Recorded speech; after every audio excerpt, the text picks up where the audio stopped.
Hello and welcome to the beautiful Oak Hollow Lake right here in High Point, North Carolina. I'm Martin Cross and with me is Emily Eldrecker, Etta Eldrecker, Emily Eldrecker on the far side and Etta Carpenter. And we'll be taking you through the action here today at the Bethany Medical North Carolina Rowing Championships incorporating the Lenny Peters Cup.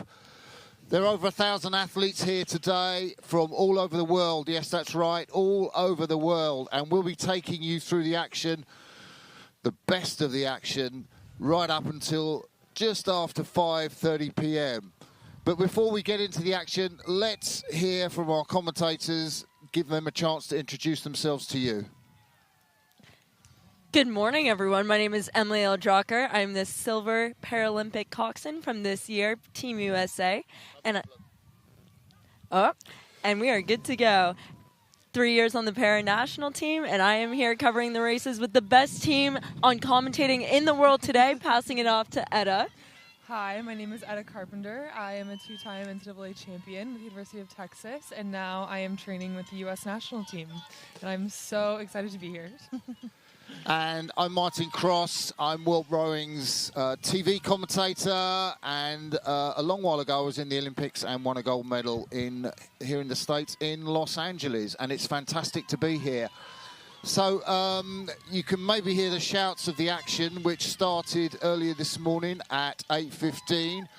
We have got the Youth Championships just going down behind us, but conditions here, guys, what would you say? It's a little chilly, but in a little bit of a crosswind at the moment, but not too bad. We've been hearing telltale signs of bubbles. All the announcers have been hearing about bubbles coming up, but it's looking a little too cold for bubbles this morning. So I have a feeling that all of the racers this morning might be protected from the bubbles that we'll see later in the afternoon with the colder conditions. Now this is going to be absolutely unique because we have this fantastic event sponsored by Dr. Lenny Peters, who is an incredible philanthropist based here in High Point, who really from rags to riches, from where he was born in India, founded the Bethany Medical Center, which is the title sponsor of the regatta here. And he has brought over, with his help, these incredible rowers, not just from the United States, but from all over the world. So why don't we tell the guys about just who's here and what's to look forward to? Yeah, we have an incredible lineup today. I think starting on the men's side, we have Ollie McLean from New Zealand, and the likes of Simon van Dorp, Olympic bronze medalist, Olympic champion James Rudkin, all the way from Britt Thompson. How far has she flown from Australia? I know. Yeah, well, we're going to sort of introduce you to these guys through the day, but we've got Caileigh with us now on the red carpet with our first interview. Let's see who Cailaigh's got. Hi, good morning. My name is Caileigh Horvath, and today I am here with James Rudkin. Do you mind telling us a little bit about yourself and kind of what brought you to North Carolina? How are you feeling today? Yeah, so I'm from the UK. I'm British, and I'm an Olympic champion from Paris, and so we're invited out here to race at the Lenny Peters Cup with against Jacob from who's just won the US trials. It's going to be a very tough race. He's a big guy, and he's very fast. So I'm going to just try and do my best and see if I can have a go at him. Amazing. What kind of preparations do you have going into this race, competing against Jacob? Yeah, so I've been doing a bit of training on my own. Obviously I raced at the Olympics fairly recently, so hopefully I'm still reasonably fit. I haven't done much single sculling, which is what we're going to be doing next. But I've been out on the lake a couple of times here yesterday in the last couple of days, and it's a beautiful piece of water. It's really lovely down here in North Carolina, so I'm excited, looking forward to it. Amazing. And you said that this is one of your second times being to North Carolina. How do you feel about being here, the community and everything? Yeah, it's been awesome. It's been really welcoming. I've loved to meet all the new people here. It's been really, really great. Jean Kinnemouth, who runs the Lenny Peters Cup here, has been really welcoming and bringing myself and all my other international race compatriots out here. So it's been really cool, and I'm just excited to get the chance to race here. That's amazing. Do you have any upcoming races that you would like to tell everybody about and kind of what does that preparation look like? Yeah, so I'm going to be racing at Henley Royal Regatta, hopefully, which is in the summer, which some American rowers here might know. It's one of the most famous rowing races in the world, and hopefully going to race that. And yeah, just enjoying training and loving the sport at the moment. Well, that's amazing. Do you have anything to say to anybody at home? Yeah, I just want to say thanks to Mum, Dad, and my brother Alistair for watching. And yeah, I'll try and do my best. Amazing. Thank you so much, Jacob, for being here with us today. And we're going to get back to you at the desk. Thank you.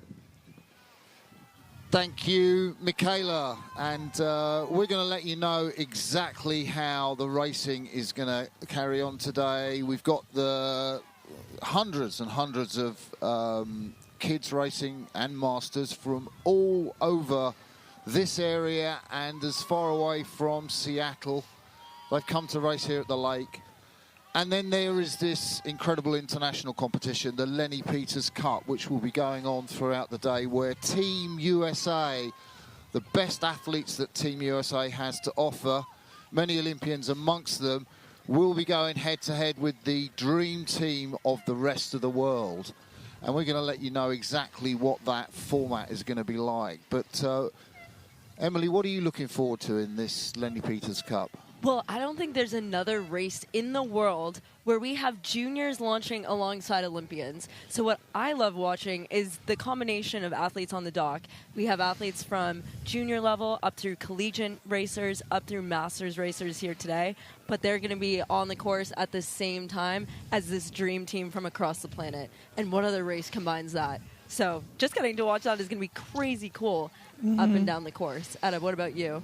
I think I'm so excited for that as well. Actually, yesterday when I was walking up from the dock, just checking things out, I did hear a couple junior girls go, "Oh my gosh, I think we just met Olympians." And I think that that's just really awesome in terms of growing the sport because, again, it's so rare for that to happen. And the fact that they're like recognizing it and getting excited about it is awesome. So yeah, so I think what a lot of people won't realise is the Team USA, apart from doing their kind of trial and selection races here, which really aren't public events, Team USA haven't raced in the USA, I guess, since 2017 when they held the World Championships back in Sarasota, which, when you think of it, is crazy. So fantastic job that Josie Verdonschot, who is the sort of technical director, chief coach of the men's and women's team, has agreed to bring his team down here to High Point and race in front of these,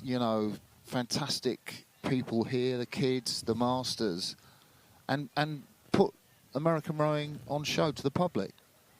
And I think you cover such an excellent point there, Martin, that a lot of the Team USA racers come after the spring races that we had. So we had the spring trials over for Team USA, and then Josie went through, and the athletes who are selected for Team USA were hand-selected by our Director of High Performance. It's just another insight into how these athletes came about, because luckily we have many athletes at Team USA, but we're just going to be watching about 8 of them today. Yes, it's the top 8 scullers from the winter trials. So. Speed order, yep. Yeah, and they were all so pumped to be here, like talking to them. They were just so excited. Yeah. It was great to see. These are guys that have trained for the Paris Olympics in some cases and raced at Paris, won medals, like Chris Carlson, the bronze medal in the men's 8. Yeah. And Azja Czajkowski, finished in the final in the women's pair. And they were just so excited to be here racing. Yeah. And to go head-to-head with, some of the best other athletes the world's got to offer. No. So let's have a look at some of the other clubs racing here today. So a lot of crews, like the local crews here, Triad, the Triad United Rowing Centre, which was kind of founded by Jean Kinnemouth, who is pretty much the brains behind these championships here. They haven't always been here on this beautiful lake, but Jean and the fantastic team have got together and brought championships here. And so they've kind of built up over, I think, the years, up probably the last 7 years. So we've had North Carolina athletes, but now there's so many athletes from DC come down. We've got Seattle Scullers, amazing. It's an incredible chance to athletes from South Carolina, from Virginia. Where else am I missing? We got some Tennessee athletes. But speaking of Jean, who I think is up in the tent back there, we're going to pass it back to Michaela, who's got an interview ready for us now. Hi, welcome again. And my name is Michaela. Today I am here with Ollie McCain. And do you mind telling us a little bit about yourself, kind of where you're from, and what brought you to North Carolina? Of course. As you said, I'm Ollie McLean. I'm from New Zealand. I'm currently living in San Francisco and working and doing a little bit of training here and there. And got the call-up from Jean this week, so I'm pretty excited to be here in North Carolina. Amazing. How are you feeling about today's race, the conditions on the water? What are your thoughts on that? Yeah, I've been having a brief look this morning, and the last few days have been a bit iffy, but today it looks like there might be a bit of a headwind around. Haven't been in a headwind for a little bit. I was hoping for a tailwind today. But apart from that, it's a lovely regatta, very green here, especially being in San Francisco, just building, so it's nice to have some fresh air and open perspective here. That's amazing. And for the watchers who do not know really what's going on today, do you mind telling us a little bit about your event and what you'll be competing in? Yeah. So this is the Team World versus Team USA. We've got, there's 4 of us. There's one from New Zealand, of course, the Netherlands, Estonia, and GB. And so we've come together, we've united together to come and verse the good old Team USA. I think it's the top 4 scullers that were at the speed order last month. So we're all combining together, putting on a showcase for all the young kids and parents here, and provide some perspective of what these kids here can achieve in the next 4 to 8 years. That's amazing. Thank you so much. Do you have anything to say to anybody at home that you would like to tell everybody? I think with rowing, it's really important just to love it. I mean, it's a hard sport. It's a pretty brutal sport.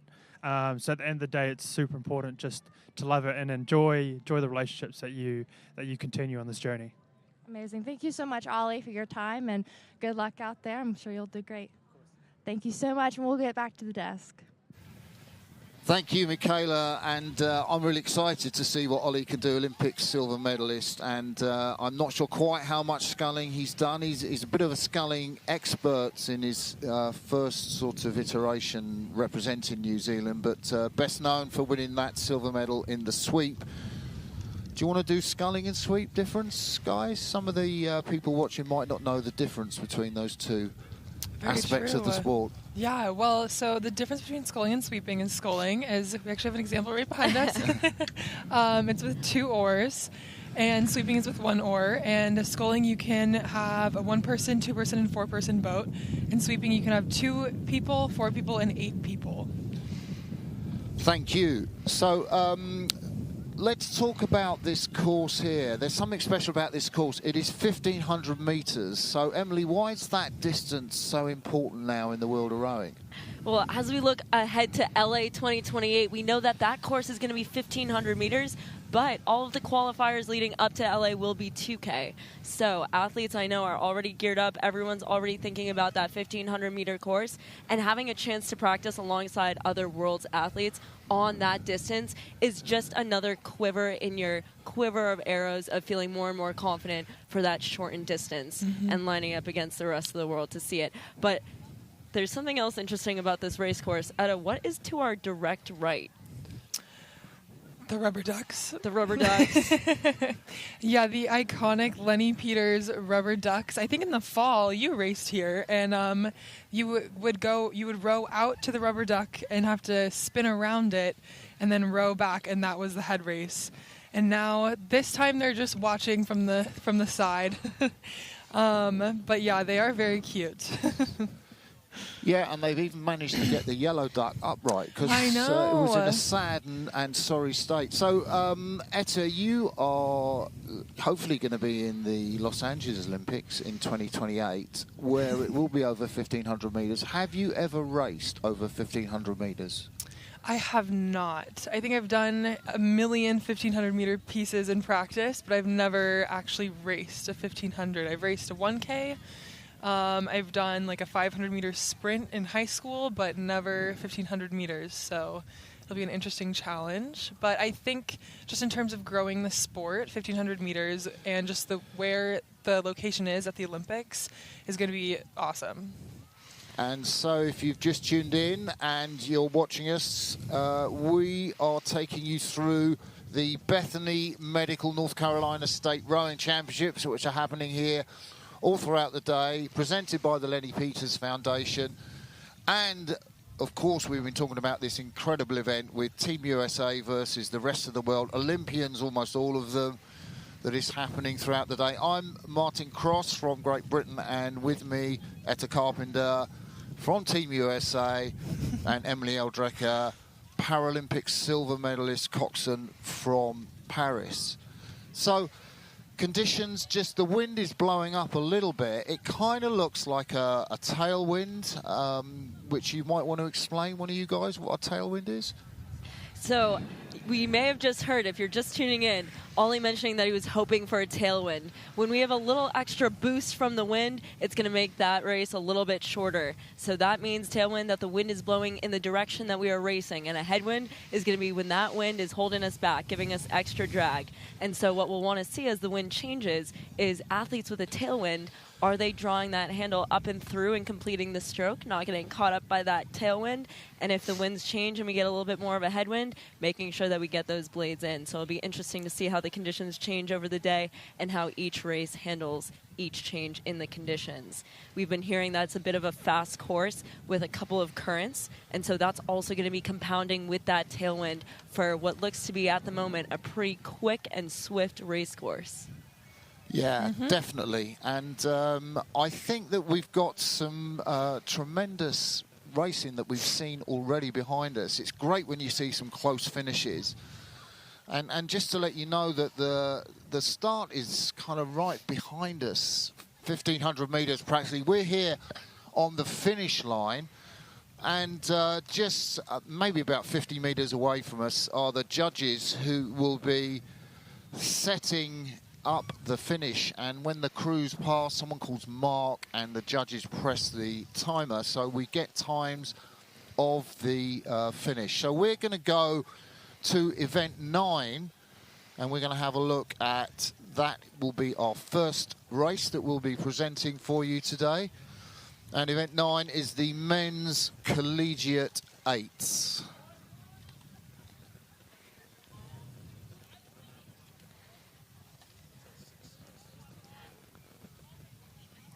So we hope to have a little graphic for you for event 9. Okay. So let's have a look at the men's collegiate 8s. We have JMU, who will be on the far side of the course. The local favourites, High Point University, who actually boat just here from the landing stages that everybody is using. And High Point University will be in lane 4.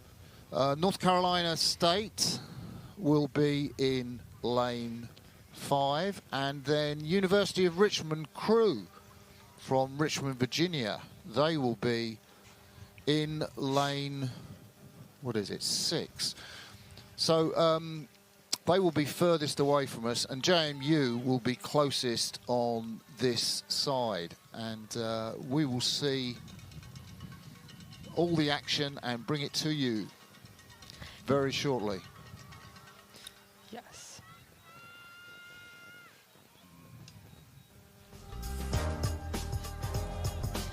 All right.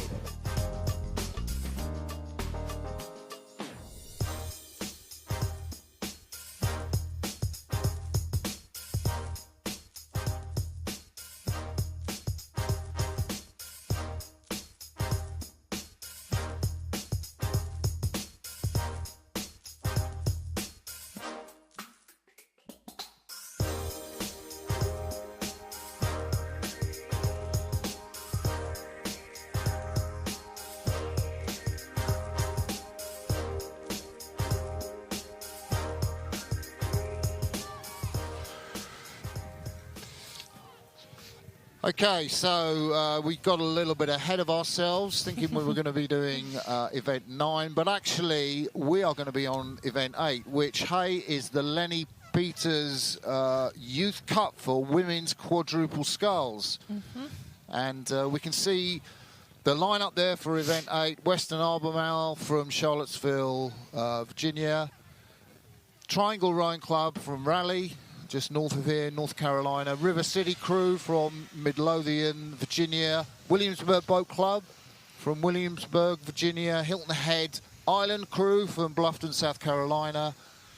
Girls Preparatory School from Chattanooga down in Tennessee. TriStar Rowing from Louisville, Tennessee. And Elizabeth City Rowing Club from North Carolina. And they will be the crews to race in the women's quad. I guess it's quite prestigious to have the kind of benefactor for this event, Lenny Peters, put his name to this yeah, contest. especially for a youth event. I think that's really awesome. And we're going to have 8 boats coming down this race course. So viewers, as they begin to show the races, you're going to see a flotilla of boats coming down right behind us. And you have no coxswain in this event, do we? Yeah, No. so you can see, I think from our drone shot there, that you're looking at these crews coming down. So closest to us on this side, it's the Western Albemarle crew. And the Western Albemarle crew from Charlottesville, Virginia. If we get a shot of their blades, you can see a big W on the blades there. And our main monitor here is just having a little hiccup, so we're actually looking at a quite small screen, and it's very difficult to actually tell who's in the lead. Triangle Rowing Club are the favourites for this race. I think that might be them in the lead that you can see just at the bottom of your screen. Triangle Rowing Club won this event last year in a time of 5 minutes 35, and 3 of the scullers from Triangle, the club in Raleigh, North Carolina, Lucy Laborde, Anna Geist and Annika Calhoun, are competing again in this competition. And we're going to look out for Triangle blades when we get a close-up of that orange and the blue stripe right down the centre of that blade, which will tell us which crew's in the lead. But it's a pretty close contest for first and second for this Lenny Peters Cup event. The crews of what, they've gone through 500, would you say? Yeah, I would say that they are about through 500. I do think we have a little bit of a lag here on this screen, but yeah, it looks like that we do have someone pretty far up in first, and it'll be a pretty close race for that second place. Oh, and And it also looks like that third place bronze category is still up for grabs, and we don't want to leave out. We have in lane 3 River City. River City has 2 athletes who placed at the Summer Youth Nationals this past year. So as we look to who's going to steal that bronze or even potentially be in contention for second, we want to keep an eye out on lane 3 as they come through.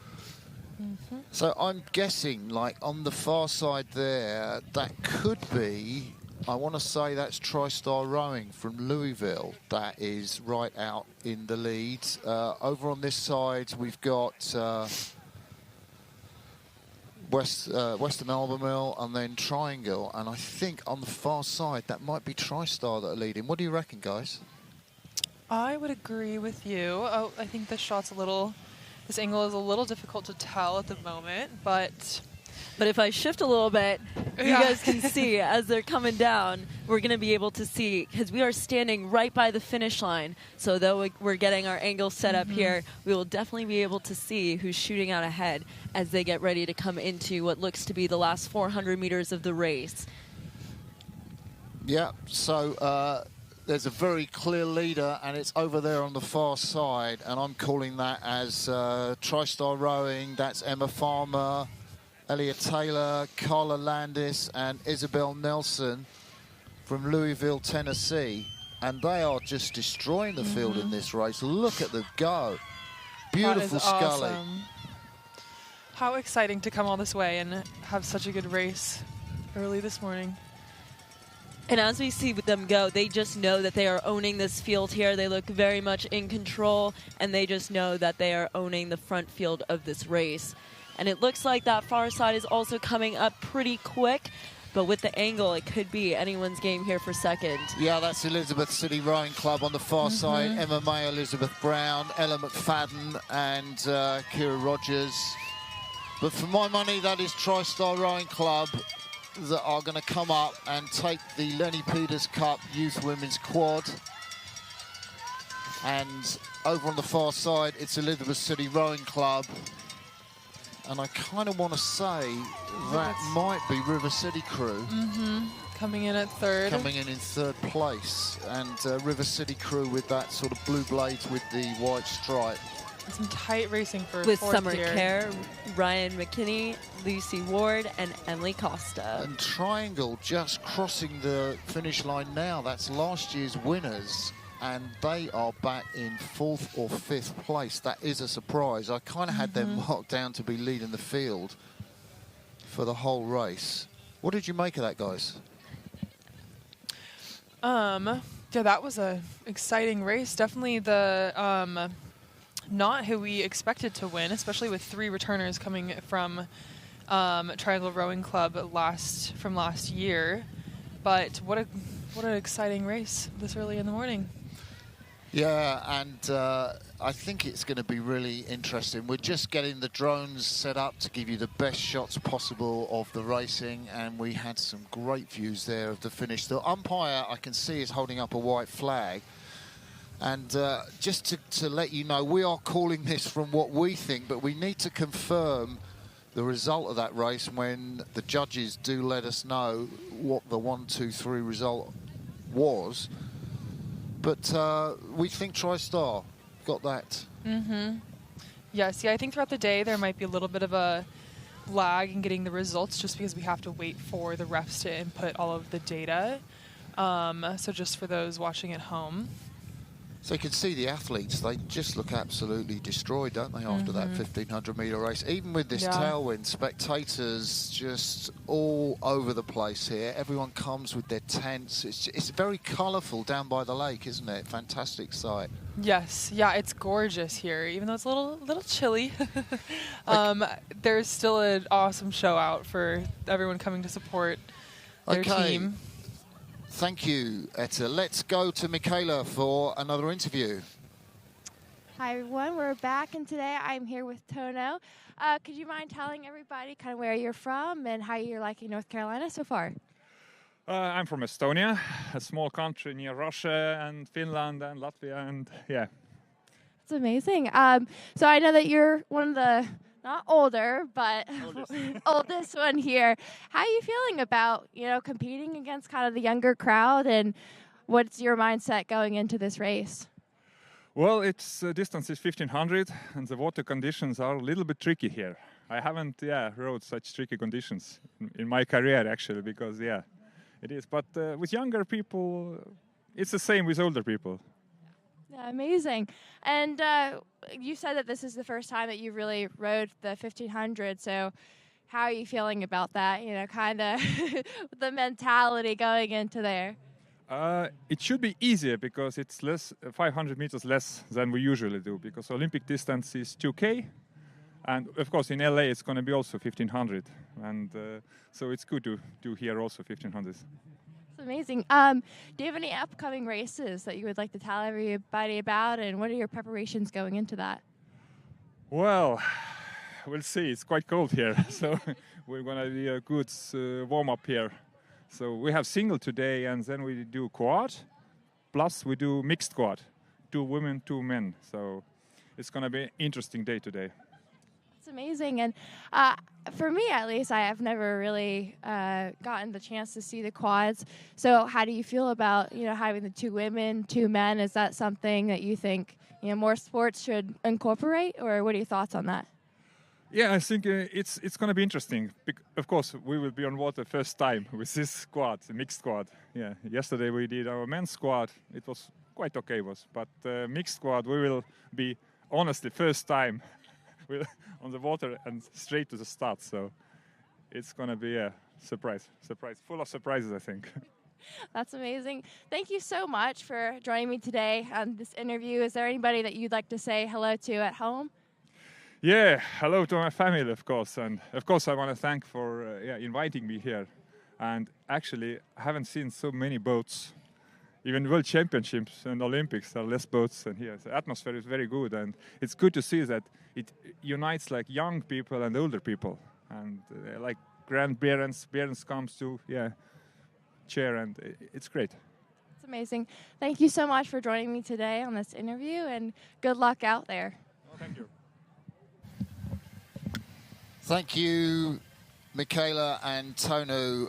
Absolutely fantastic. Tõnu making that point about seeing so many boats here, and it's wonderful, this mix. Tõnu is 6 times Olympian. He won his first Olympic medal back in Beijing in 2008, and he's just loving the fact that he is out here surrounded by these young kids and masters rowers. It's just fantastic, isn't it? Yeah, it's awesome. It's so cool to see like just such a storied athlete here, and be like excited to be here with all of these people. And I also saw a post on Instagram that they reached their 500 boat limit. So there are over 500 boats here today. 500 boats. So so we are looking at some of the racing going on here. So I think this is the men's collegiate 8, if I am not mistaken. Yes. Yeah. Correct. And coming across the finish line right now. I believe these are all club teams from this area. We did talk about them a little earlier, but... Yeah, we did. We said that was our event number 9, and the local team, High Point University, I think coming in perhaps in 3rd place there. So these guys have just raced 1,500 metres and down the track. The next event that we are bringing you is actually the Byron Dock Woodhall Men's Youth Quad. So we saw the Women's Youth Quad, that is 4 scullers. Remember, scullers have 2 blades each. Sweet rowers, as we can see in those men's collegiates, just have the 1 blade to manage. And we saw the women, we think that was TriStar that won that. But the men's edition of the youth quads, so these guys are 17, 18 years of age, I guess? Yes, yeah, I would assume. And these guys will be coming down the track very shortly, and that is our next featured race. It's scheduled to go off just after 9 o'clock, so that's in a few minutes' time. And hopefully we will be able to take you through that race. Maybe we can just have a look at who's in this race. So Road Georgia will be the crew nearest the spectators, I think. Is that right? Yep, absolutely. TriStar Rowing in lane 2. TriStar won this event last year, and 2 of that crew, Noah Farmer and Ethan Griggs, are racing today. Williamsburg Boat Club from Williamsburg, Virginia. You can spot them with the white and the blue diagonal slash on the blades. Great Bridge Crew from Chesapeake, Virginia. Charlotte Youth Rowing from Charlotte, North Carolina. Western Albemarle. Oh, we've got our television back. That's fantastic. And Triad Rowing Association right here that row on this beautiful lake, Oak Hollow Lake in North Carolina. So you can see the graphic there. They are the crews, and very soon we will be getting pictures of this men's youth quad. And keeping in the theme of wanting to make a difference, this race is named after a gentleman who learned to row and rowed at a high level at Craftsbury and passed on his love and is now on the board of directors for Charlotte Rowing. Looks like we have some races going off here. Some 4s that are starting to head down the course, charge down the course more like it. Looks like that. I want to say, yeah, sorry, Etta. No worries. That looks like that is probably the women's collegiate 4. Heading down the course right now. Yeah, so that is event 10, the women's collegiate 4, North Carolina State, High Point University, Richmond among the racers that are going down in that event. So we've got just the, and sometimes regattas, you know, they don't always run to time, because particularly a contest like this where there are so many crews. Yes, it's hard to organize, so everyone is doing their best, but it looks like we are running a little bit behind, but that's all right. Do you know, I think we're going to kind of through the day go more behind and more behind and more behind, do you think? I mean, isn't that... Probably. Sometimes if you get a full start as well, and Yeah. you have to call the athletes back if one crew jumps off. Have you ever done a full start, Etta? I have, yes. I believe it happened at NCAA's. No, maybe not. No. I have done a false start, though. It's always a little bit of a scare because, you know, you have so much adrenaline and then you have to go all the way back to the start. Yeah, But so we're watching... it does take time. Well, we were watching the women's youth fours there, the university. So these are a collegiate fours, 8-10, and not quite sure who that is in the lead at the moment. But, oh, what a great shot from the drone. You could just see these rowers reaching out around the front, and beautiful shot. I'm not sure, can you work out from the blades who that crew is? It's looking like it could be WBC. Oh, maybe Richmond. Maybe Richmond. Let's look closer. Oh, look at that. We see that tailwind picking up. But these athletes are just drawing that handle right up and through full might as they come into the last ladder of their race here, the ending bit. And we can see as we turn behind us that there is a commanding lead from that crew up in front right now. And as they begin to take that cadence up for their sprint, I think we'll see that separation just continue to elongate between crews. So I want to say this is the crew on this side of the course. So North Carolina State, are we calling that North Carolina State? Yes, I believe so. So just how would you say they're rowing, Etta? What about the way they're sort of taking the water at the front end and the way their boat's moving through? Yeah, it looks like that stroke seat is really driving it through with her legs. She's got a great rhythm going down the course. She looks like they're bringing it up for their sprint at the moment. You can hear through our mics as the audience gets very excited, and we're starting to hear the crowd go wild. Even on this chilly morning, everyone has come out to cheer. And Martin, how close do you think these boats are as they come down the course now? Well, it's interesting because we have one of the winning crews just blasting over who have finished. I'm not sure they think they've crossed the line. They weren't sure where the finish are, but I have not seen a win by that margin. Oh, it looks like that is in this far lane, someone has stopped rowing. Oh, they're back at it. So why would someone stop rowing just as they're coming to the finish? Well, it looks like someone might have crabbed here in that far lane over there, which is a bummer because they were in the lead prior to that. So we are now going to an interview. Caileigh, who have you got with you now? Hello, I am here with Simon. Simon, do you mind telling us a little bit about where you're from and kind of what brought you to North Carolina? How are you liking the atmosphere here? Yeah, no, it's good. So yeah, I'm from Amsterdam, the Netherlands. I row for the Dutch national crew. I did the past Olympics in the single scull. And yeah, no, it's been good. I got asked by Jean to come down here to come do the Lenny Peters Cup. It sounded exciting. It'll be the first chance to row 1,500 meters with the Olympics being 1,500 meters for the first time.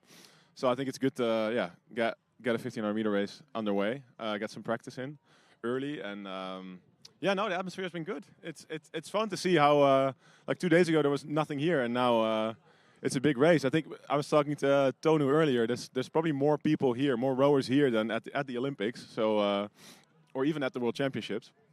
So no, it's a good atmosphere. It's good.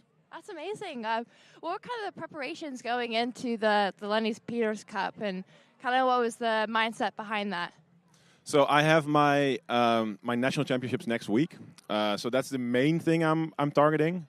But this fitted in pretty well. Like in our training schedule, we had to do 2 1,500 meter pieces yesterday. So doing them today is not that big a change. But yeah, I mean, I'll probably be a little bit more peaked next week. but still, I think I'm gonna be like I'm pretty fit. This is the first proper race I'll be doing this this Olympiad, I guess. Like I've been doing some fun races in the fall and in winter, but this is the first one where I'll actually be reasonably fit. So yeah, I'm excited to see what happens. I'm going to be racing Chris Carlson, who's a friend of mine from college. So it's yeah, it'll be a fun time. That's amazing, and I know you're such an inspirational individual in the sport. Do you have any advice for the younger people coming up into it, and kind of what brought you to this moment?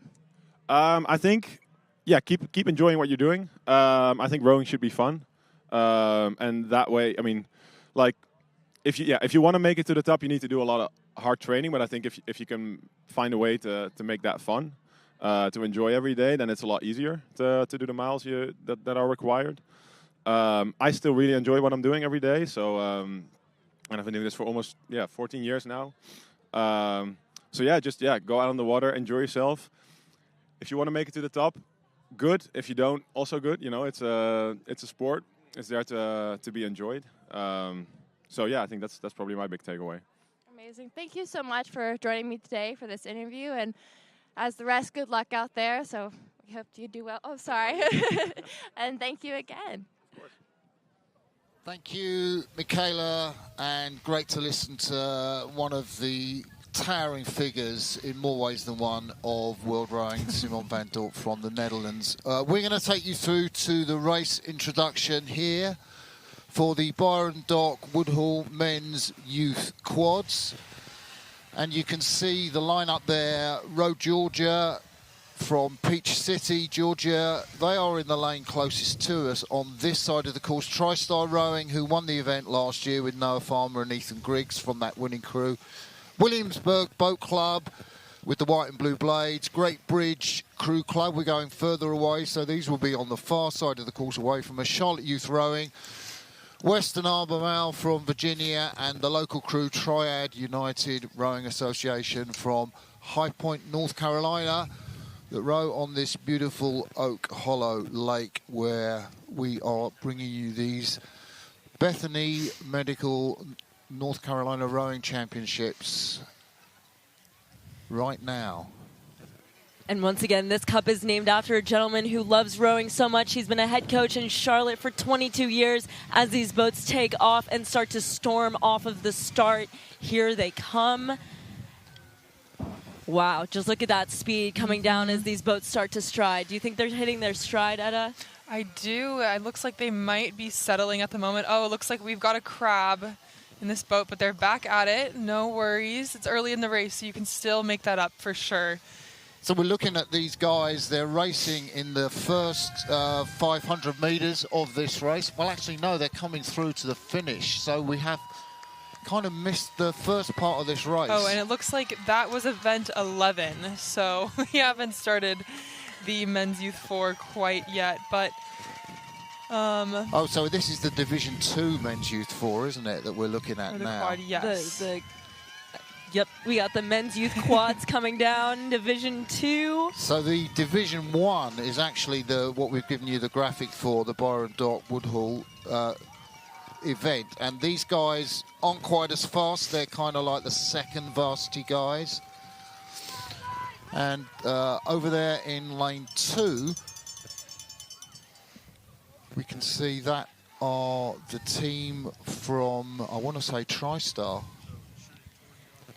And Edda, would you call that an impressive recovery from that crab that you called earlier as the boats Yes. start to come through the finish line? Yes, well, it looks like it was going to be a pretty close race, but I think that they kept up well after that, so that's kind of like the 2V, the second varsity of the men's youth quads. And sorry, I got a bit excited and over the top there, just thinking that we'd already started on event 12, which is the main event, the first varsity men's youth quads. So how important do you think it is that you've won this event last year coming back again? We saw Triangle that had won the women's youth quads in the Lenny Peters Cup just earlier, and they could only finish, I think, in 4th place. So how much advantage does it give you that you've come here last year and you've won the event, and now you're racing again with 2 of that crew? Yeah, I mean, I think it definitely depends, but I think it does give you an advantage just having people that have raced there before, but it really depends on how well the crew gels together. And it looks like this next event has started, and we already have a little bit of a crash here in the far lanes, if you can see that. So hopefully there will be recovery from that. It looks like that probably was...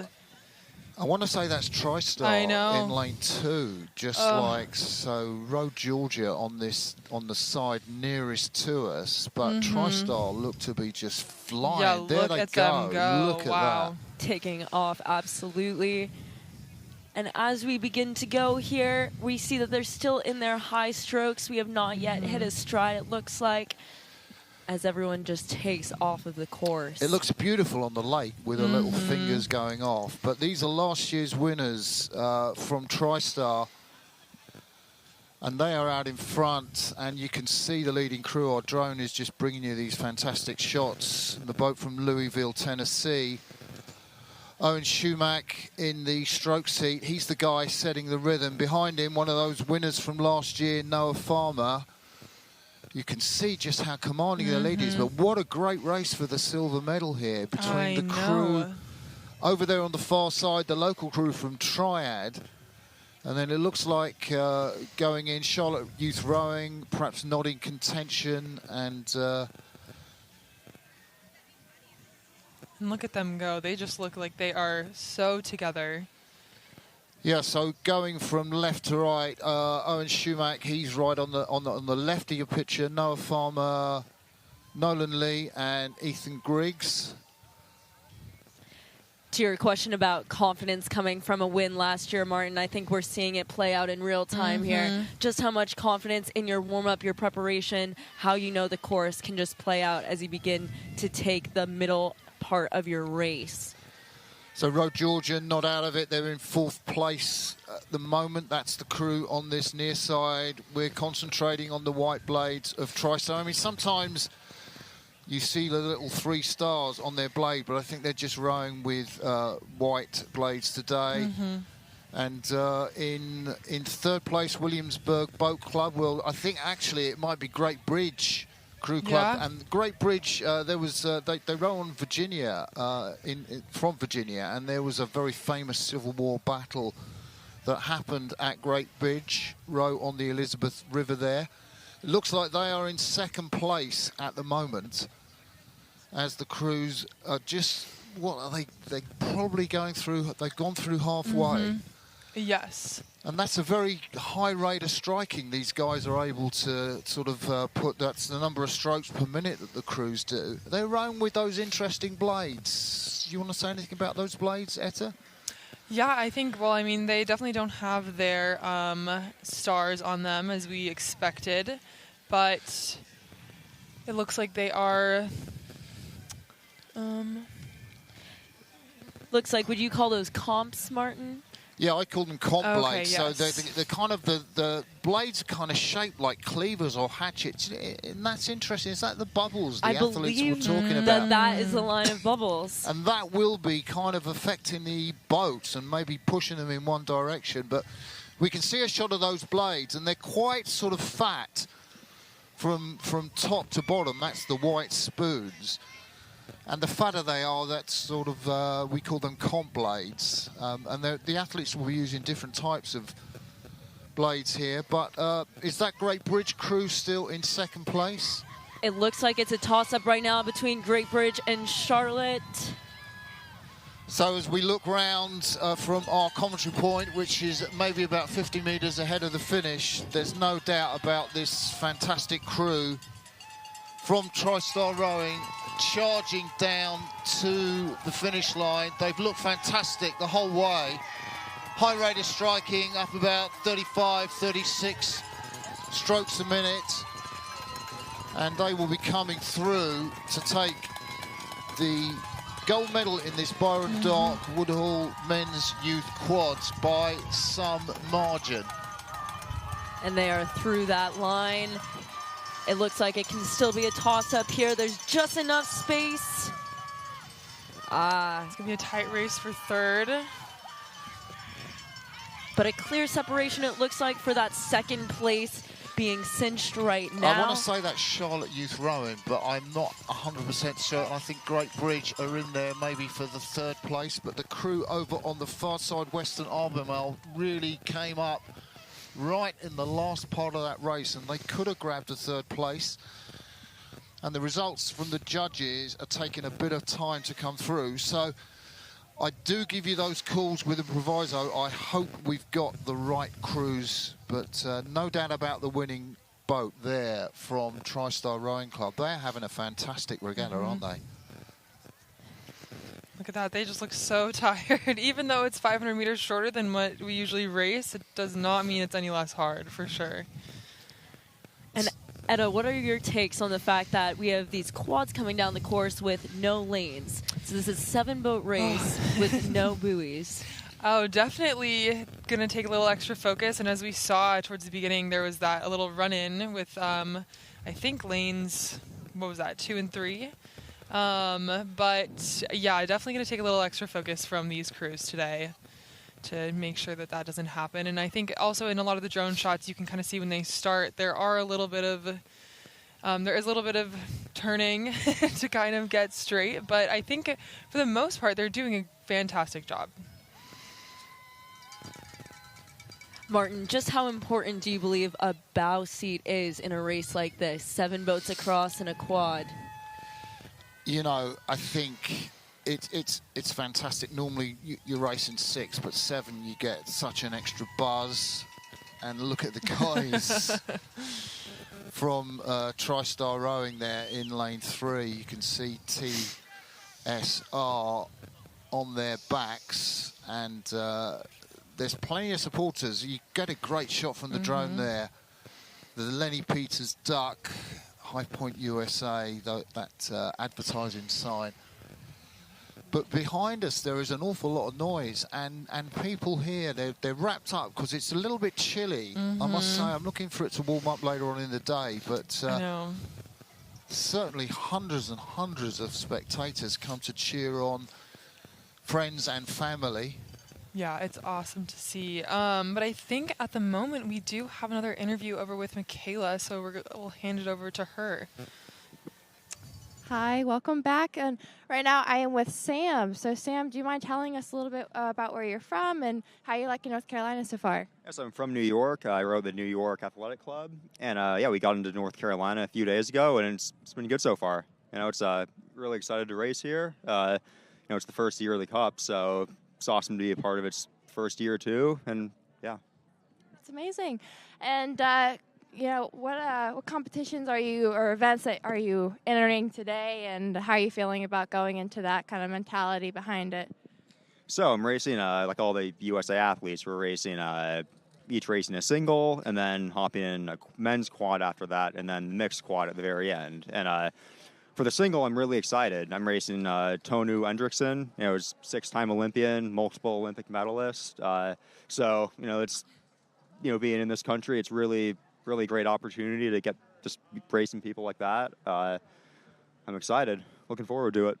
It's amazing. And as you just said, so you're racing Tõnu, and how are you feeling kind of about that, and him being such a huge person, and obviously you're very inspirational yourself. So kind of what's your mindset going into this race? I think, well, first of all, like, you know, I used to race lightweight, and this is like my first season as an open weight. And yeah, like I said, I'm really excited to be racing someone like Tõnu, you know, it's my first season as an open weight. But for the race itself, just no idea what to expect from him, but I'm sure he has some tricks up his sleeves, has plenty of years of experience, and see what I can do. Amazing. And for those at home that don't know the difference between the lightweight and the heavyweight, would you mind explaining that a little bit more in detail? Yeah, so for lightweight, you know, lightweight rowers are usually a bit shorter, you know, kind of like my height, 6 feet or so. So you have to weigh 72 kilos. So that's in English, that's 160 pounds about. So you have to weigh in 160 pounds 2 hours before the race. So you have to be, you know, a lot smaller. And that's the big difference, you know. So the lightweights are typically a bit smaller. And, you know, now going open weight, the guys get a lot bigger, clearly. what was the preparation kind of going into the heavyweight? Did you have to, eat more, or what was the strategy behind it? Pretty much, yeah. The training didn't change at all. It was all diet. Yeah, just had to learn how to eat, get more calories in, however you can. It's a learned skill. Amazing. Do you have any advice for some of the younger viewers out there that are watching? I would say, just learn. If you enjoy the sport, results will come. Just have fun with it and enjoy the process. It's all the best you can do. That's amazing. And thank you so much for joining me for this interview today. Do you have anybody at home that you would like to say hello to? I'd like to say hello to my parents, and I've got plenty of family members and friends watching. So, yeah, it's great to have the support. Amazing. Thank you so much for joining us, and good luck out there today. Thank you. Thank you, Michaela, and lovely to hear. What a great shot That's of the crews awesome. coming in. Just rubbing my hands together because it's not the chilly. warmest. So the next race we're going to be showing you, which won't be for a few minutes, is the first international race, and we have Issa Darvin in that race from Team USA, and she is up against an Olympic bronze medalist from Germany, Tabea Schendekhl. And I'm so excited to watch that race. I have no idea what the result's going to be. I guess my sort of thought is that Issa has just raced recently at the US trials, so she's kind of, she's kind of on it. Tabby, I'm not sure what shape she's in after winning that bronze in Paris. So maybe I'd say the American might be a little bit of the favourite. What do you reckon? I mean, I'm impartial. Yeah. But I would have to agree. I know that Issa's been working hard. She's training out in San Francisco with California Rowing Club. So she's been training in the single a lot. Mike Tatey, the great Mike Tatey, who coached the American 8 to Olympic gold in Athens in 2004. So he runs that, and I know that Issa's been working with Mike, and Mike has told Issa, actually, you're a better sculler than a sweeper. Oh, wow. Why would he say that, Etta? Well, maybe she is, but I mean, I hope for my sake, I'd love to row with her, so it'd be awesome if she swept, but she's killing it with sculling, so I'm so excited to see her race this week. And I'll tell you what else she's killing with. I did drive her around. I picked her up from the airport, and she is amazing at directions because I didn't know my way around. She could be like one of the navigators, in those rally cars where they say go right turn. She is absolutely incredible. So I'm really... That is awesome. Well, that'll help her getting down the course today with no buoys, for sure. Yeah. So there you can see the dam. Our drone is sort of giving you a shot up towards the start. You can see the crews on the course. The next race we're going to be giving you is this race in the Lenny Peters Cup, the first of the Team USA versus the rest of the world. We talked a bit about Issa Darvin. Let's talk a bit about Tabea Schendekhl. She is... I guess a great friend of the USA. We're looking, I think they're the young women in the 8s, but Tabea was a Husky, or Yes, she went to the University of Washington.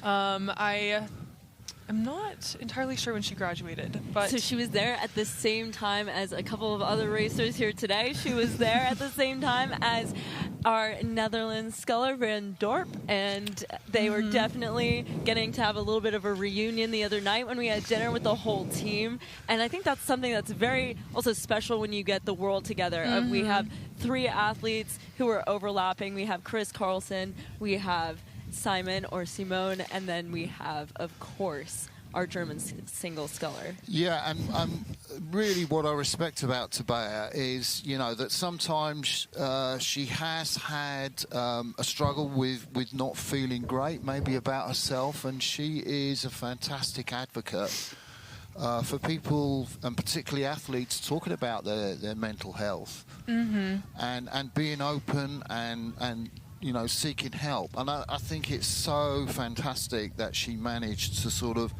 navigate her way through that. And then she had injury problems in the Olympic season. So she came late into the German women's quadruple scull, but she managed to guide them through to that bronze medal, just ahead of Switzerland on the Paris course. So Yeah, they are that's the awesome. two athletes that we will be seeing in the first race of the Lenny Peters Cup. Maybe if you are just joining us or tuning in, welcome to the North Carolina State Rowing Championships presented by the Lenny Peters Foundation and incorporating the Lenny Peters Cup with Team USA versus the rest of the world. I'm Martin Cross from Great Britain, and with me Etta Carpenter from Team USA and Emily Eldracker, also from Team USA, Paralympic Team USA. Do you feel outnumbered, Martin? Yeah, I do, but I've been here for a few days now, so I kind of feel at home and very much amongst friends. But Yes. if folks have just tuned in and they're watching, you know, this Lenny Peters Cup, Team USA v the rest of the world, how does it work? Because how do you get either Team USA or rest of the world to win the Lenny Peters Cup at the end of the day? I'm saying you can tell us about the point score now. Oh, sorry, we were getting That a was a message. question. Sorry, we got a message over the headphones. We will be watching a little bit of event 15, which is the women's U16-8. But yeah, there is a point system. So for each single race, you get 1 point for your team. So for example, this race that we have coming up, if Isa wins, she'll get a point for the U.S., and if Tabea wins, she'll get a point for the world. And then with the quads, I believe it's 4 points each race. So the quads that we'll see later this afternoon, we have 2 mixed quad races and a women's quad race and a men's quad race. So that'll be very exciting. And so yeah, it's 24 points total that the teams can win. So yeah, it'll be exciting to see who can get the most points, especially in these single races. And the pressure is certainly on with these singles because it is that gladiatorial style, 2 boats at a time, and there's nowhere to hide. It's just the 2 of you, and it's just what you're able to do headed down the course. But at the end of the day, that's just 1 point. So although athletes are going to be feeling the pressure on these races, 1 point compared to 4, those quads are going to make a heck of a difference as we get True. later in the day. Very true. Yeah, it will do. I kind of think Team USA are the favourites in this event because they've just been racing at their trials. But, you know, where you've got athletes like Simone van Dorp or, you know, Magdalena Lobnig from the rest of the world, Olympic bronze medalists from Tokyo, you never know, really, and they're such great competitors. So what we're going to do is just go over to Michaela, who has got another interview for us. Michaela, how's it going there? Oh, it's fantastic. I'm right here with Jacob. And Jacob, tell me a little bit about yourself. I know, obviously, you are on the Olympic team, so can you tell everybody about that? Yeah, so my name's Jacob Plihal. I was on the Team USA Olympic team for Paris this last summer. I raced the men's single scull out there.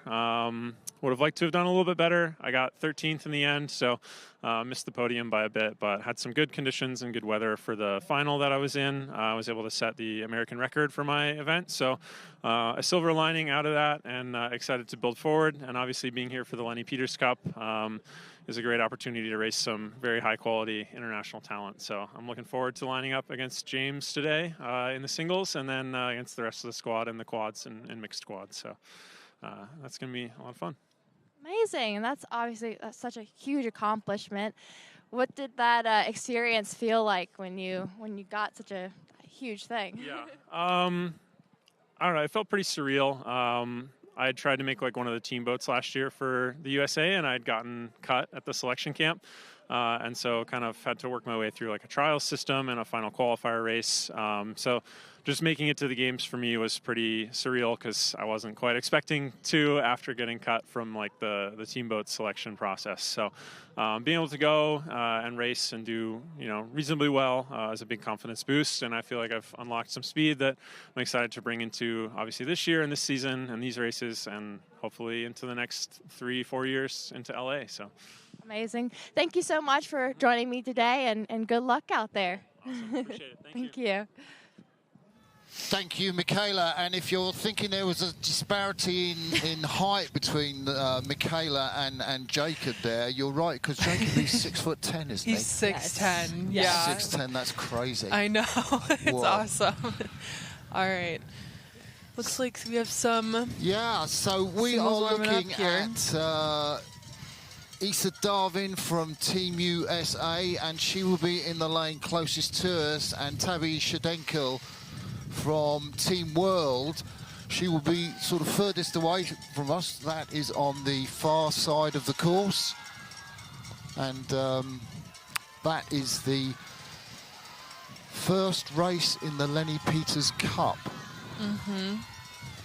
Now, I'm excited to see the second half of this race. And the reason why is if we were to think about the Paris racing, that women's quad from Germany had a spectacular last 500. Actually, their strong suit, if you were to break down their data, was a crazy sprint compared to the rest of the field. And so, depending on where they are mid-race today, I think it'll be very exciting to see how Tabea implements a sprint and if it matches similar data to what that quad was showing just 6 or 7 months ago at the Paris Games. Yeah, I think absolutely. I remember that race, and it was a sensational sort of race for the gold and silver medal between Team Netherlands, who led pretty much the whole way until the last stroke, where Team GB, Great Britain, just got through them. But Ukrainians had been in a medal position the whole way, and then Tabea and her crew just sort of managed to sprint through. I think we're looking at... we can see the scullers there. That's not the scullers, I don't think, from the Lenny Peters Cup. But I think that these are the crews just at the start, warming up. That's what we're looking at here on this picture from our drone. Yes, a very cool shot. And it will also be very interesting to hear from the athletes when they dock about how they implemented their warm-up. Because actually, if you check out the course, there is only about 1,200 meters between the dock and that start line, and what looks to be a very small warm-up loop. So how these athletes are preparing on land, I know that RP3 has partnered with the regatta, so it'll be interesting to see. Well, it was interesting. That just reminded me that Tabea talked about she has a warm-up playlist. Okay. And she listens to the same warm-up playlist. It's really quite sort of funky and in there and aggressive. It kind of starts off a bit more mellow, and then it goes into really kind of aggressive stuff. And she listens to that every time, like I every said, race? you're going to listen to it tomorrow. And she said, yeah, sure. And she listened to that before the Olympics in Paris. So awesome. That's what she puts on when she starts to stretch. Wow, I'd love to get a hold of that playlist, see what's on it. Yeah, it's quite cool. So, do you have any routines like that? Do you have a playlist you listen to, Etta? I do. I think the playlist changes for every race, though. But I definitely have like a couple extra songs, and I have a certain warm-up routine that I do. I'm trying to get better about warming up, though. Do you want to give us those songs now? Oh, well, it changes every time. I'm trying to think of some... So you're not a Swiftie? No. Not for race warm-up, no. But for maybe post-race, for cool-down. Some Taylor Swift is nice, some chill music. So the shouts you can hear behind us are the crowd just at the finish. I mean, we're looking at the start there, the 1,500 metres. And... Isa's boat, I think Isa's boat will be closest to us. I think that's kind of the green boat. Both these athletes are using Italian boats from a manufacturer called Filippi. And they have a deal with US Rowing, and US Rowing have very kindly brought out their boats. I think that looks like a start from me, and we are underway in the Lenny Peters Cup. This is the first event, and Darvin is in that green boat, the US Sculler from Team USA, and with the white cap, she always races with that white cap, is Tabea Schendekhl. Tabea is 25 years of age, Isa's just 23. I'd say Isa has like, what, maybe 3 or 4 feet lead, guys? Looks like it. It looks like they are both just getting into their rhythm as we speak. Now, Isa walked on at the University of Wisconsin, and within 2 years was invited to U23 selection. So I think we can say that Isa is capable of anything and everything given a race. So it'll be very interesting to see as they're neck and neck here how we begin to separate. Still very tight. That's so exciting and probably so fun. So just a reminder, we're looking at the 25-year-old Tabea Schendekhl from Germany, former Husky. She studied at University of Washington. She's on the right of your picture and leading the race and just moving away.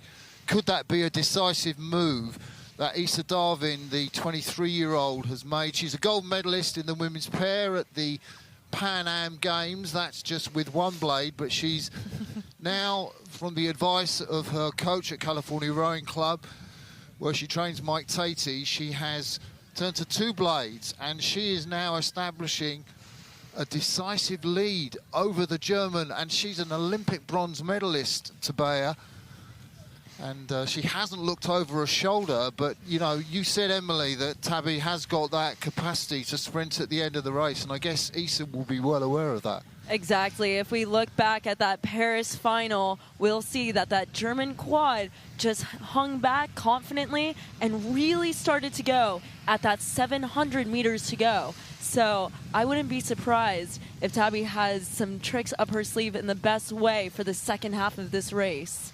Yeah, I like the way both scullers are moving. You know, these are women at the top of their game, the best technical exponents of this art. Tabea looks good around the front end, connected well.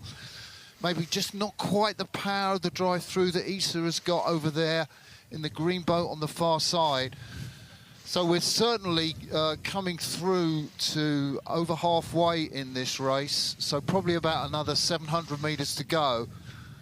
And it does look good for Team USA, doesn't it? Yes, it does. We'll see if Tabea can hold on here, but Isa looks like she has a strong lead, and I know she's been training hard, you know, right before Sarasota and out in San Francisco, so I think that she has a really good chance at holding this lead. So, you know, they're going through the bubbles, I think, coming from the dam. You can just see the disturbance on the water there. That's with about, I guess, 1,000 metres gone, so maybe just about 500 metres to go. And what's going to be Isa's tactics here? Is she going to look to ease off because, you know, she has to race later in the day for Team USA in the women's quad, where the 4 women's scullers get together. And I just wonder what Tabea's tactics might be as she goes through this disturbance you can see in the water. Yeah. Like, is Tabea going to say, right, I need to conserve my energy for the women's quad? Is she going to... She's kind of got quite a high rate of striking. She hasn't thrown in the towel yet, has she? No, certainly not. So, yeah, we'll see what happens in these last few strokes here. They're coming into the last 500. Yeah, we can look round. I can see them. They're kind of look like dots in the distance, but I think they've probably got something like 400, 500 metres to go. But I think now we can see Isa she's lowered her cadence. Yes. Do you want to talk through what that means, Etta, just to folks watching who might not know? Yes. So if during a race, if a boat is up and they have more races, either later in the day or later in the week, usually they'll lower their cadence to conserve energy for later in the day. We see this a lot at Henley.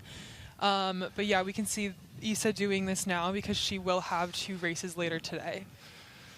What a great shot from the drone, just looking at them. And how do these guys steer a boat as well? Because they're not looking where they're going. So how do you steer a boat? Yeah, well, it looks like they do have buoy lines out here.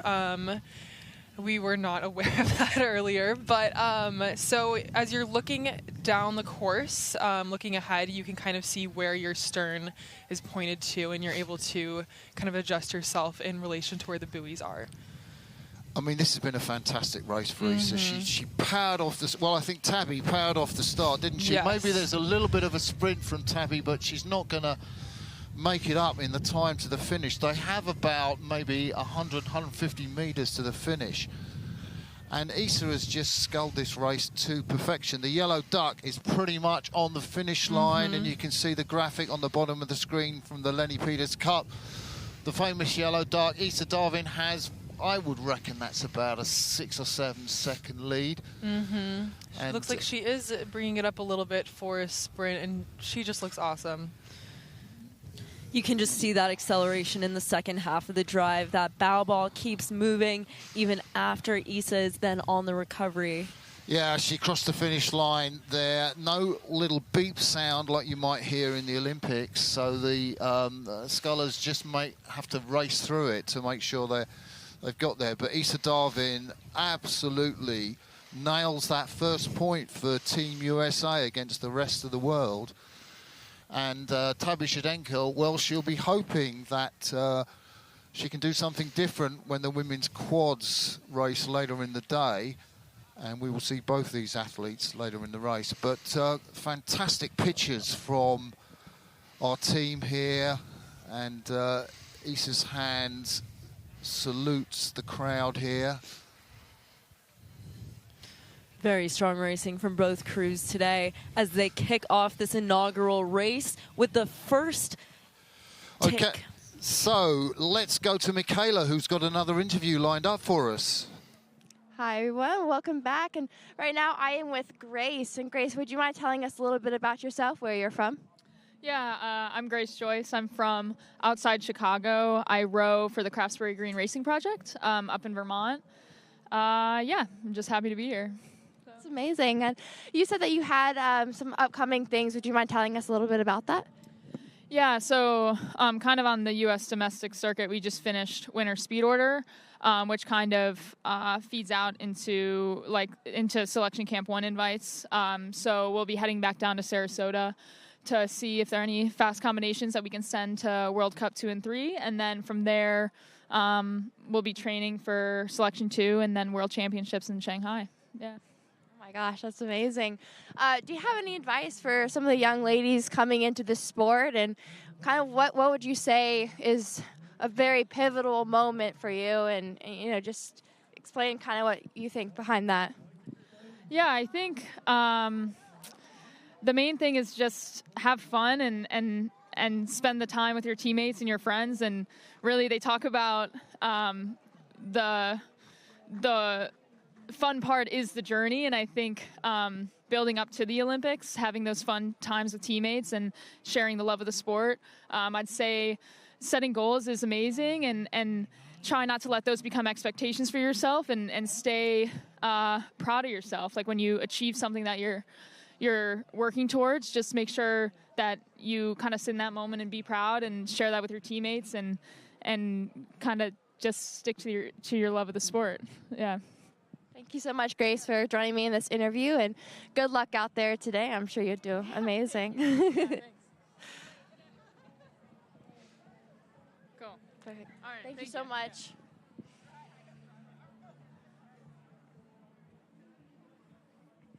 Australia, I think she's in Queensland, Ria, to here. Okay. It's like thousands of miles, isn't it? And, Yeah. and she's going up ahead, head-to-head against Ria Thompson, who's an Olympic bronze medalist from the Tokyo Games. But they were both competing against each other in Paris, I think, in the women's quad. Grace was in that women's quad. And I think she finished 9th. And I think Ria in the quad that finished 8th in the Olympics? Yes. Is that right? So this is a bit of a revenge and a grudge match that we've got coming down later. Well, what makes this race even The more rematch. fun is it's the battle of the bows, is what I Oh think we my would call it, gosh. because I love both that. athletes were bow seat of their respective crews, and they lined up against each other at the Olympic Games. They looked over, they saw each other, and they finished through the line 8th and 9th. So I think that it's definitely going to be an exciting race of that avenging of the Olympics. Yeah, what are we looking at there, guys? Because that's That's shot, an isn't awesome it? shot. Yeah, you can see us in the little tent. Oh, yeah, Maybe. hi there. But that is an awesome shot of the venue. Just see how many boats are here and how many people came out to support so awesome to see for the sport. Yeah, that's the golf course on the far side of the course. You can just see there by the yellow duck. And if you're just tuning in, welcome to the Medical North Carolina State Rowing Championships, which are being held here throughout the day. Hundreds and hundreds of kids from North Carolina and states as far away as, Seattle. That's Washington, is it? Yes. On the far side of the country. See, that's my geography. And and of course that the race is integrated with the international competition, the Lenny Peters Cup, between Team USA and the rest of the world. I'm Martin Cross from Great Britain, and with me is Etta Carpenter from Team USA. Hello. And Emily Eldracker from Team USA too. And we're on the beautiful Oak Hollow Lake in North Carolina. Rather chilly today. It has been lovely this week, but the weather conditions here pretty good for rowing. I would think the athletes, once they're warmed up, they won't be too bothered that, there's a little bit of coolness in the breeze. Yeah. Many of these athletes have raced winter speed orders in freezing conditions in New Jersey up at the Princeton Training Center. So I think that once they get warm, they won't be feeling this at all. It'll be a nice breeze for them. What do you think, Etta? Yes, I completely agree. I mean, rowing in the cold is never ideal, but I think once you get warmed up, you really don't even notice it. So it's probably not even a worry for them as long as they're warming up enough. No, and you'll hear sort of shouts from the crowd behind us because these North Carolina Rowing Championships are going on throughout the day. And we are now looking at the victorious athlete from the first race in the Lenny Peters Cup. That's Darvin. 6 foot tall. She's pretty mean on the rowing machine too, the 2,000 metre test that the rowers do on these Concept 2 rowing machines. She pulls them out of 6:38. But we have got RP3 here, and they are sponsoring this event, providing RP3 rowing machines for the athletes to warm up on. Do you guys want to just say what an RP3 rowing machine is? Yes. Well, we actually took a look at these last night. And Etta, was it one of your first times on an RP3 last night? I'm curious to hear what you think. Yeah, so I mean, I'm still training with the national team, so I had a workout to get in. And I just ended up using one of the RP3s here at the course, and I liked it. So I'm more familiar with Concept 2, but today we're in favor of RP3, and it's like rowing on slides on an erg, essentially. It was very smooth. And some teams, like we saw Caileigh interview Simon van Dorp earlier this morning, but the team from the Netherlands, they exclusively use RP3 because they believe that RP3 match the movement that rowers or scullers will experience in the boat. And I have to say, there's probably, quite a lot of sympathy with that because it does feel more fluid and more dynamic. I guess most of us are used to the Concept 2 machines as being in gyms and whatever, but, RP3, I do think you learn more skill about the pickup. I think it's also a little bit easier on your back. Yes, the load definitely. that you take, maybe. Yeah, I know that. Oh, sorry. Yeah, go. I know that a lot of athletes prefer it. For example, Maggie Fellows, I know that she brings one with her, like on training trips. Yeah, when we were in Colorado, she brought her RP3 with her, which I just thought was awesome. So wow. I know a ton of athletes prefer it, honestly. Yeah. So. And it also gives rowing coaches a chance to practice drills. I think it's something that's very special about the RP3. And there are ways of connecting the RP3s so that you have athletes doing the same drill at the same time, mimicking what they would be doing on the water, whether that's something like doing legs only or doing arms only. You're really able to replicate what that would do.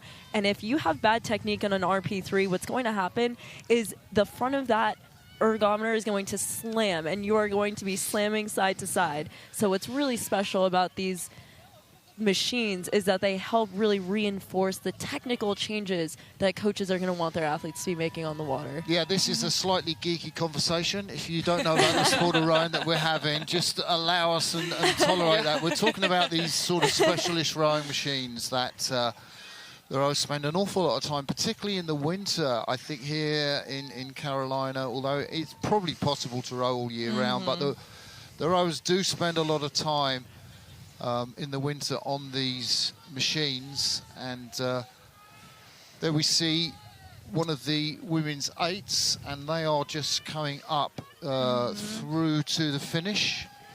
And it appears that that crew is actually using the Ukraine blades that were used in the fall when Team Ukraine came here to race the head race at the Lenny Peters Cup.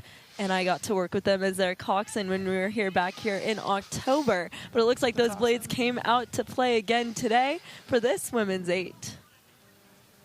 Yeah, that is definitely the Ukrainian blades.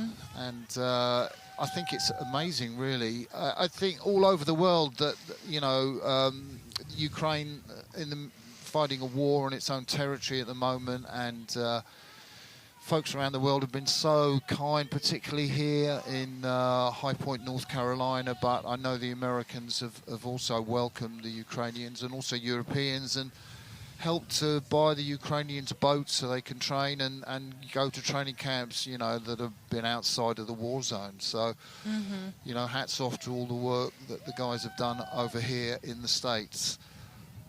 Yeah, it's really heartening for sure. These look like Masters 8s, mixed Masters 8s Yes. to me. Or maybe that's a women's Masters race. Perhaps that was... I believe that was the Women's Masters of 1K. So they race over 1,000 metres. Why do Masters race over 1,000 metres? Does anyone want to take that? They have put in so much racing, they've just built up the extra 1,000 meters. So over their lifetimes as Masters rowers, they just cut the race in half so that... Yeah, I want to say we have 2,000 metres as a standard race distance, but when you get to be a master, like, you know, I think generally Masters be over the age of, what, 26, 27 or so. Masters A, and there are categories up to, people race at Masters in their 80s, but basically all they have to do is half race distance, 1,000 metres. So... But what can get quite tricky with those 1,000 meter races is that it's a short distance, and based off of the age, the average age of a crew, that will give one crew a handicap over another crew. So even if one boat passes the finish line before another crew in a Masters race, that does not guarantee that that boat has run the race, given the age handicap of someone else competing in the same event.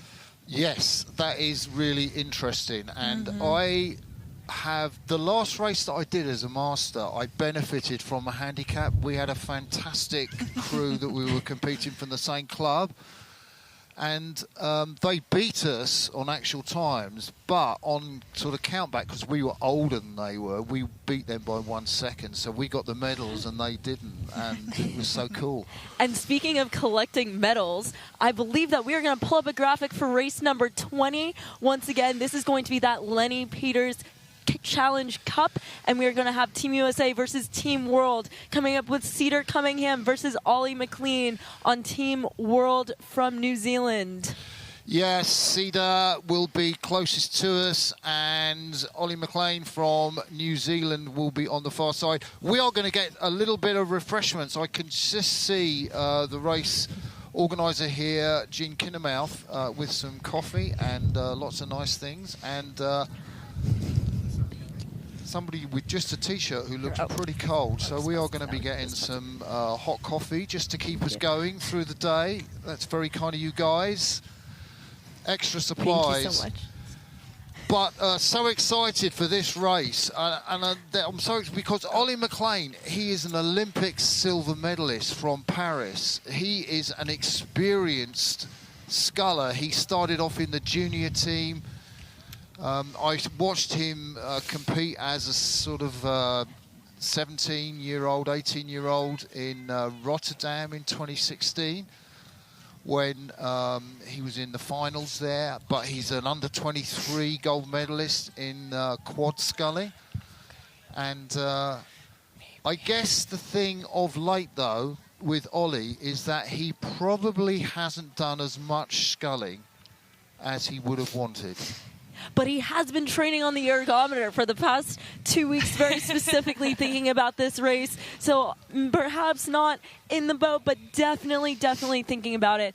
And what's also very interesting about Ollie is that he is planning on going with a Cal alumni crew to a Shanghai race this spring as he starts to begin thinking about the Shanghai World Championships that will be coming up later this year. He's going to be checking out the course with a Cal alumni crew. Yes, except I don't think Ollie's going to race in Shanghai. I think he might race in Amsterdam in the championships in 2020.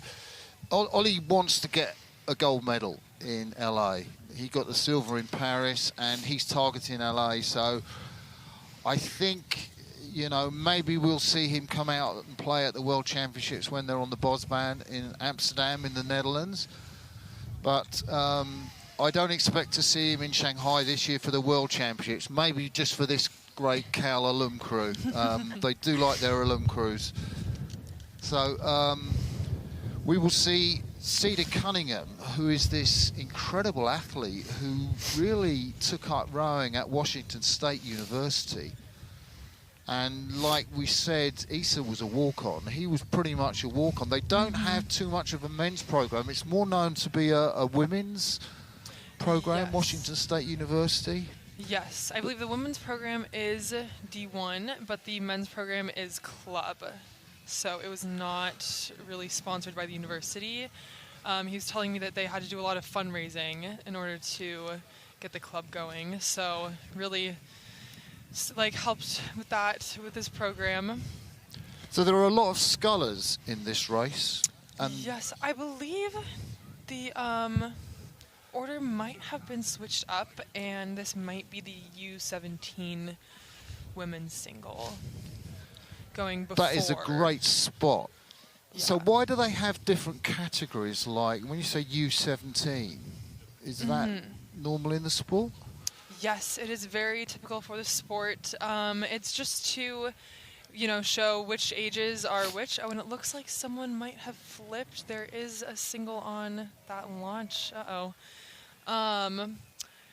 Oh, yeah. So what are you seeing, Etta? Just talk us through that. Well, so we just saw a couple people run into each other. Again, I think we were talking about how there might not be buoys. Every lane might not be buoyed in this on this course. So I do think some crews are struggling with getting straight down the line. But yeah, this looks like it is either the men's or women's U17 race. And that essentially means that they are in high school. Usually if it's novice, if it's their first year, the race will say novice. But for this one, they are not novices. They are just in high school. Yeah, so we think this event we were talking about, we will bring you that later. So we haven't, that Lenny Peters Cup race between Cedar Cunningham and Ollie McLean hasn't yet started. So what we're looking at is the women's under-17 race. And we'll just give you the crews in that. Elizabeth City closest to us. And then, well, I've got actually 4 scullers in this race for the women's, but it does look like 4. Oh, it does like more than 4, so I'm guessing that might be the men's. I think you're right. I think that's exactly it, Martin, in which case we would have TriStar in the lane closest to us, followed by an A and B crew from the same team, then followed by River City, then Elizabeth City, Road Georgia, and Belmont over in the far lane from the youth under 17-year-old men's single. And it looks like they've straightened out now. We had a couple of steering changes as boats were moving closer together, but it looks like they have all straightened out and are getting ready to really take on this second leg of the race. Yeah, it's a really, really close contest there. I'm just trying to get my my team list up. I think that's the crews from Western Albemarle High School in lane 2 and lane 3. So there, let's just talk you through the crews. So on the closest to us are the TriStar Club that's have a very successful competition. Western Albemarle High School B and then Western Albemarle High School A. That's our reverse camera shot, you can see lane 4, that's the crew from River City, who look like they're leading the race at the moment, and we're just flying over the crew on this near side, which is the TriStar crew. Oh, and do you see that line of bubbles coming up, Etta? Yes, it looks like they are crossing through that right now. Hopefully no crabs will be caught because of that. And it looks like these crews in the far lanes are having trouble staying in their lanes or, you know, not running into each other, but they're doing their best. It's always interesting when we have two crews from the same program because they get the opportunity every day to race each other. But then when it's them on the line and them having to really head down a course, anything can happen despite their familiarity from day-to-day practices. And that drone shot is such a good shot at seeing those lines of bubbles that have, in speaking to the elite athletes, we've definitely heard a lot of thoughts about how to best navigate around and through that almost obstacle on this race course today. Yes, it's super interesting. I honestly have never heard of anything like it, just in terms of race course conditions. But yeah, you can see it, and it's definitely impacting the rowing. And it potentially could have just led to that collision that we saw. We have two singles in the same lane here that collided just after that line of bubbles, but they have gotten disentangled and are starting to really get back into the race here. And it's still up for grabs as they battle those three crews to get realigned and continue down the race course. Now, Martin, you see there are two different boats with two different styles of riggers. We have the behind the athlete rigger and in front of the athlete rigger. Do you have any thoughts on what is becoming the emerging trend and where you connect your oars to your boat? Yeah, I think, you know, essentially the most athletes, I think, prefer the behind rigger. So that's sort of bolted onto the boat just behind their back. You do get athletes that prefer the front stay rigger, and it's pretty much a choice. We're looking at lane 4 there. So I think that this lane 4 is the River City crew. I think it's Liam Jones who is in lane 4 in the men's under 17. And he is leading, he looks like quite an easy reach. He's quite a tall lad, isn't he? And he's got quite a comfortable reach out, really pushing on. He's got like about 200 meters to the finish.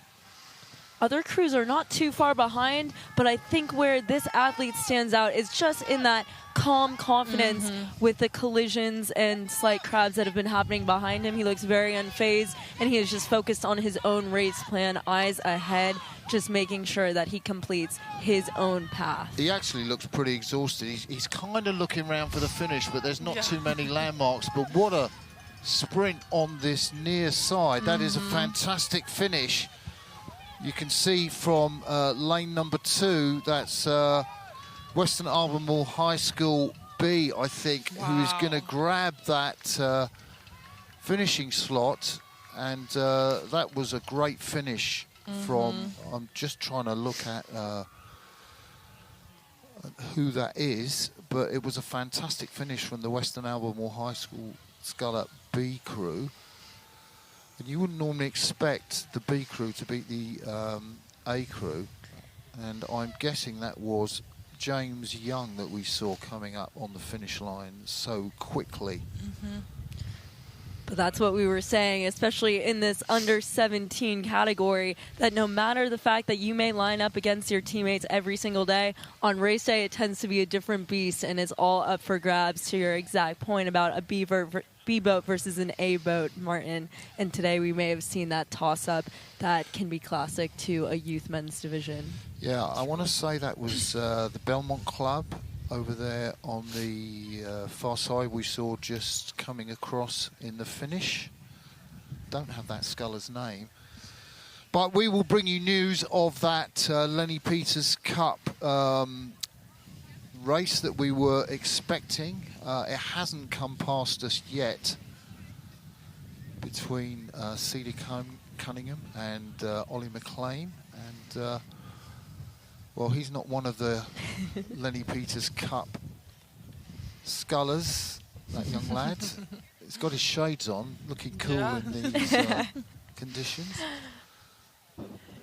When it's cold like this, sometimes you just have to put on those sunglasses and pretend it's warm. True. If you believe that the sun's out, then it'll feel that way sometimes. That's what I need to do. You'll see us later in the afternoon. It'll be Eda and I covering the mixed quads later, and maybe we'll be shades on for that. Yeah, it's going to warm up. The sun's going to come out, and everybody's going to be here in their swimming costumes getting a suntan. Yes, exactly. Definitely. Just like the beach. Passing behind us now are those finishers from that youth men's single, as we're looking ahead to see which race is going to come down next. Yeah, well, on the programme, we are not following every race. We're obviously concentrating on the Lenny Peters Cup, which is the international race. And we did see the men's under-17. We've kind of got 8s on the course. The under-16 8s will be the next race down. We may not show you that. On our card after that is the next Lenny Peters Cup for the women. And we will be seeing Maggie Fellows, who won the US trial, coming down against the Canadian Olympic silver medalist and bronze medalist, actually. Bronze in Tokyo, silver in Paris, Caileigh Filmer, who is a powerhouse of an athlete. So we're expecting that, and you're looking at these under-16 8s that are coming down. They're men's under-16. They are racing over 1,000 metres, and I kind of want to say that's TriStar Rowing Club. I would believe that, absolutely. They look to be closest to us, and that would be lane 3. TriStar taking just a very large lead over the rest of the field there. Wow. And it's looking like TBC over in lane 5 may have just clinched a lead over Triangle in the middle lane here as they get ready to come by that all-knowing and ever-present Yellow Duck. Yeah, great win there. Garrison Madeira, Braxton Colher, Frank Stump in the big 6 seat, Gabriel Fuga, Logan Ban, Lucas Hamby, Jack Flynn, and Liam Felenik, Cox by Audrey Coward, and the crew from Louisville, Tennessee, TriStar Rowing, add yet another win to their laurels here at the North Carolina State Rowing Championships. TriStar have been on a roll here, haven't they? They really have. And I think, honestly, at the moment, we do have another interview from Michaela, so we'll throw it back over to her.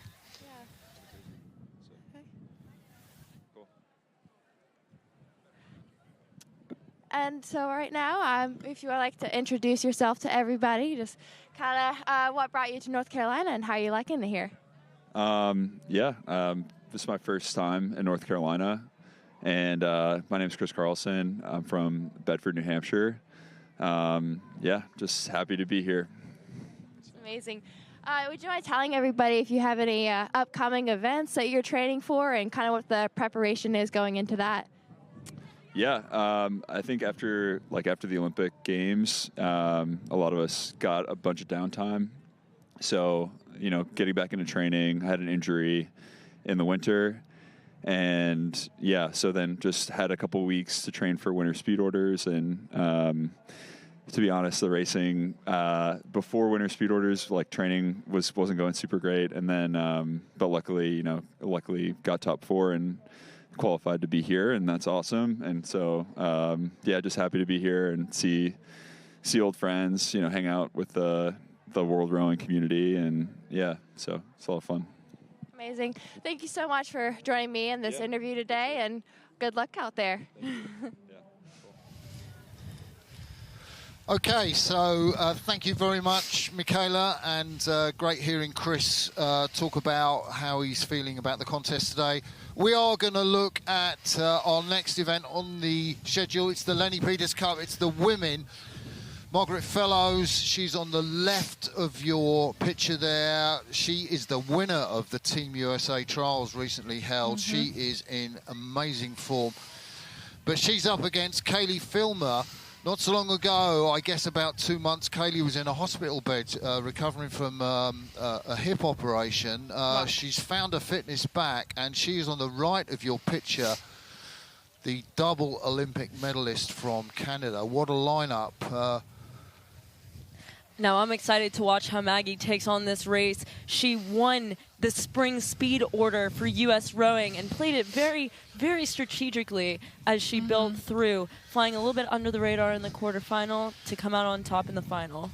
Looks like she's already taken a lead out here in the high strokes. They're about to settle.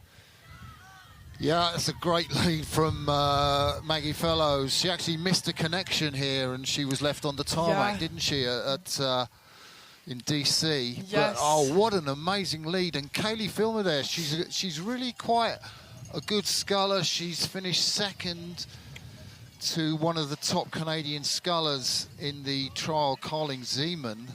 And that is not the sort of start that Caileigh Filmer would have wanted. And it's looking very much like the top American sculler here, Margaret Fellows, 5'10", and she's was based in Boston, comes from Warwick, Massachusetts. And Caileigh Filmer there, she's a shorter sculler. She's just 5'7". She is in second place. And, you know, if I was Margaret Fellows now in that leading sculler, Team USA, looks like going to be 2 points, I would just kind of, like, sit on this lead, and I wouldn't really want to do too much work because you've got this quads race coming up. What do you think? She's trucking there, isn't she? Yes, she is. She is still pushing it. She looks awesome. Yeah, I mean, I would agree, but also it does feel good to get that confidence boost early in the day with a big win. So I guess we'll see what she does here. I know that she will definitely not be fazed by the bubbles and the different conditions. I have seen her row out in all types of conditions. She's always on the water, just taking strokes, which I think really is attributed to her success. So. And just awesome. Just looking at Maggie there, I mean, she's got these tracksuit pants on. She, you know, normally you'd see athletes just racing their uni suits, but not much chance of that today in these weather conditions, I guess. No, yeah, I think definitely staying warm over fashion is the tactic here, for sure. So if you're just tuning in, welcome. It's great to have you here. You're here with me, Martin Cross, Etta Carpenter and Emily Eldrecker, talking you through the racing just now in the Lenny Peters Cup. Team USA, Margaret Fellows, the fastest sculler here, female sculler from the USA, is leading the Canadian double Olympic medalist, Caileigh Filmer, who is behind on the right of your picture. This is the beautiful Oak Hollow Lake in High Point. These scullers are pretty much coming up to the halfway point in this contest. And there's Maggie Fellows there. Just talk us through that sculling style, Etta. She definitely looks very calm and relaxed, and she is not taking it down throughout this race. She is still pushing forward through that lead. We definitely talked about how some crews will take it down if they have a lead this far ahead, but she is not doing that. So it's interesting, isn't it? Because Margaret Fellows, she's not been in the team for a while.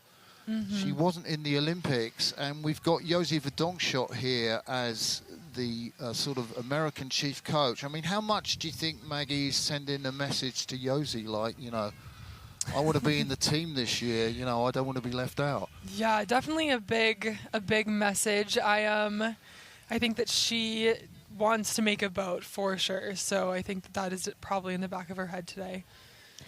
Well, what I would also comment is that Maggie Fellows is ahead of the Charles champion, so differing conditions and differing race courses are not surprising to her. I got to watch her over in Boston the other day, and she just knows how to navigate those bridges like no one else. And so as we are on a new course here in this inaugural race, she is just storming down completely unfazed. Yeah, and unlike the first race where, you know, we saw Issa Darvin from Team USA have quite a narrow victory over Tabea Schendekhl from Germany, this is a very comprehensive victory. And I think Maggie would now be, she's just easing down a little bit, I'd say, because, I mean, what is that lead? That's something like 15, 20 seconds she's got there? About, yeah. So, yeah, I think it does look like she is taking it down after all.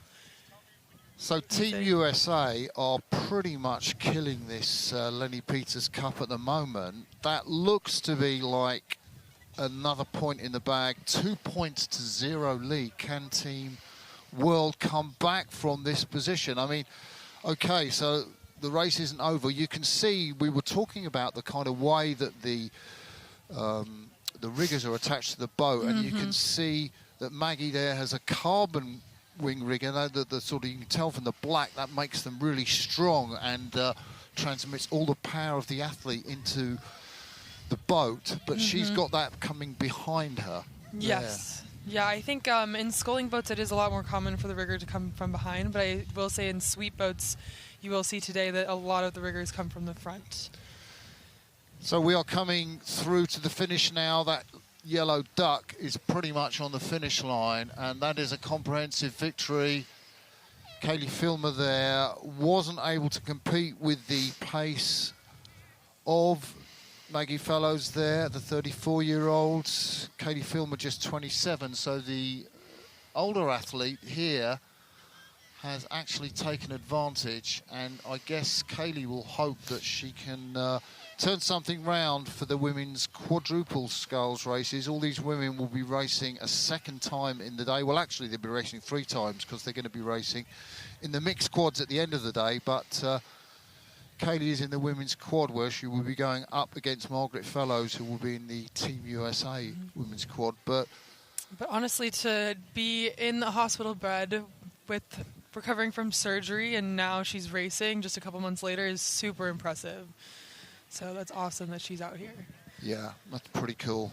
And she brings just such a wealth of experience that I know we're going to see in the quads later today, making her first team back in 2013, I believe, was her first international race at Junior Worlds, and she's been across sweep boats and sculling boats ever since. So that ability to blend with others, I think, is going to serve her quite well when the quads come out later today. Yeah, she raced at Cal Berkeley. She was on their team, and then as a youngster she went into the Rio Olympics. They made a stroke of the Canadian 8 in the Rio Olympics. Didn't medal there, but of course she was in the pair and got together in 2021 with Hilary Janssens and took a bronze medal in that event behind the New Zealanders who took gold. And then she got back in the 8 for Paris, where the Canadians posted a silver medal behind the Romanians who took gold. So that's Caileigh's pedigree, and it just shows you what an impressive performance that was from Margaret Fellows. I mean, Team USA are going to be feeling great at the moment. Yes, for sure. I know, I'm curious to see what happened with that men's race that was supposed to come down the course just before this one. But so far, Team USA is killing it. And as absolutely, Etta. And as a reminder, we are just 2 races into the 8 races that are going to be coming down the course for both the men's and women's singles for Team USA versus the world. So we have what appear to be 2 clear wins for Team USA, and that is on Issa Darvin and Maggie Fellows. But we still have many races to go, and so we can't be calling it too soon because it's not over until it's over. Right, Martin? No, it's not over till it's over, and you know we've got the great Simon van Dorp to come down against his UW friend and teammate Chris Carlson, and I guess that Simon is going to be favourite to win that race. So I mean that is at least one race that the rest of the world would be favourites in. So we had that Lenny Peters Cup, and I think we were looking at the men's fours race there.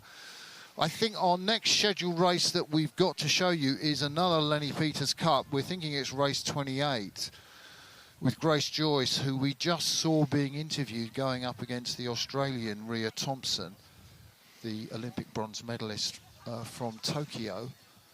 And there's a lot of cars there. Yes, absolutely. Wow. That's a good shot of just how many people want to come out and support High Point as we are building up this race. It's just been very clear to everyone who's a part of this race and the race in the fall that the entire town of High Point is just getting excited about rowing. They have the support of the mayor. We have Dr. Lenny Peters just pouring support and love and passion about this sport, which for those of us who are in the sport of rowing already, we know that we are just trying to build a love and passion for the sport as we compete against news coverage and everything else for all the other sports. Mm-hmm. Yeah, and it's so cool, Dr. Lenny Peters. I mean, he lives here in High Point. His story is just incredible. I think if you, you take a look at his background, he started out in India.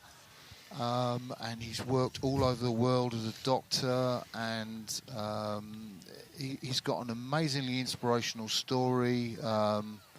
From barefoot to benefactor, I think you can read his book. It tells a story, and he loves High Point. And he contributes so much to the community in High Point, not just in terms of medicine, but in terms of philanthropy, events like this, to show the world that High Point is this fantastic place. And is it right that US Rowing are thinking of building some sort of training centre here, Emily? Is that right? It was a very exciting announcement to hear. It came out as an announcement the other day that US Rowing is thinking about building a centre out here in High Point.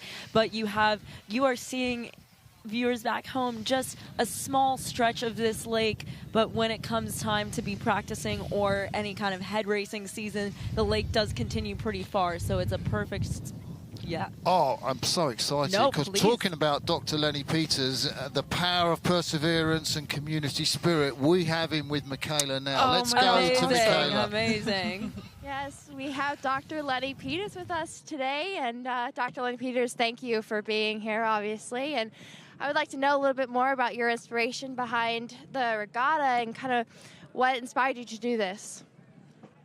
Well, I'm supporting this sporting event so that young people can compete and accomplish their goals. We also want to support High Point and North Carolina to bring international here. It is so important to me that we continue to support our area.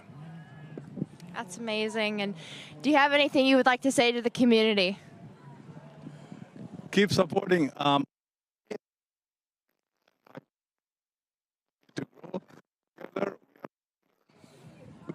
Thank you so much, Dr. Lenny. Thank you. And back to you guys. We had, but what an amazing guy it is to actually see Dr. Lenny Peters down here with the crews. Not let me touch it. And he is the reason, really, that we're seeing these international competitors here. He's the reason that we're seeing so many from out of state here, and the kids racing from North Carolina State. And it's fantastic to see him here. Not just supporting financially, but supporting with his presence. And there are other of his colleagues from Bethany Medical here enjoying the day too. And what's so lovely is that he wants to share his experience. He's written books about how to build and become successful yourself, and those proceeds are going to his foundation, which is primarily focused on helping both children and cancer patients. And so I think as we are commentating here and spreading knowledge about rowing, I think in the spirit of spreading knowledge and really building up others, Dr. Lenny Peters is really exemplifying that with everything that he does and in his support today. Absolutely. Well said. Thank you, Emily.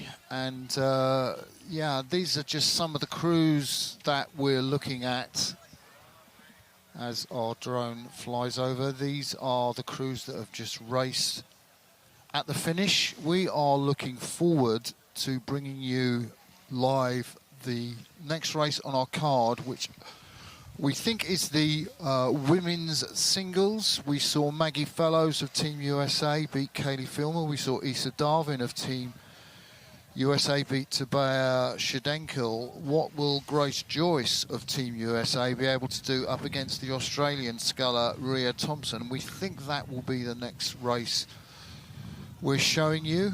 And meanwhile, we're going to be talking about some of the contests that have been going on between the clubs here. We have seen, I mean, there are a number of clubs that have won events here, but I think one of the key clubs that have done so well is TriStar Rowing, the club, the Tennessee-based club, who have won a number of events. Yeah, they've won about 3 events that we've seen so far. Yeah. Now, what are we looking at here, guys? We are looking at a few of these men's youth 4s bringing it in after their race. Yeah, that's TriStar. You can see with the 3 stars on the blade. Not all of their blades have got those stars on. Yeah, it looks like it's their A boat and their B boat bringing it in. Yeah. Their families cheering for them as they take it into the dock. And now, for anyone tuning in, you'll see a small head popping up from the bow of these boats, the bow being the front of the boat, and those people are coxswains. I think this is one of the first good shots we've seen of a bow-loaded 4, which is where a coxswain, a smaller athlete, is in the front of the boat, curled up, and they are steering the boat and giving directions to their crew. All right, tell us, yeah, I knew you were going to get a plug for coxes in, of course. Emily Eldreck, Paralympic silver medalist, in that very position for Team USA's boat. What's it like lying down in the front there, Emily? Well, what's interesting about being in the front is you can't see people's blades. So a big part of a coxswain's role is kind of like being a mini coach and offering technical suggestions. And when you're in an 8, you can infer a lot about what's happening in your boat from seeing the blades of your teammates. But in a 4, it's all about feel. So you have to be feeling stroke by stroke what's happening, what's changing, and changing your own calls and what you're telling your crew and giving them reassurance or motivation or technical changes just based off of what you can feel moment by moment. So I think it's one of the most challenging boats to be in as a coxswain, and the reason why I love it, because it's just a constant puzzle that you are always trying to make just a tiny bit better and see what kind of speed you can get. So, Emily, what's your best call that you make? Like, do you have a favourite call? Like, you know, it's obviously going to be better than "Come on, guys, you need to try harder." Like, so that's exactly it. When I was first starting out as a coxswain, I would search up. I would just type into Google things to say during a race, and I thought that there was going to be a magical call that I would say that was going to make my boat go really fast. But I think that the best thing that a coxswain can do is be quiet. My favorite times in a race is when we're coming by the grandstands and you're out in front and the boat is set and the boat is good and they are powerful, and you just say, "Hey guys, I'm going silent for 2. This is for you. Listen to the stands." And I think that is the most powerful and most fun that a coxswain can have. I love that call. I love that call. Of course, you've been coxed to 2 NCAA championships, Etta. Yes. So your experience of coxes? Yeah. I mean, I think one of my favorite calls have been, I think, both times that I was in a winning boat at NCAAs, the coxswains would call, like, oh, in 200 meters you're going to be an NCAA champion, which that is just an awesome thing to hear. How much were you leading by at that point? Well, in 2022, I think that we finished with about a 5-second lead, and so 500 meters to go. I remember our coxswain Rachel Rain said, 500 meters to go and you guys will be national champions, and that was just an awesome thing to hear. I mean, I think a little dangerous because you might jinx it, but we did have a pretty far lead, so we were feeling confident, and it worked out. So I'm just looking behind to see the race that we are looking at. I think it's the men's youth 4s. And the crew on this side from Triangle Rowing Club, I believe, in second place. But is that another crew over on the far side? I want to say... I think this is event 26 coming into the finish right now. This is the men's youth 4 Division 2 coming right up on the line. We see those TriStar blades plowing through the finish line. And they are just taking over this regatta today. But closer racing up there between 1 and 2 than some of the races we've seen as the latter half of the path comes through. So they know they've won, and you can see the stars on that blade. So tell us about Division 1 and Division 2 crews. What are because Emily called it as Division 2, which is kind of race 26 on the programme. Next race down is 27, which is a kind of 1V, I guess. What's the difference between these two boats? Well, so in the American system, we have 3 divisions at the college level, Division 1, 2, and 3. And one of the biggest differences between the divisions are the rules and the timing that you're allowed to practice. So a big difference between Division 1 is how many days you're allowed to be working with a coach and the amount of hours that you're allowed to put into your sport during the week. So Division 3 is going to see less time with their coach during the year than Division 1 and Division 2. And so the separation tends to come from that, as well as support that a college can offer in terms of financial decisions. Etta, would you have something else to add? Yes, I think in this case, though, it is the youth division 2. No, good explanation. Still good to know, but I think for this, it's the youth Division 2. Right before that, we had the Division 3, and I do believe it's just essentially like their 2V. So in collegiate racing, we have the 1V and the 2V. And so I think in the youth, it is more like the men's youth 4 is next. I believe they're coming down the course as we speak. And we just watched the Division 2 youth 4 come down the course, and that is like their second 4. So they'll put their top 4 people in the youth 4, and then the next 4 people will be in that Division 2. So those 4 people are Ethan Griggs, Nolan Lee, Thomas Hopkins, and Noah Raper, coxed by Marissa Langer. So they've got a... They're coming by us right now. They're coming by. You can see Marissa sitting up in the boat. And that is another win for the Tennessee-based club, TriStar Rowing. And... there they are. Well, we've got the men's youth 4s, so that's kind of like, I guess they're the faster crews. You'd expect these guys to do a faster time, and TriStar have got a boat in that contest, and if we get pictures of that, we will let you know. Yeah, unfortunately, I do believe it is taking about an hour for them to get results out, so if you're watching at home or you're waiting for results, it is taking a little bit longer today. I think that we are just running a little bit behind in general, and so I think it's taking a little time. I guess normally you would have graphics with results on, and you know, I think the judges here are sort of, you know, putting the results together. It's taking time. So you're having to rely, guys, on us as commentators calling the results, and I'm not sure I'd like necessarily to rely on that. It would be great to have the times and the graphics, but we're calling it as we see it. And no better a commentator to trust than the voice of world rowing that we have with us here today, Martin Cross. If you watch rowing in any capacity, you have heard his voice, and you have heard him calling some of the most iconic races to ever exist, from the boat race to Henley to Worlds to IRAs across the board to the Lenny Peters Cup here today. I would trust no one better. I love that. We've got graphics on the bottom of the screen which identify us. So we're soon going to go into... we talked about the men's youth 4. That will be coming down soon. It's kind of got like halfway at the moment. Can't see who's leading, but this is race 28. It's the Lenny Peters Cup. It's the 3rd race of the day. What a close race we have got on this side.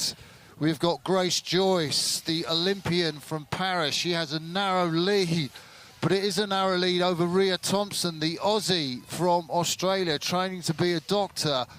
What a fantastic contest. There she is, Rhea Thompson. She is trucking, but Grace is out there. Yeah. And they are toe-to-toe. I know, that is awesome. I know Grace has been working hard. I think she just had a 8-second PR on her 2K. She has been working on gaining a lot of muscle, and it is really paying off, as you can see in this first part of this race. Now, going off of the data from Paris, we could have expected a very strong start from Rhea over there, but as we start to get into the base of the piece, it does look like there's a little bit more separation. And going back to that Paris data, we saw just a strong, calm race plan from the Americans back in Paris, so I can expect that we're going to see a strong base pace. Yeah, that is what we call a one-length lead. So if you're new to the sport of rowing, you're watching this transmission, welcome. We hope you're enjoying it. You're looking at the Lenny Peters Cup. Team USA v the rest of the world. This is the third race on the program. USA have 2 points already to nil for the world, and at the moment it's looking like they might grab a third. Grace Joyce, the 26-year-old, she's 5'9" tall. I think Rhea Thompson at 5'8", just a little bit shorter, but two pretty well-matched women. And Rhea Thompson, I think, was ahead of Grace in the Paris Olympics in the quads. Is that right, Emily? Yes, one place up, 8-9. But this is the battle of the bow seats. Both athletes were bow seat of their respective quads at the 2024 Paris Games. And now as they compete head-to-head, it looks like Grace Joyce is just pulling away now as she charges down the course. She looks very dynamic, and she's really opening her body out against, you know, she's using her hips to open her body out against the legs during that drive phase of the stroke. And she's got a very, very handy lead. Yes. As I look round, I still can't quite see them. I think they're kind of about halfway on the course. And you can see towards the beginning, they were both taking a lot of glances at each other, and they both are very competitive in this race, but Grace has just taken a lead and looks awesome right now. She does, and, you know, folks watching this, they're going to be thinking, like, Team USA, they're going to win everything at the World Championships this year. And what does this mean, the dominance that we're seeing so far from Team USA? Well, I think that Team USA has been working very hard this year. I think, I know not a lot of people were super happy with the results, and I think that there is a fire starting on the team. So Grace Joyce, and you know, there's a little bit of challenge in that water. It looks like the waves are kind of going across the boat a little bit. So how does Grace handle that? Looks like she's handling it very well. I think just staying relaxed. The water does look a little choppy, and she's coming through the bubbles right as we speak. But I think, honestly, as long as you are aware of the conditions and you know that things like the bubbles are going to happen, it's easier to stay calm and relaxed through that. So we're looking at the Australian, took a bronze medal in the Tokyo Olympics in the women's quadruple scull. Fantastic result that was for Rhea that day. Today it looks like a different story. The Australian training to be a doctor. She's still a little bit unsure whether she's going to commit to another, what is it, 3.5 or maybe a bit less than that years for the LA Olympics. But let's assume that she's going to go there for that. She's come a long way for this, just a little bit of hit in the water. It is tricky conditions out there, I'd say. Yes, it's definitely getting a little choppy as the day goes on, which I think was to be expected. So coming down to the finish, there's around 200 meters to go, and pretty much all that the Team USA sculler has got to do there is just stay connected in the boat. She just looks like she's tightening up a little bit there, Grace Joyce. She doesn't got quite as fluid as she did earlier. Yeah, we are definitely getting some more gusts as we are feeling that at the commentary stand, but it definitely looks like she's not taking it down as well. She is full speed ahead to the finish line. So you can see coming up to the finish line that yellow duck, and Rhea Thompson, the Aussie, has not taken it down at all. She's still going full gas, but it is going to be another point for the seemingly unbeatable, or just a little shipwreck there from Grace as she came up to the finish line. But she keeps it together and takes that valuable 1 point ahead of the Aussie, Rhea Thompson. And it is 3-0 to Team USA. Are you guys smiling all over your face and gloating? No, we are very obviously. unbiased. We are very unbiased commentators, of course. Of course. I think conditions are getting a little more tricky, like particularly for the single scullers. And I think that we saw that with Grace.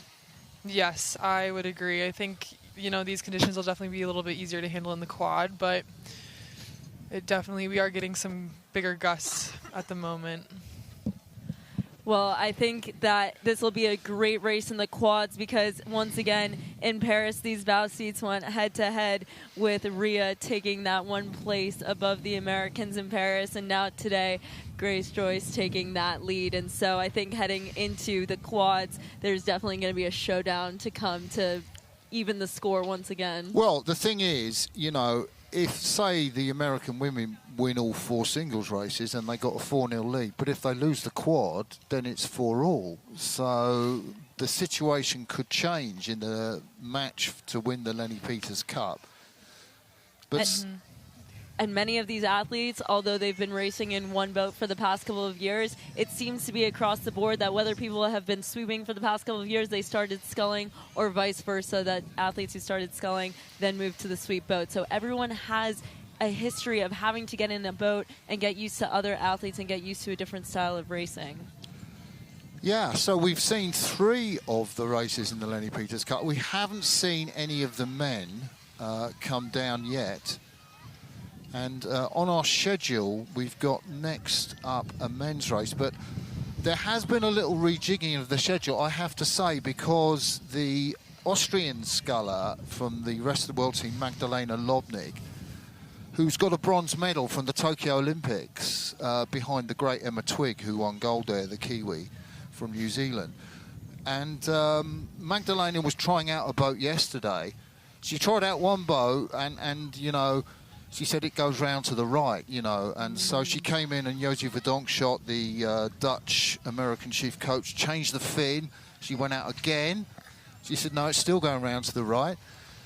So she's had to use one of her teammates' boats. So I think they've kind of pushed her race back a little bit, and I don't know how much that might have affected the schedule, but clearly when you're a sculler, you kind of want your boat to be going straight. So I think probably an issue maybe with the fin, the way it's set, and these boats have fins underneath, a bit like surfboards, don't they, Etta? Yes, yeah. So, yeah, I did actually see Josie helping her out with that yesterday, and so hopefully they figured that out.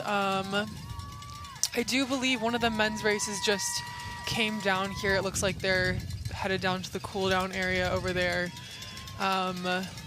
So hopefully we will be able to catch the next one. And to your point, Martin, about the fins, what's very interesting in rowing is that we also have a materials difference between different boats. Some boats will be made mostly out of carbon with carbon riggers and carbon fins on the boat and carbon skegs, but other boats will have aluminum pieces instead. And so a point that Josie was making was about how an aluminum skeg, the thing that allows a boat to turn one way or another, may be easier to change than a carbon skeg, just based off of the material properties and how you're able to move them around. So I think what is also interesting is that although our sport surrounds the athletes, we also have equipment that we have to work around sometimes, and it's very interesting to see how different crews choose their equipment and choose differences there. Yeah, we are having a really geeky discussion here about equipment and things. And the trouble with us rowers is when we get together, we just like to talk about, things that are, maybe if you're new to the sport of rowing, well, there's a lot of things that go in. Does it look easy, you think, from people? I mean, when you first started it, did it sort of look easy, hey, this rowing thing, or like... Was it really complicated? When did you first start, Etta? Oh, I started when I was about 13 years old. And I think, you watch races, and I think the really good people make it look easy, and I think that is the point. But I think everyone knows that it's not easy. I think a lot of people will get on the rowing machine at the gym, and they know it's not, but I do think that a a lot of people can make it look really easy. So I think we're going to check in on event 30, which is the Erin Sanders Youth Cup. And that are the blades of Triangle Rowing Club, Alice Clark and Sarah Harper, who are leading this race. The club from Raleigh in North Carolina row there on Lake Wheeler. And these are women that are around about 17, 18 years of age. We've got crews from DC. They are in the team on the side closest to us. I think we are probably maybe just flying over that. TBC Racing. We've got 2 crews from TBC Racing in here. They have got the blue with a slash diagonal stripe and the red blades. But, well, no TriStar crew in this, so we're not going to see another TriStar winner. But if you take a look out for Triangle, they've got kind of got the orange blades with a kind of blue vertical strike down us. They are the North Carolina crew, and they are just crossing that line of bubbles which is blowing out from the dam. They have a kind of 2-length lead. Yeah, I would say it looks like they are working on getting their points straight with the lanes not being super clear, but they are very far in the lead at the moment. Yeah, and in second place, that's Charlotte Youth Rowing, their A crew, the North Carolina crew. Lauren Johnson in the stroke seat and Evo Sullivan. She's closest to us. That's the crew you can see in second place, I think, on the far side of the course. Can't quite make out who's in third. Maybe it's the crew from DC, Sophie Holmes and Karina Gonzalez in lane 1. They look to be rowing sort of almost directly behind the Charlotte Youth Rowing crew, don't they? Yes, yeah, I think, again, it looks like maybe there's not buoys for all lanes, so I do think that it probably is a little hard to get situated into your lane. But, yeah, wow, that crew is way far ahead. They look awesome right now. This is also an incredibly difficult style of boat to row because you'll notice that these are 2 people, but 1 oar per person. So if one athlete is just pulling a little bit stronger than another, that boat is going to turn, is it not? Yes, for sure. Yeah, and I think we've been watching a lot of sculling this morning, so this is interesting to see some sweeping, especially in a small boat. Yeah, and you will know, Etta, that you will have to be great in this boat if you're going to get in the US team, won't you? Yes, yeah. In the US, for sweep, pair rowing is mainly how we do our selection. So I've been in a pair for like 7 months straight now, and I'm learning to love it. But it is a very hard boat to row, especially coming from rowing only 8s. So we're looking at Alice Clark closest to us, and then furthest away from us is Sarah Harper. They are coming up to the finish line for Triangle Rowing Club. And fantastic result from them. Charlotte Youth Rowing in second place, you can see with that white blade with the sort of diagonal slash. And I think that is their A crew, unsurprisingly. TBC Racing coming in third place. They have 2 crews. I think that is their B crew randomly. Sophie Holmes and Karina Gonzalez. I hope I've got that right. Maybe in a close fight for third place with Charlotte Youth Rowing B. So clubs have got A's and B crews in this. And we were watching there the Erin Sanders Cup. Great that Erin has put her name and support to this youth pairs event. But very, very clear winners from the local club, the North Carolina club, row up there on Lake Wheeler, near Raleigh, which is the capital of North Carolina. Has I got that right? Yes, you are correct. You waited there for a bit. Do you mean you don't know all the state capitals? Is that like... Oh, I mean, I memorized them when I was in elementary school, but that was a long time ago. No, I think I do believe you're correct, and that whole area over there is just adorable. I've spent some time there recently, and it's awesome. So, if you're wondering about what happens in terms of prize giving, like, why aren't guys coming into the podium and getting their medals straight away? Are they going to get medals or prizes for this? Yes, I do believe they're giving away medals, and I think for the Lenny Peters Cup there is actually a trophy, and it's a gorgeous cup, which is very typical in rowing. But I do think that they will get them, but I think that the medal ceremony is later in the day. Yeah, I think that's going to be at the end of the day. That's what I was asking you, really. Oh, yeah, that's at the end of the day, yeah. No, sorry, I should have made that more clear. So, yeah, if you're wondering, we will bring you the medal ceremonies. Not all of them, because there are a lot of winners here, but that generally happens at the end of the day. So the guys will hang around for their medals. They'll stay here. They'll enjoy the action. And many of these young people are enjoying the fantastic competition that we're seeing between Team USA and the rest of the world. Paris Olympians, Tokyo Olympians. Well, we have Olympians with Tõnu Endrekson, the Estonian sculler. I mean, he was in the Rio Olympics, he was in the London Olympics, he was in the Beijing Olympics before that, and his first games was in 2004. Wow. In Athens. So a 6-time Olympian. We have the world's best talent here.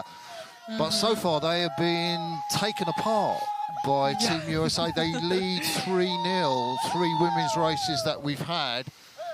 A lot of shouts from the crowd. They're coming down onto the dais where our commentary position is, but they're not just giving shouts to the winners, they're giving shouts to all of the racers here. And you can hear them. Very enthusiastic supporters here who have sort of set their picnic blankets on the grass just to our left, and I have to say the grass is still a bit wet, but that hasn't dampened the spirit of the spectators. They don't care. They are here to watch the racing.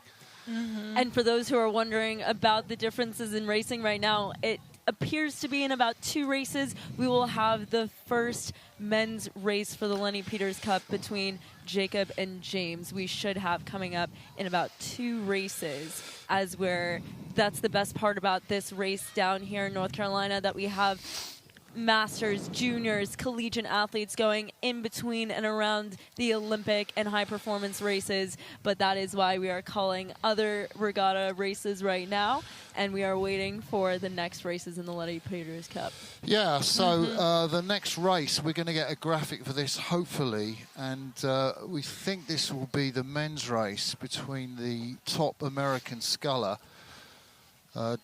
Team USA, Plihal, Jacob Plihal, who we saw being interviewed earlier, all 6'10" of him.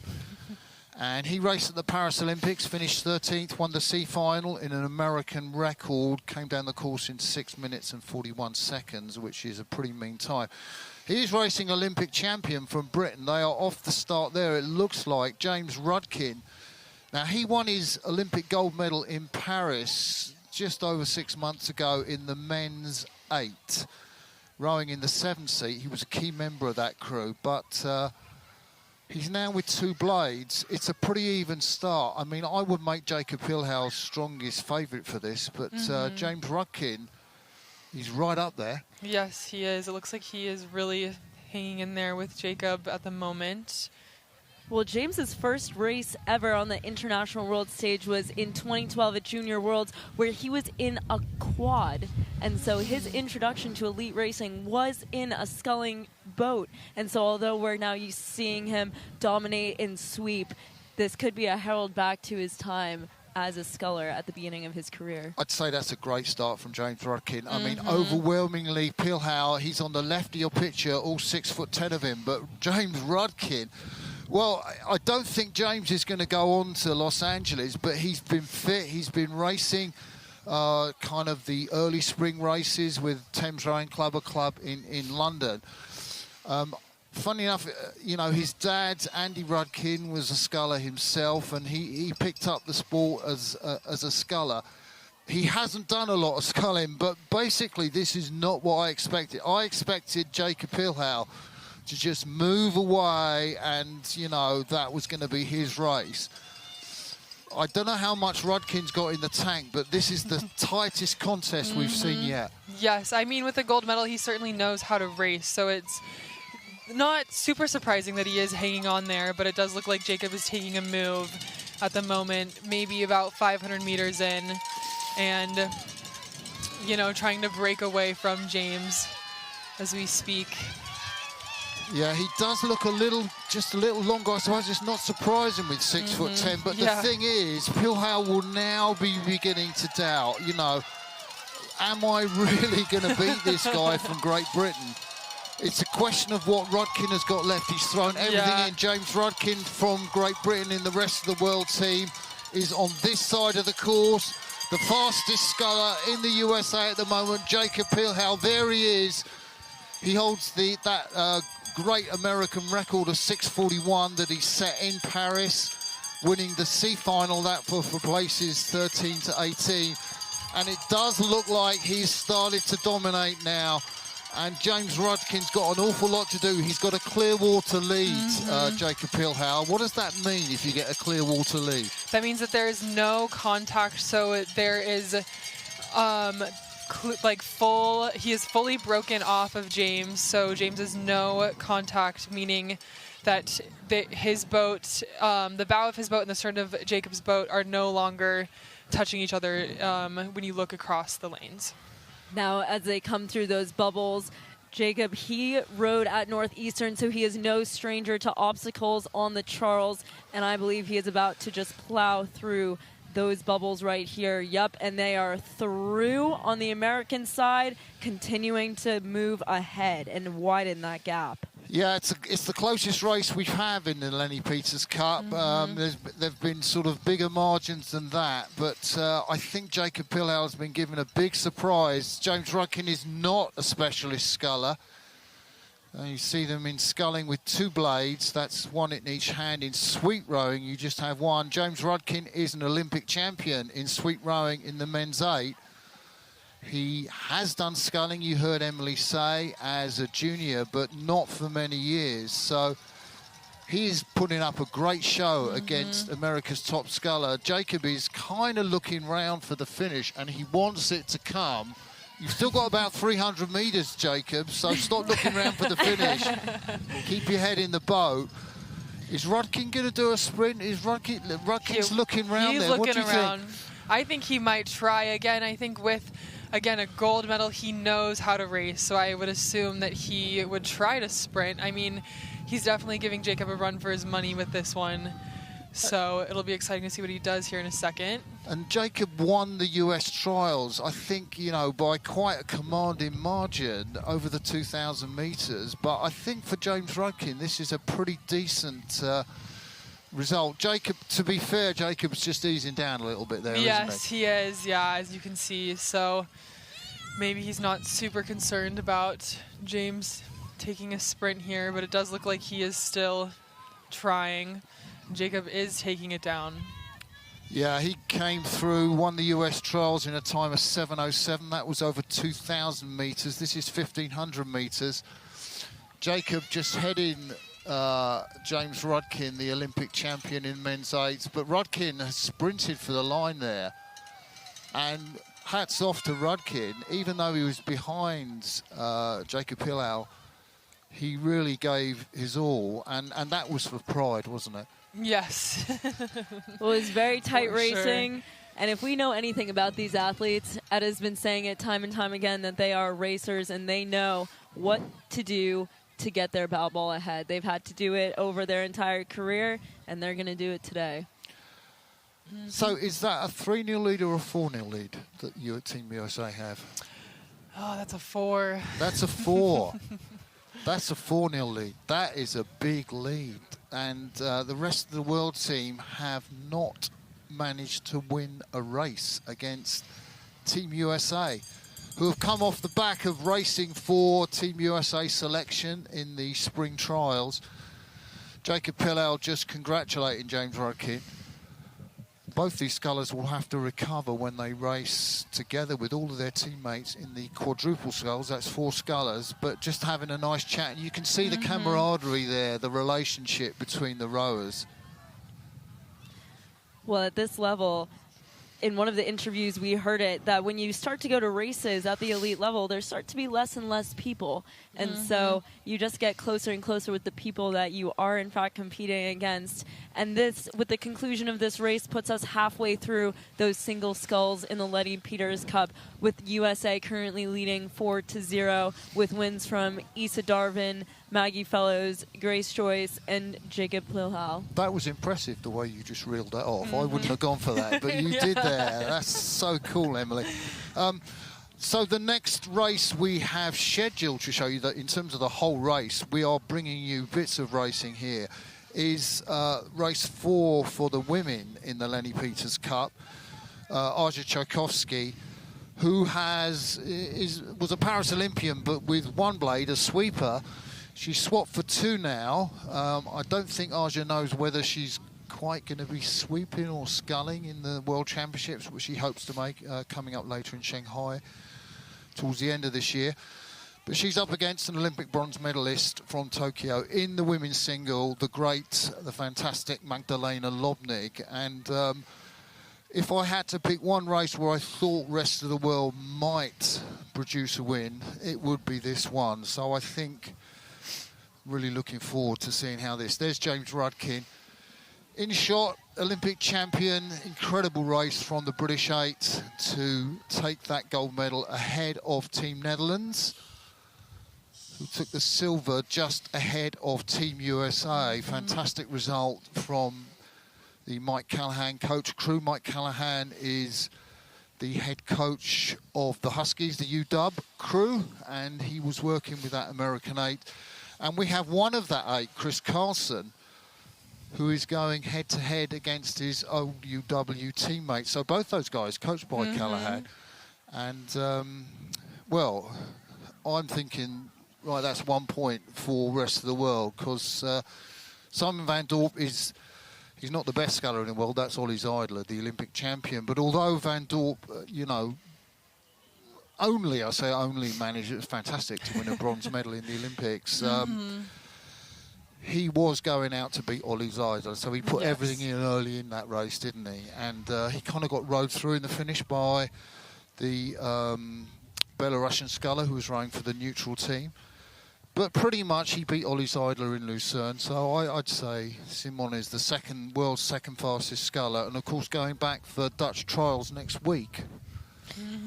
So he is going to be fast, and we'll see that race coming down later in the morning. But yeah, the next race is this Lenny Peters Cup women's race, but we might bring you some pictures. We don't know quite what our lovely director will show us, but there are some races on the course in between that men's race and the next scheduled race. We're due to show you the Lenny Peters Cup women's singles race. So what do you make of this competition so far, guys? I think it's awesome. I think, again, like seeing alternating junior race and then these fantastic Olympians is really cool to see, and I think that it's awesome for the juniors to see. And also just hearing the cheering and all the support, even for the national team, it's awesome. It's been really incredible. Do you know what I just thought? They should have brought the Masters, from Georgia up here to High Point on that golf course just over the course. True. And then we could be seeing the world's best golfers, at the same time as the world's best rowers. Too true. Right next to each other. That would have been so cool. That would have been awesome. We'll have to talk about that for next year. Yeah, I'm sure the Masters wouldn't mind just, 1 year switching it up from Georgia to North Carolina. Take it on down here. Well, I'm curious to hear from the athletes how they feel about. I was watching the quads go out yesterday, and we had some junior coxswains maneuvering boats around them. And as I would hope a junior coxswain would do, they were directing the crews around them.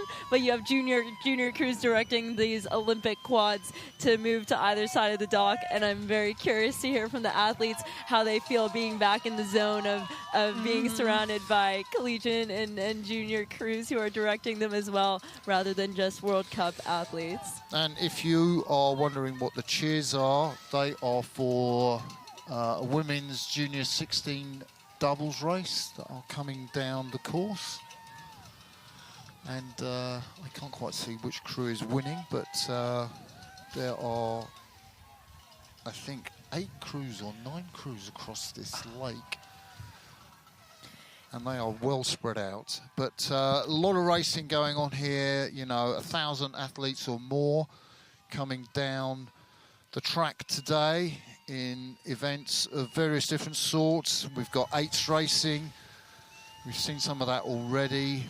We've got 4s racing and pairs racing, and that's the sweep categories. That's where the athletes just have one blade. And then in the sculling race, you can see the sculling race there. That is the men's Masters sculling race we're looking at. So Masters is kind of like veteran, and there are a number of different age ranges in this competition.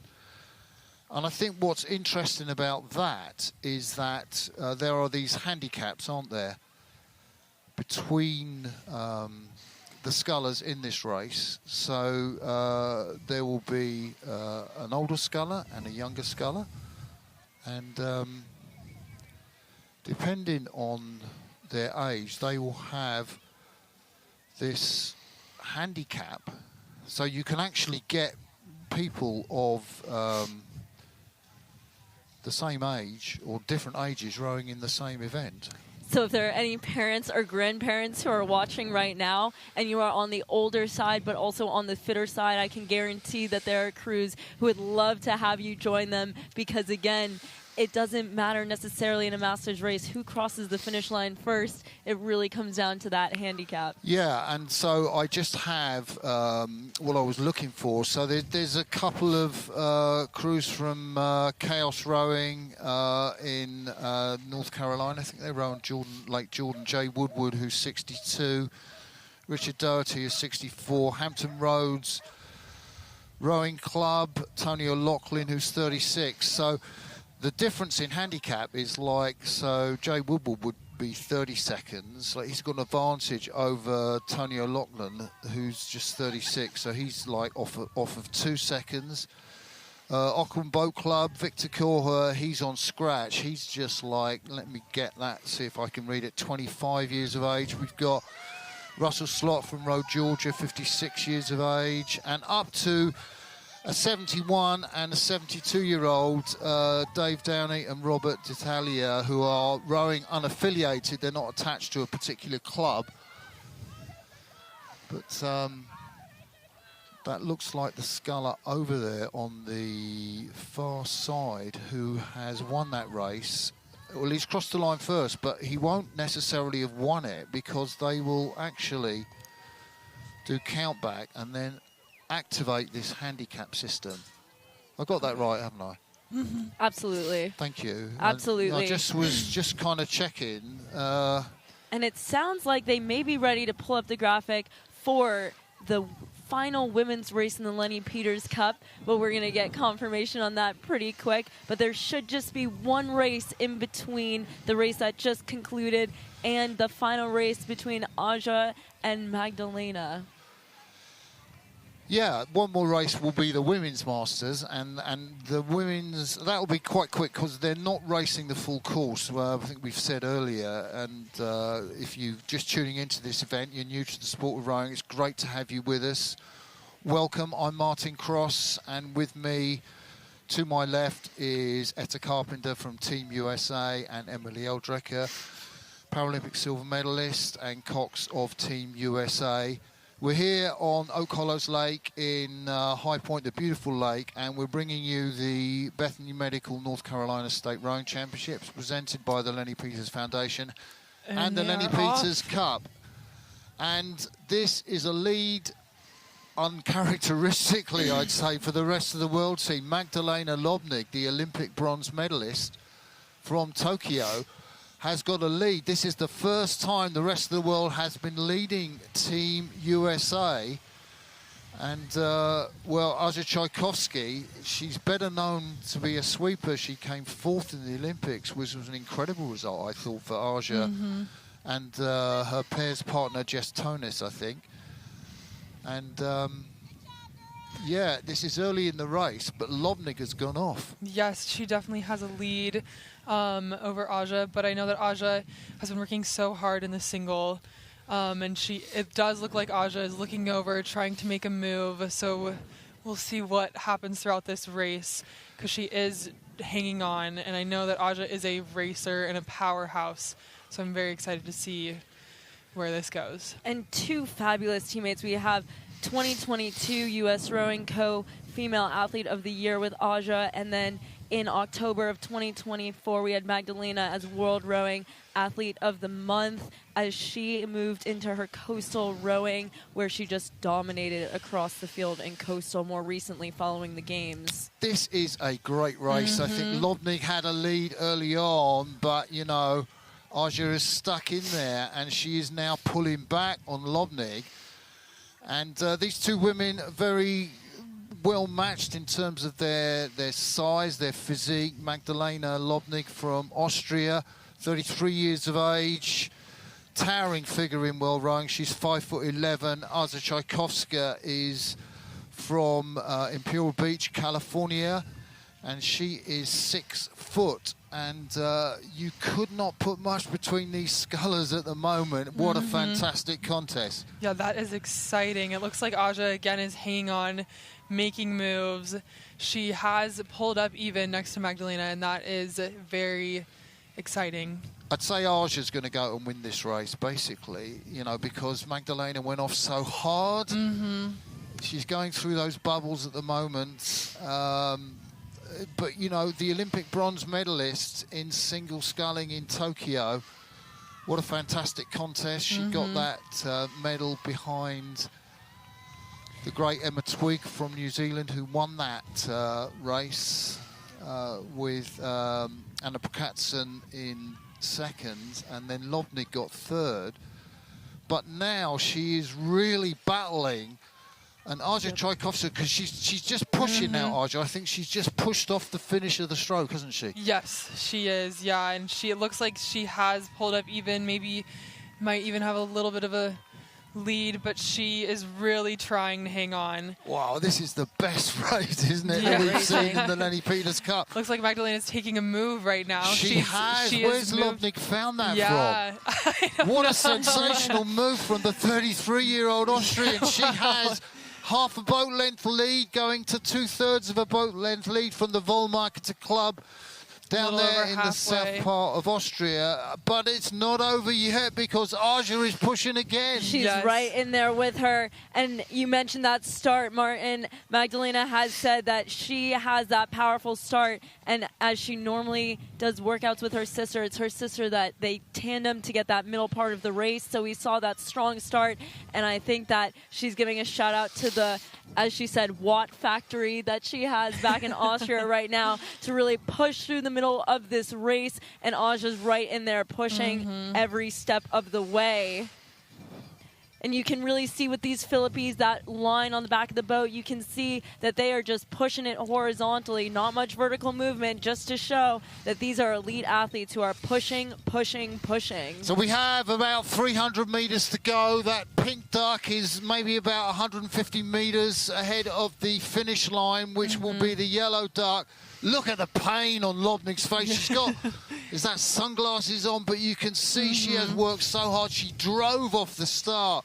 She got a lead, but then Azja Czajkowski came back, and it looked like a close contest. But the Olympic bronze medalist from Tokyo, well, you can't keep her down. This looks like it'll be the first point for the rest of the world team.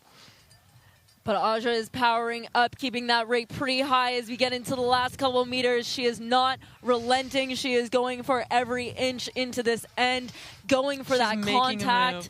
Yep, you can see that gap closing just a little bit there as we push right through the end.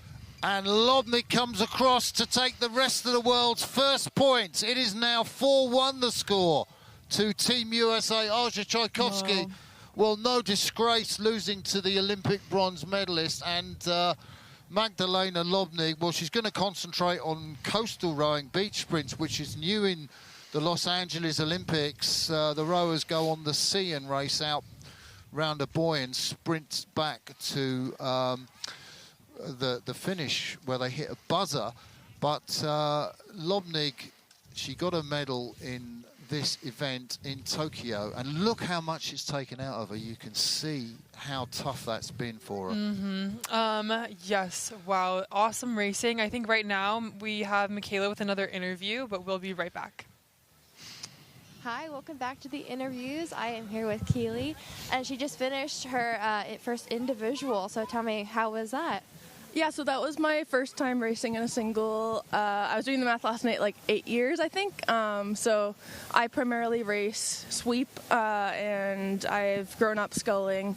And so when they were putting together the world team, that's when I was like, that'd be awesome to like have my first race of this quadrennial back sculling. And so, yeah, that was tricky conditions. I was up against fierce American, and yeah, she's really feisty in those conditions and made it tough for me, but I just had a fun time going down the course, and I'm looking forward to teaming up with the rest of the world squad for the quads race later on today.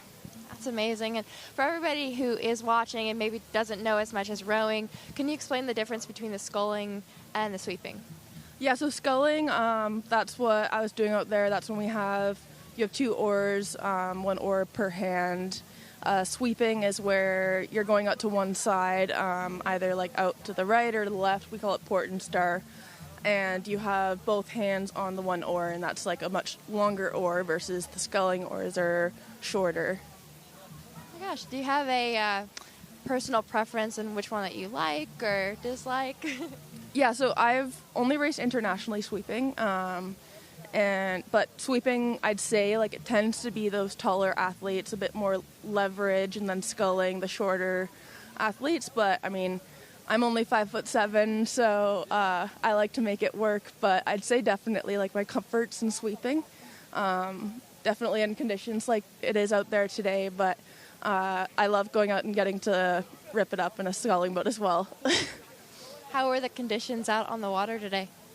Yeah, I'd say like the first, just shy of first 500 meters is like good water, and then you get out into that middle 500 and it's quite gnarly out there, and so it's very technical, and just like whoever can make the best of that, and then gets a bit better in the last 250, but definitely for myself, I struggled out there in the middle chunk of it. And remind me, is this one of your first times competing in the 1500, or have you done that before? Yeah, so that's my first race, 1500 meters, but that's what we're going to have in LA, and so that was another big thing for me, just coming out and getting to see like what it feels like doing 1500 meters. And so I'm looking forward to that for the next few years, like shaping up like training for 2K versus 1500. Thank you so much for having time to interview with me today, and good luck in your next event. So we look forward to seeing you out there. Thank you.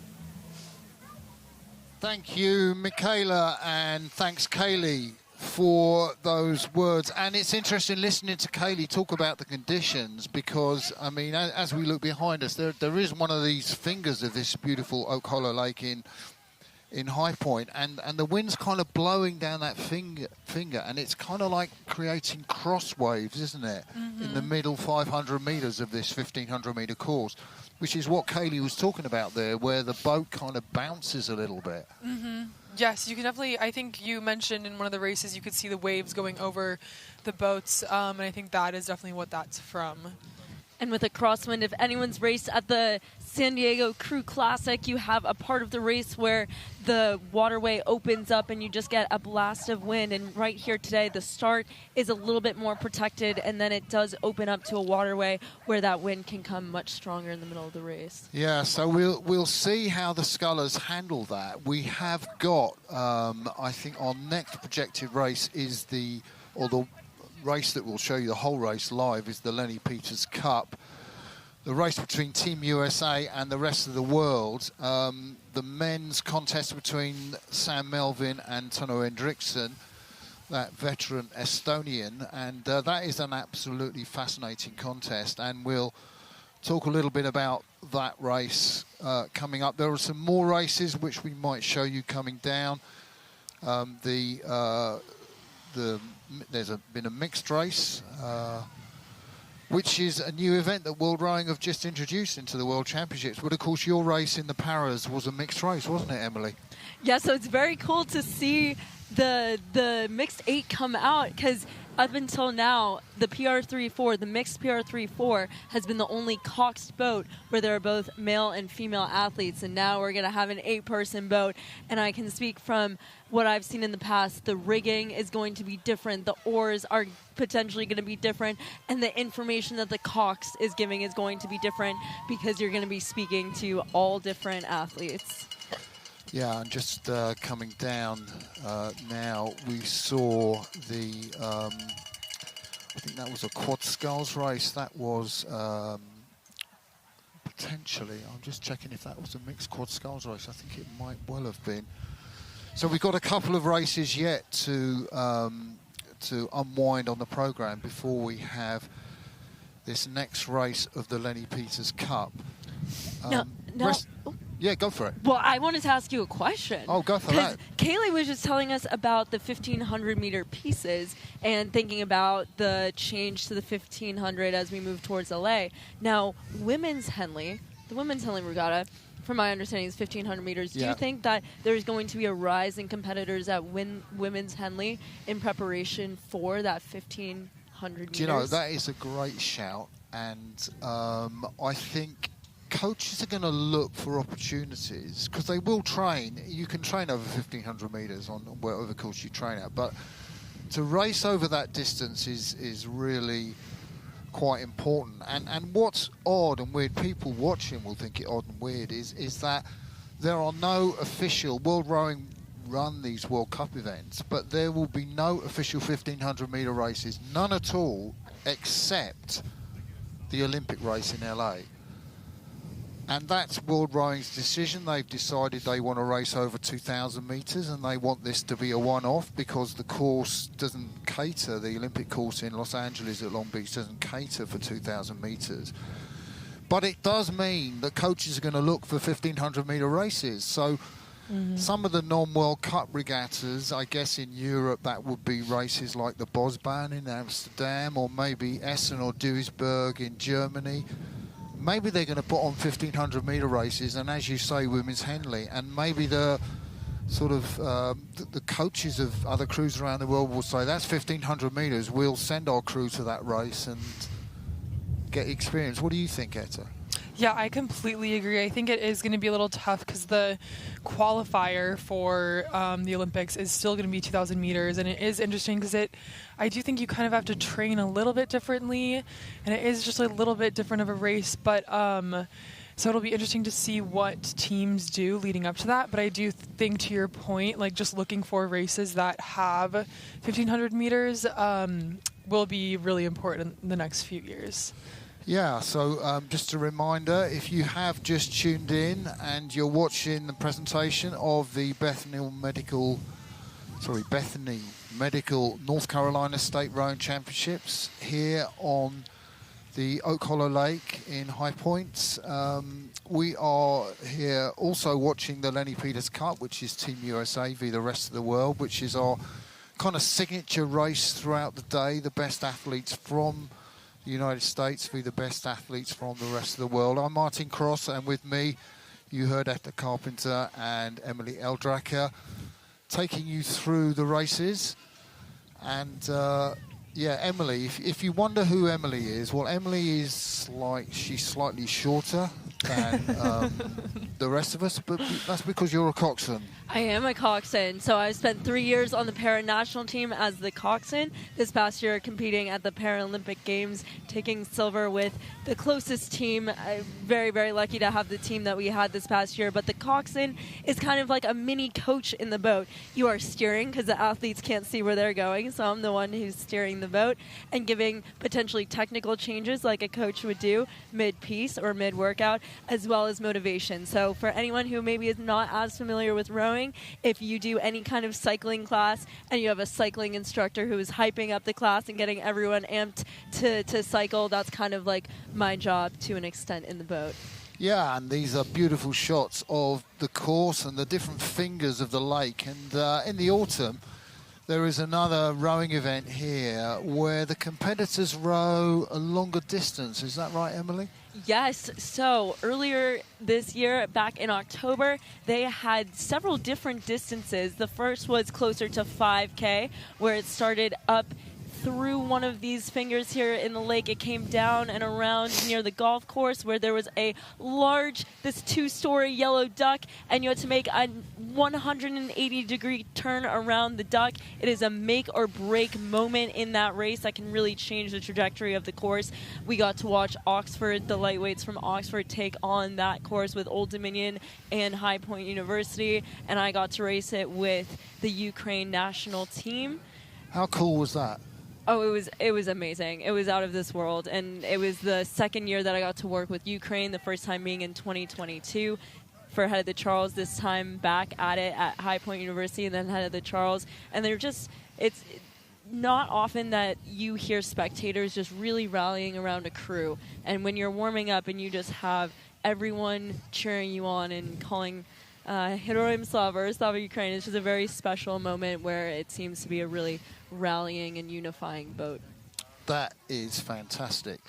And, well, this regatta, I can't believe we're only at sort of 20 past 11. It seems like I've been here all day, but racing did start at 8 o'clock, so I think that's almost 3 hours into the programme. I guess we might be showing you some pictures. Maybe the youth women are going to come down. You can see the 8s there. That is the Youth Women's 8 Division 3. So I guess in terms of the ranking in their clubs, we've got the Youth Women's 8, the 1v8, the top 8s, and then the Division 2 next, and then these 4 crews that you can see up on the start. They will be the 4 crews from, they're 2 from Triangle Club, up there near Raleigh on Lake Wheeler in North Carolina, TPC Club, who are a DC club, I think, if that's right, and the all-conquering TriStar, who seem to win most events they're entered in, the Tennessee-based club. So those are the 4 clubs that are set to race up at the start. Women's youth, so I guess these are women that are around about 17 or 18 years of age. There might be some 16-year-olds in there too. Yeah, I mean, I think with it being Division 3, I bet it's I think anywhere from 14 to 17 years old in these boats here, especially if they're just starting out.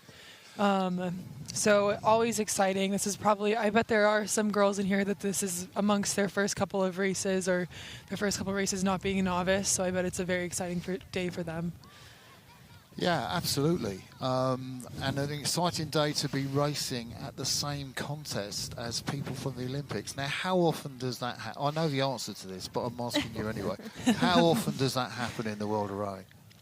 Very rarely, I would say. I think San Diego Crew Classic would be a good example. I think that they'd have tried to invite some crews where a couple years ago I know that the Canadian team came and raced there, and so they were there at the same time as everyone else. And I know that they did have the U.S. there back in 2020 or 2019, I believe. The U.S.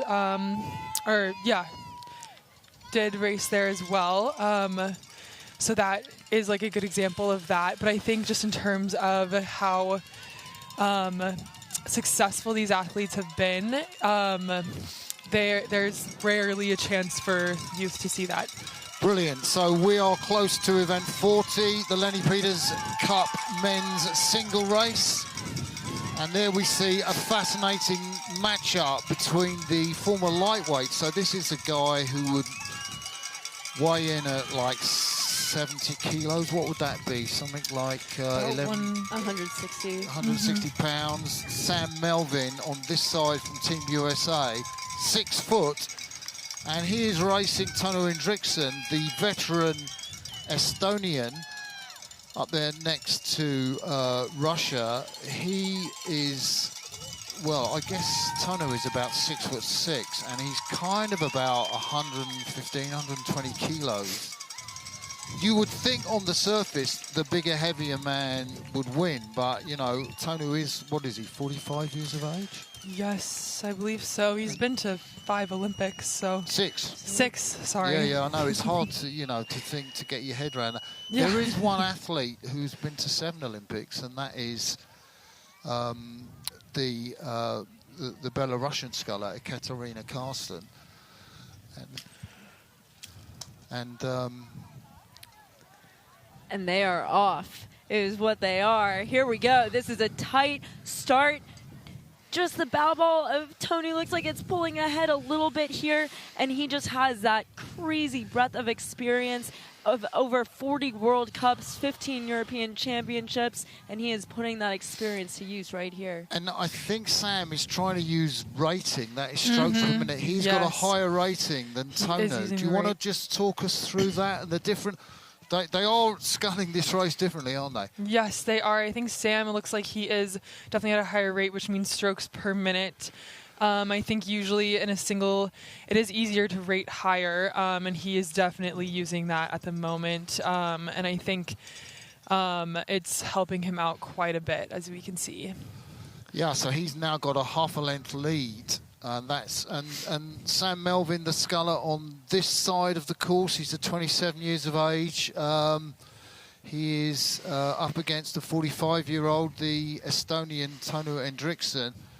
And Melvin is just going absolutely crazy. He scored a 2nd place in the American trials behind Jacob Plihal, who we saw win his race against the Olympic champion from Great Britain, James Rudkin. And Sam Melvin is going crazy. He has a Clearwater lead over Tõnu Endrekson. And for the former lightweight, I mean, he is on song. His event as a lightweight event, they've been kind of removed from the Olympic program. The men and women had lightweight doubles. That was a sculling event in the Olympics. The last time that happened was in Paris. So if you're a lightweight, you've got no other, and you want to be in the games, you've got to race the heavyweight. So he's gone up against the big Estonian, and so far it's the lightweight rower who's proving to be the better. Yeah, and it looks like he is not settling down. Usually at the beginning of the race, you take a few high strokes and then you settle down into your base pace, but it doesn't look like that is part of his plan, which is fine. It's working out for him so far, as you can see. But I know Sam has definitely been working very hard to be able to keep up with the heavyweights and go from lightweight to heavyweight. So, and it looks like it's paying off for him for sure. It's a big ask, and we've been saying with the Team USA athletes, although they've got to race again in another boat where the 4 single scullers come together in a quadruple scull, they do want to impress their, you know, technical director, the chief coach, Josie Verdonschot, the man from the Netherlands, who is really overseeing the whole USA rowing program. See, he caught his blade there in that little bubble. Do you see that? Yes, it just happened again. Quick recovery from that semi-crab there, and we are back at it, and he is right back up on rate, not even missing a beat there. Fantastic recovery from Sam. Can you just talk us through why he caught his blade there? Well, it looked like we were entering said bubbles that we have been discussing, and it could have caused a disturbance in the water and just caught that finish a little bit here. And as we can see, he's being a little bit more cautious with that blade exit, coming out just a little bit more squared to make sure he clears those waves and doesn't get caught by the water pulling over it. And you can see... And I think Tõnu Endrekson, the Estonian sculler, he seems to be going through them more easily. Is that because he's doing a lower cadence, like less strokes per minute, and it... Yes, I believe it. I mean, he is definitely a lower cadence, and I feel like that does make it look a lot more calm, and perhaps he is thinking that just because he does have 2 races later, and Sam Melvin already has a 2-length lead over him, so maybe he is just thinking to take it easy, to save a little energy for those next couple of races. And Sam is moving out of that less protected water back into this kind of channel where it is more protected. So the blade work should get easier for both scullers right now as they move towards that finish line. So we're looking at Sam Melvin closest to us in that yellow-coloured boat, the man from the New York Athletic Club. That's who he represents. And he is absolutely killing this race. It is a fantastic scull from the Team USA sculler. There's a close-up. What would you like to say about that, Etta? That was an awesome shot. Really putting a face to the name, Sam Melvin. And he is just doing an incredible job coming in. Definitely not taking it down, not taking it easy. Starting his sprint, coming into the finish here. Yeah, so Sam Melvin takes another point, yet another point for Team USA. The lightweight beats the heavyweight. Sam Melvin dominant against the veteran Estonian Tõnu Endrekson, who is a much taller and heavier athlete, but Melvin wasn't to be put off by that. And he underscores the good form that he showed in the US trials, finishing in second place by beating Tõnu Endrekson of Estonia. I make that 5-1 to Team USA. Yes. Yeah, Team USA. Killing it. Go USA. Yeah, be careful saying that. Oh, no, I didn't say that. No, forget that. We are very unbiased commentators here today, no other affiliations, but I think that what we just saw as well was Sam Melvin in his past two World Rowing showings would have been World Cup 3 in 2024 and then the World Championships where he clinched 4th place by a small margin. So I think this is also him going out and really crushing this course in this new season of Worlds racing. Not far behind the Olympic champion, Paul O'Donovan from Ireland, who won that race in St Catherine's. But I think with Sam, that was interesting. He was rowing a yellow boat, and I wasn't quite sure. But Team USA have this agreement with Filippi, the Italian boat manufacturers, who mostly rowing white shells. But yellow boat, that's an Empacher, which is a shell from Germany. And I guess Sam likes the Empacher. And even though Team USA have this Filippi thing going on, he's here in an Empacher. Is that what I'm seeing, or have I got that wrong?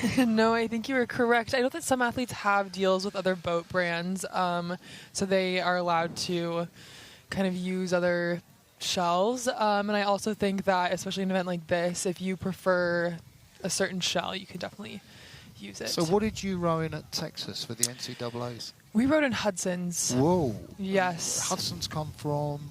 I believe they come from the U.S. Yeah, I was going to say Canada. Oh, Canada, yes, yeah, you're right. Yeah. I should know. But a large presence in the U.S., especially in Massachusetts as well. They have very good repair. Yeah.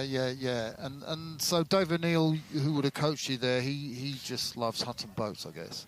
Well, I think I do think that Texas has a deal, or I think Hudson sponsors Texas, so I think that helps. Yeah.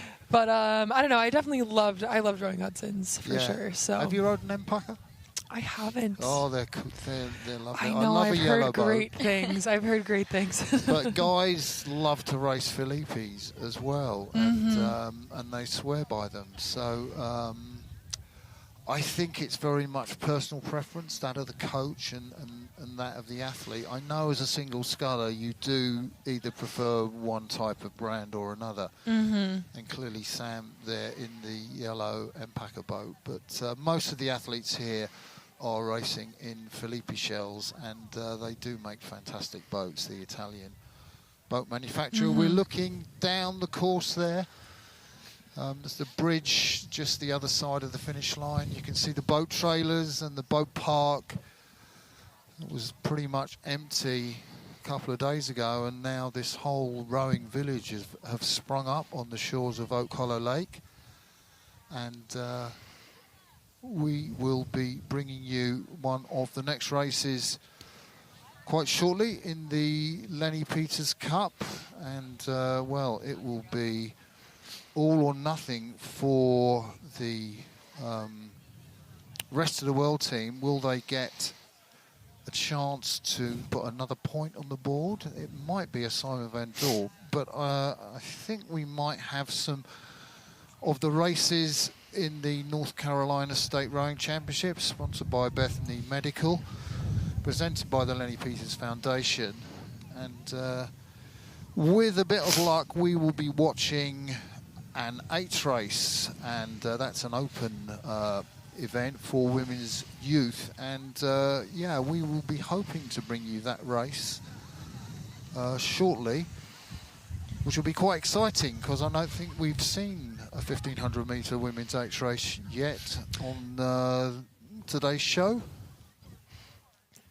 I believe so, yeah. I think if we have it, might have been a 1K.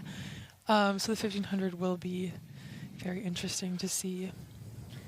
And if you're tuning in for the World's Racing, just to give another update on that score, we have Team USA leading Team World 5-1 in the singles event. But don't get too caught up in that score, because these are just single points racing right now. When we get to the quads in the afternoon, those are going to be 4 points, and everything can change when it comes to those quads, especially the mixed quad if there is a tie. I thought you did that really well, because I thought you were just rubbing in the 5-1 margin to USA, but it was really nice the way you turned it around and said, don't get caught up in it. Well, as we said, Martin said it earlier today, it's not over till it's over. We all know and have heard stories about something happening right before the finish line. It goes for any level of racing, and we've even seen some of that getting caught up by the bubbles or the water from every level of athlete today. So we won't know that final score until the end of the day. No, and if you're wondering about some of the results and why we're not bringing you results of some of the events, the judges and the way it's done here at this event, they're taking a little bit of time to get the results out, and so we don't have immediately at our sort of on our laptops or on our screen, we don't have beep, beep, beep. Those are the results. And we have to wait a little bit for them. So we're calling the races as we see them. But in this gladiatorial contest, the Lenny Peters Cup, where it's one-on-one, Team USA v the rest of the world, it's pretty easy to sort out the winner. And, you know, that's been Team USA for most of the races. So we know we're calling that one right. And we hope we get some of the other races spot on too. So the scullers are just doing their sort of wind down. Sam, Melvin and victorious in that race from the veteran Estonian Tõnu Endrekson. Martin, based off of your experience of watching and commentating on so many races, what would be your advice to athletes who are launching onto a course that is a slight tailwind and some condition changes in the middle? What would be your advice for how to tackle this style of course? Yeah, that's a great shout. And I think particularly with 1500 metres with a tailwind, it's fast, it's furious. I think if you've got good fitness and you're going to back yourself, you've got to get out really quickly. Because, like, I think particularly in the bigger boats, like in the 8 racing, you know, if you get that lead, it's very difficult in tailwind conditions for a trailing crew to come back. And so, if you get that lead, it's absolutely important. And if you've got the endurance, so get your bows in front in the first 500 metres and then be in a good rhythm, and then just let yourself enjoy looking back on the field. Yeah, so we have race 42 up for you. This is the William White Cup for women's youth 8s. These women are from between the ages of, I guess, 16 and 18. Closest to us, we have the River City crew from Virginia, Williamsburg Boat Club, likewise, TriStar Rowing, we've heard all about them from Tennessee, Triangle, the local crew from Lake Wheeler up in Raleigh, TBC from DC, L&N STEM Academy Rowing from Knoxville, Tennessee, and then the last two crews, Norfolk Academy Rowing out there on the coast over in Virginia, and Elizabeth City Rowing Club from Elizabeth City, North Carolina, and they row on the Pocahontas River.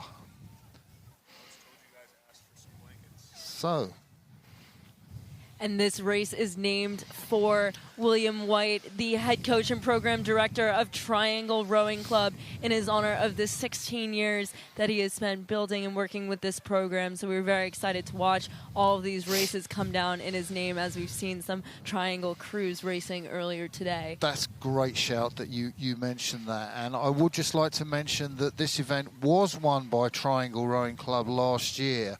And 4 of that crew, as the races are off, Triangle Rowing Club, look out for them. They've got orange blades with a blue sort of vertical stripe down. But Alice Clark, Sarah Harper, Ellery Airwood and Lucy Laborde were in the victorious crew last year. They own the crew this year, joined by Anna Gase, Nora McLam, Elizabeth Causey and Annika Calhoun, Coxby, Plihal, Scott in the seat at the back, and Triangle Rowing Club, well, let's see, they are in lane 4. So, yeah, they are 3 in from this side, and they are not leading at the moment. So that looks like a great lead from that club. Forget to say it, TriStar Rowing Club. Again, they are dominating the racing. But TBC looks like they're making a move 1 minute into this race and potentially trying to creep back up on that TriStar early lead. It's not all over for Triangle at the moment, and you know they have got the pedigree of winning this race last year, but TBC, I haven't seen the DC-based crews win many of the contests out here today, but what a fantastic start they've had. I think they're coached by Charles Russell, or he's certainly one of the coaches. They row there on the Potomac, that famous river that goes through DC, and they've made a great start. But TriStar still in there. Triangle are now coming back a little bit on TriStar. Triangle are the crew in the middle of that kind of sandwich, the meat in the sandwich of those first 3 crews. But TBC edging out and maybe getting clear water. Yeah, it looks like they are really pushing for that. Definitely a huge separation between the top 3 and the rest of the field. But it does look like it's going to be a tight race for second here. Well, I'd say, you know, it's not over yet. And I think the crew on this side of the course are really doing pretty well. Wow, look at that move just taken by Triangle. They just walked up, it looks like about 2 seats, and not from the angle. They are just moving through that 2 minute and 30-second mark. Wow. That's a great call, Emily. You spotted that move. And last year's winners, well, maybe they've saved it for the second half of the course. And they have got their bows ahead of TriStar, and they now have an overlap on TBC crew, the crew from DC. Let's give them a check. Juliana Davis, Leah Schlechter, Ella Smith, Harper Anderson, Olivia Hoof, Abigail Dorsey, Elizabeth Bartos and Merritt Johnson, Coxby, Mia Ferris Artiga. And they are the crew out in front at the moment. But what can Triangle do? I look round. Still, they have about 500 metres to go. It's a big ask to close a 1-length gap in 500 metres. But can they do it, guys? I don't know. It looks like they're really trying to take a move, but that Triangle Rowing Club up ahead is holding their lead, and it also looks like they are taking a move to break away once again. They did have open water for a moment there, I believe, but they are really pushing for that first place win. Yeah, it's still that overlap, isn't it? And Triangle still out on TriStar there, those are the first 3 crews. It did look nice. We had the shot, the close-up shot, and they did look like quite smooth around the back turn. No real sort of hindrances to moving that boat on, letting it flow underneath them. And they've established that lead early on in the race, and their coaching team are going to be delighted with how they're rowing. It looks like they're matching rate for rate in those top 2 crews, but I don't think that they're going to have enough room. The runway is going to run out to take that length up. But what mature racing to walk up that length in open water from down a length on the Triangle side. Very, very mature racing to walk up and through that TriStar 8. So as we come up to the finish, it is the club from Washington, D.C. They have about 10 strokes left to go. And Triangle are trying to close on them from the North Carolinas, but there is a 1-length lead for the Washington, D.C. crew. And beautifully led by Juliana Davis, who takes her crew across the line, the stroke woman. It is them who will win this William White Cup for Youth Women's Eights, ahead of last year's winners from Triangle. TriStar come in third place. I think over on the far side, a good race in fourth from Elizabeth City Rowing Club, just grabbing fourth place from Norfolk Academy Rowing. And then on this near side coming in, I think it's Williamsburg Boat Club. And then at the back of the field, I guess that might be, I'm guessing L&N STEM. Not quite sure about that at the back of the field, but no doubt about the winners, guys.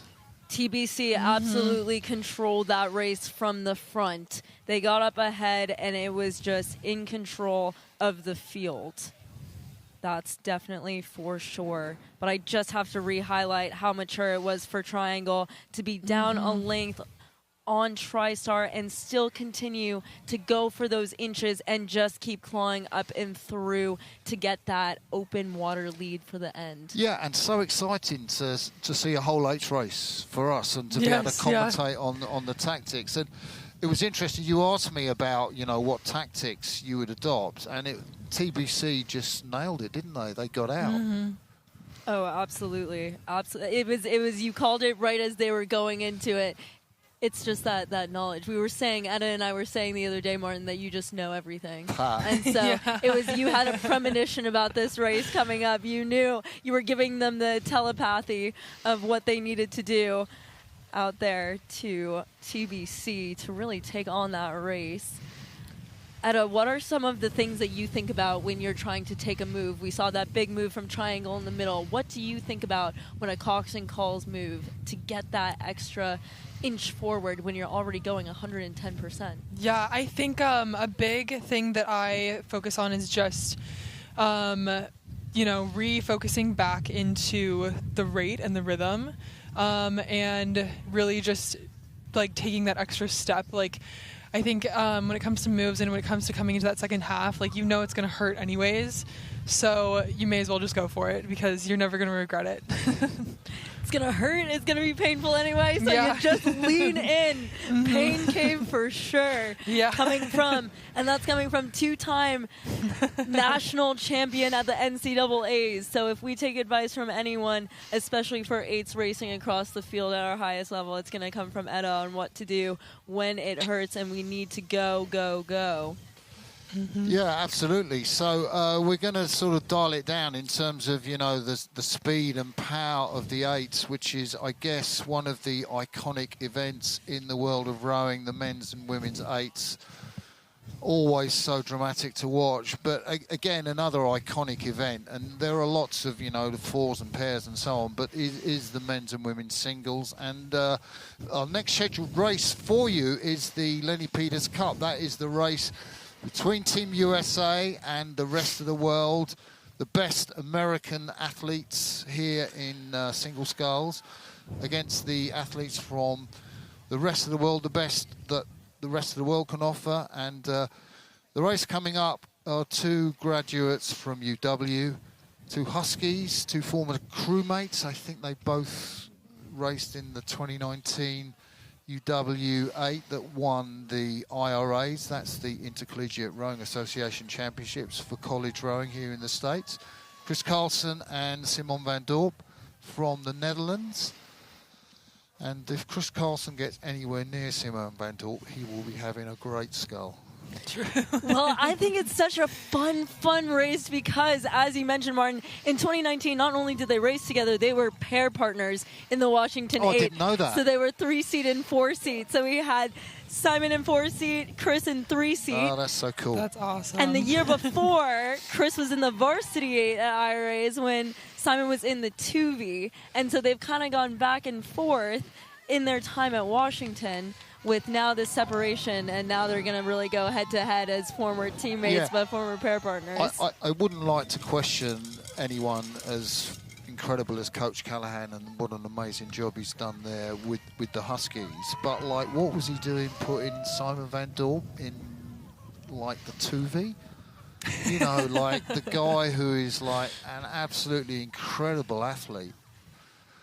We are getting some nice clothes here, like some, you know, because it's not the warmest, and we have somebody who's very kindly. Yeah, we'll have all those clothes and like put them on and try and keep warm and do our best in terms of commentary. That's so kind. Thank you so much. Yeah, Simon van Dorp is, you know, he was one of the first competitors here with his name on the team sheet for the rest of the world.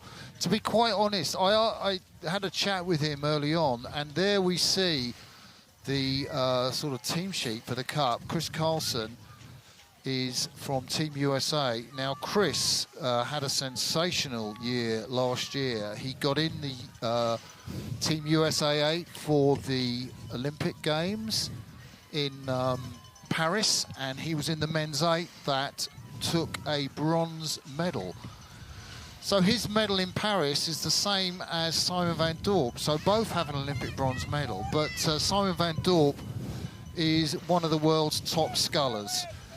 And he's certainly a faster sculler than Chris Carlson. And he's racing the trials for the Dutch team next week, but he's still here. So Simon has been out here for a couple of weeks. He went to Ben Davison's wedding in Washington, I think in Seattle. So he was over here and he's trained here, but he's going back, flying straight back to the Netherlands because he wants to win the Dutch trials and be the Dutch single sculler this year. So there's Simon. You can see him in orange, the orange top, just getting straight down the lane. And they're kind of going to back the boat down and get level on the start. How do the scullers know they're level? Is it a free start here, do you think, Etta? Yes, I believe so. It looks, that's what I've been noticing this today. I do think that they are probably trying to line their bow ball up on one of these buoys, or maybe just line themselves up on this buoy that's like right in between them right now, if you can see that. And I believe that that's probably where they're starting, but there is no starting block. Yeah, normally they'd be held, but they're off now, and what a great start from Van Dorp. Look at him power off. He is absolutely on fire. And the Dutchman on the right of your picture, the 27-year-old, they're both 27, has got already, I'd say, a race-winning lead over Chris Carlson. I mean, maybe that's talking too soon. We're just, what, 20 seconds into this race, but did you see how quick he went off? It was, wow, that was incredible to watch. It does look like Chris Carlson is hanging on just a little bit, but Simon he's off. It was an absolutely explosive start, but we did see Simon have to course correct a little bit, and that gave a little bit of an open door for Chris to hang in there for a little bit closer of a margin. And Emily, you've been looking at Simon's pacing, particularly in the Olympic regatta, where the Olympic champion, Olli Zeidler from Germany, tends to start really quickly, and you thought that Simon had to try and match Olli Zeidler's pace in the first bit of that race in the Paris Olympics. Yes, well, that's what the race data was showing, that he had just gone out a little bit harder than previous races in that first 500, and we got to chat about it a little bit the other day and how he felt that affected the rest of the race. And so I'm curious what we're going to see in his planned moves for today and how he takes on this shorter race with only the 1,500 meters. But Chris is hanging in there. It doesn't seem like that margin is widening too much right now. It seems like they've settled into a certain space. What do you think? Yeah, I was going to ask you, Etta, put yourself in Chris Carlson's mind. You know you're racing, you know, the world's second best sculler, the Olympic bronze medalist. You're behind him at this point in the race. What's going through Chris Carlson's mind? Oh, I'm sure that he is still trying to give it his best race. I mean, you can't not in a situation like this. I do think this race is interesting, though, because as they race together in college, they know each other and they know how each other races. And so I'm sure Chris kind of has an idea of what's going through Simon's mind at the moment. Yeah, so Simon van Dorp, he's on the right of your picture. He's in that orange top, and he will know all about those sort of bubbles coming up. There's Simon. He's got his sunglasses on top of his head.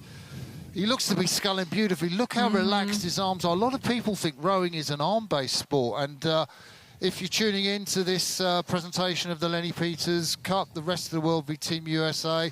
We welcome you. You might think rowers use their arms a lot. They don't. Most of the muscle groups they use are down low, the legs, the glutes, opening out, you know, through the back. The arms do very little of the work. And on that close-up shot, you could see Simon there, how loose and relaxed his arms were. Yes, he looked so relaxed and just really had a great rhythm going. Definitely maybe taking it down a little as he has a multiple boat length lead on Chris Carlson at the moment. Chris, though, we cannot forget, not only has he had such spectacular finishes more recently on the world stage, but he also is in that 2018 8 that set the world record at the U23 Championships. So if there's anything Chris Carlson knows how to do, it's take on a race and make it count every stroke of the way down the course. Yeah, I think that was a 5:22 they scored, that under 23A, and that was only, 4 seconds slower than the open event. The rest of the world, 5:18, I think the Germans have done, over 2,000 metres. You could see Simon's boat there just wobble a little bit in those kind of bubbles from the dam, but he seemed to navigate that fine, and he won't have sculled in this Felipe shell, you know, too often. He probably only got into it a couple of days ago, but he looks quite comfortable. And yes. Martin, you were discussing him bringing his own shoes with him. Oh, yeah, I forgot it. So basically, he has, USA size 18 feet. Like, that is, how big is that, I don't know, 2 feet or something? Anyway, he always brings with him his own shoes. We saw Chris Carlson there. And he kind of has to attach them specially to the boat. They're kind of... Athletes put their feet in these kind of sneakers, which are attached to the boat and really give them a sort of great connection with the boat and the water. But because Simon's feet are so big, he has to take his own shoes with him, which is kind of quite cool. I didn't know that until I saw him doing that yesterday.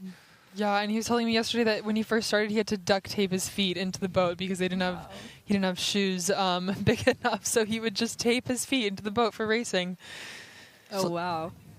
So rest of the world look to be getting a second point on the board. USA have 5, rest of the world have 1 at the moment, but there are just 10 strokes to the finish line. And Simon van Dorp is going to chalk up a valuable point for the rest of the world. He comes to the finish line past the yellow duck. He still looks loose, fluid, relaxed. Van Dorp takes the point ahead of his UW teammate Chris Carlson, who will be coming up to the line very shortly. Great scull from the Dutchman, the man from Amsterdam, the William III Club on the Amstel River there, one of the oldest clubs in Dutch rowing. And Van Dorp looks imperious. He looked imperious, and it is now 5-2 the score to Team USA, but it's closing up a bit. I know, USA. And Chris has been in Boston for a bit of time now, and so he is used to really being adaptable to all of the changing conditions that you would get in the basin and course on the Charles River. So, you see the two boats pulling together. I bet that they're chirping each other a little bit now, former teammates. Do you think they said anything to each other at the start? Yeah, I think they're good mates. You know, this is not like the Olympic regatta. It's not like you're going to be not chatting or not, sort of saying things to, your friend. I think they both would have understood that each would want it to have their focus, but within that, it's an early season race. You can afford to be loose and relaxed, and you can see that now, the camaraderie between the two rowers. So basically, that has been our morning's program. The regatta is going to take a lunch break just very shortly. So from the Lenny Peters Cup, Team USA v the rest of the world, and the 2025 Bethany Medical North Carolina Rowing Championships, sponsored by the Lenny Peters Foundation, we are going to say farewell for the moment. We're only going to be gone for about 40-45 minutes, and then we're going to be straight back at you with the racing from those championships and the Lenny Peters Cup. But thank you for being with us this morning. We'll see you again this afternoon, but from me, Martin Cross, Etta Carpenter and Emily Eldracker, it's bye for now.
welcome back to the Oak Hollow Lake here in High Point, North Carolina. I'm Martin Cross. With me is Etta Carpenter and Emily Eldrecker.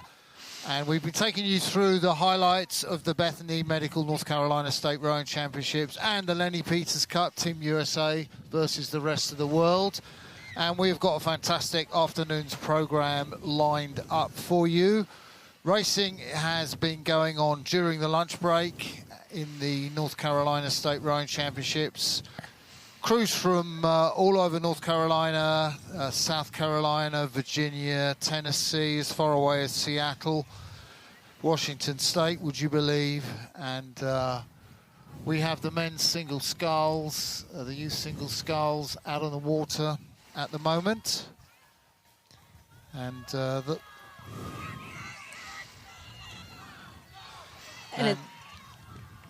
and this single sculls race, I'm guessing that might be a TriStar rowing athlete that is winning in the blue boat over there in the first race.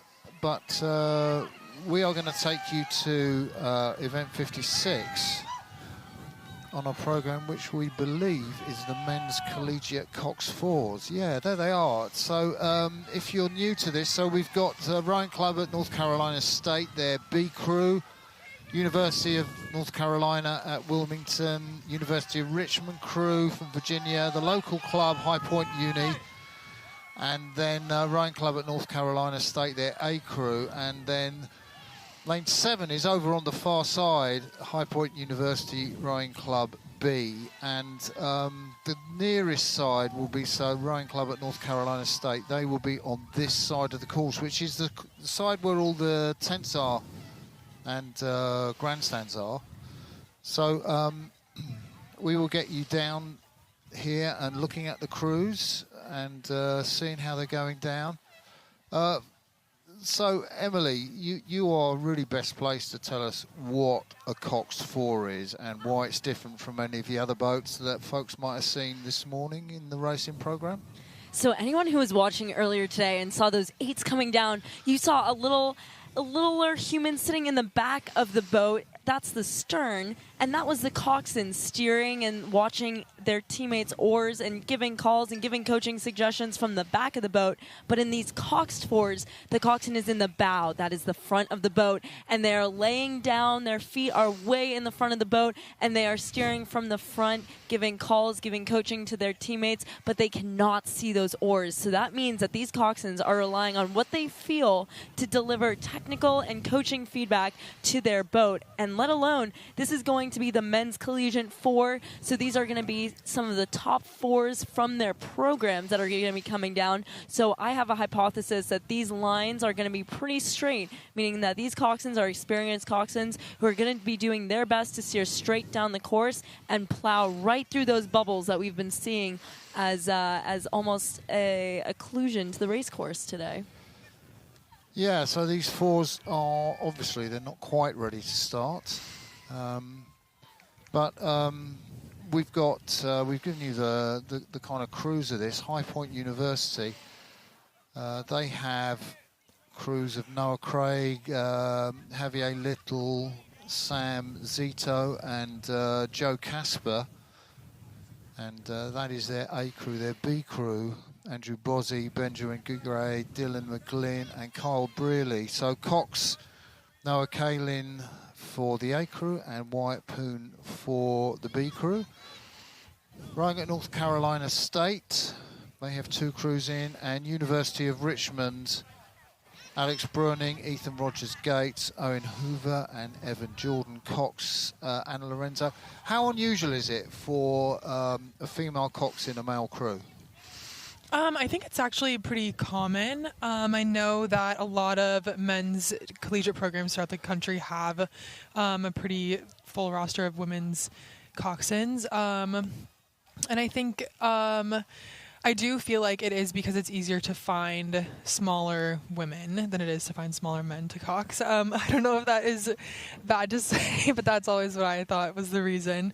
You're the coxswain, so I feel like you could speak to that a little bit more. Well, I got to cox for both men and women in college, 5 years on a women's D1 team, 1 year on a men's D1 team. And I think what's very particularly interesting about the differences between those two squads is the information that the teams would rather have. And it tends to be that in men's 4s and in men's 8s, there tends to be a higher value placed on numerical data. So these athletes are going to be wondering what split and rate they're at coming down the course. And if you're more new to rowing, split is how quickly you're going per 500 meters. And your rate is how many strokes in a minute that you are taking to propel yourself down the course. And the last thing I'll say about the coxswains in this event is that Martin Cross just noticed how they're lining up. They're getting ready to go. There are no stake boats in this race, meaning that it is a floating start. And if you're not up, you are down in a floating start. So how usual is that in competitions, Emily, to have like this floating start? And is this relying on the sportsmanship and goodwill of the competitors to make sure they're actually level rather than one of them steals like a few feet or so on the start? Well, it is definitely going to come down to the sportsmanship of the crews as well as the aligner, because it can be pretty difficult, because when you're aligning, what the aligners are looking for is where your bow ball, so the literal ball that's on the front of your boat, is that aligned across all boats? And sometimes someone's bow is shorter than another, so you'll look across and think that you're up or down, but really we're just going off that tip of the bow ball.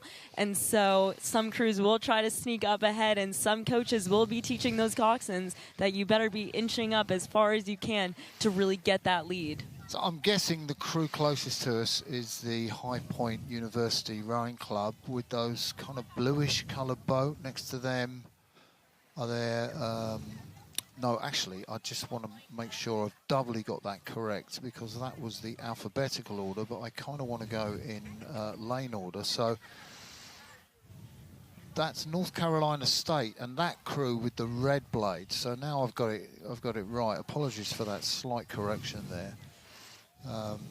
And they are the crew that are just turning around their boat, and they're trying to get straight on to the start, and then next to them, it's Rowing Club at North Carolina. Have I got that right? Yes, I believe we have exactly as you said, Martin. So North Carolina State, and then Richmond in lane 3, High Point University. Well, they're over on the far side in lane 5 and 7, and in between them, North Carolina State A. Mm-hmm. It'll be interesting to see how these boats, the A and B boats, stack up against each other. I know that in a couple races so far today, we've seen the B boat actually beat the A boat, so that'll be exciting to see with this race. It looks like we're getting close to alignment here, and what you'll probably start to see on the live stream is the bow seat or the 2 seat of these boats just hopping along, giving the coxswains their point, because there are 6 boats in this race, and you want to have that point straight right ahead so that you don't have to course correct during a start. That is probably one of the biggest things you can do to kill your speed off a start, is have to steer your boat around. So you'll be seeing as these coxswains tap, tap, tap their boats to get the right point, as they don't have an aligner holding them in place. Yeah, and 1, 2, 3, 4, 5, 6 boats, that's a hell of a job for an aligner to sort of, have to do, isn't it? Get all the boats in a row. It's not a straightforward thing. And we can see once again that this is a sweep event. So this means that each athlete is holding 1 oar. You may have seen some 4-people boats coming down the course earlier today where each athlete had 2 oars in hand, which would be a sculling event. But these are 4 pluses, plus being they have a coxswain in there with them, 1 oar, and it looks like they're off. Looks like there's a little collision already here in these 2 lanes closest to us, and that coxswain is going to have to course correct, just like you were talking about, Emily. Yeah, so the crew, oh my God, what is that steering? That is unbelievable. So that is a crew, is that the University of Richmond crew that we saw just go off there? Who was that on line 1? I believe that was the North Carolina State. North Carolina B State. boat. How on earth with the Cox? They went straight and rammed the boat. Around the bank, sorry. That's just unbelievable. Yes. Well, we never know what could have happened. They may have gotten something caught around the skeg or lost a steering capability there. A skeg may have come off. So hoping that everyone's safe as we hone in on the other 5 crews that are still in the heat of racing. And it is tight for second and third right now. But it looks like that one crew may have taken a lead. Yeah, so that is North Carolina State A crew, I think, over there in lane 2. On the far side out there, it's High Point University, the local club, then North Carolina State. They're in between the 2 High Point crews. So we think it was their B crew that missteered. Second place is High Point, and they're having a fantastic race. I think that's the Richmond... The crew from Richmond, yes, there in sort of potentially vying for that third point. You can easily spot the High Point crews because they are the local crews. They row on Oak Hollow Lake here, and they've got purple boats. They all have purple boats. I don't know why they have purple boats, but they do. I think their school colors might be purple, so they just ran with it, you know. And it is seat for seat. It looks like that High Point boat may be going for a little extra kick in rate to keep that speed up, but the crew right next to them, Richmond, is right on them, not letting up with that lower stroke rate, really putting in the power per stroke, it looks like to me. What do you think, Etta? I would agree. I do think it looks like High Point is trying to make a move here, and they are pulling ahead. It looks like they have about 2 seats up at the moment. But it is still a close race. I mean, it's still early in the race. So you never know what could happen between these 2 crews. So name check for the leading crew. I think this is North Carolina A crew. It's Adina Shaw, Steve McGuinness in the stroke seat, Camden Moore back behind him in the 2-seat, Parker Dunn, and then Mason Heth up in the bows. And in the coxswain seat, it's Adrina Shub. And... that is the crew powering away from the moment. And High Point University, that's their B crew, I do believe, in second place. And their A crew, no, sorry, it's their A crew in second place. Of course it would be, wouldn't it? And their B crew are dropping back. And next to them, we think that is Richmond. Coxswain Nicole looks very set on her line. There doesn't appear to be movement there, just straight shot as they begin to widen that gap off of Richmond. And we'll see if they continue to elongate that lead. Once you get up, it can be easy to sit there. So will this second place crew really find that mental strength to keep pulling and pushing up towards the boat ahead of them? Yeah, I think that's a great shout, Emily. You can see actually a little dirty on the blades there just as they came through those bubbles. But the guys racing with their hoods up better. I know, that is surprising. I mean, it did warm up quite a bit here, but maybe they just wanted a little extra warmth to get them through the race. Yeah, and, you know, they're racing with this tail breeze, which is kind of blowing them down the course towards the finish line, which will mean it's quite quick. But it's not the warmest here. And they were waiting a long time on the start, weren't they? True. So you kind of want to keep your body heat. So they're into the flatter water now. You can see the pink duck, which is kind of like, what, 150 metres before the finish. And the yellow duck just ahead of that, which is the finish line. You'll get used to those landmarks if you follow us through in the afternoon. And it looked like Richmond was going to get another seat back, but they hit those bubbles, and it just looks like that High Point University boat is staying a little bit more dynamic around the front end to get that kick and keep the boat moving out of the bubbles, whereas Richmond has fallen about a seat back, trying to reclaim their acceleration after losing just a little bit of that grab on the water through those bubbles as that leading crew really widens the gap. yeah, so they're coming down in front of us now. The guys with their hoodies, it doesn't seem to have stopped them at all in terms of how they have approached this race. And Stephen McGuinness is leading his crew down to a emphatic victory over the local crew High Point. They have really won by, I think, around about 100 metres or something like that. It's so impressive. They look really well drilled, together tight at the front ends. They've crossed the finish line, and that is a commanding victory. Yeah, that's awesome. I think that, with the Lenny Peters Cup, we see a lot of athletes start to kind of take the cadence down in the end of the race because they have a, solid enough lead that they know that they're going to win. But we won't see that with any of these races because this is the race for these athletes here. High Point University coming in second place. And then I want to say that is University of Richmond with the red and the blue blades. And I think it is coming in third place. And then we kind of go back to, I guess that would be University of North Carolina. Just crossing the line, bit of a few difficulties there. And of the other boat, now I'm looking down the course, guys, is that the boat, is that North Carolina B crew that sort of took off on an incredible direction? Yes, I believe it is. Yep, I see about number 2, and they have crossed the line.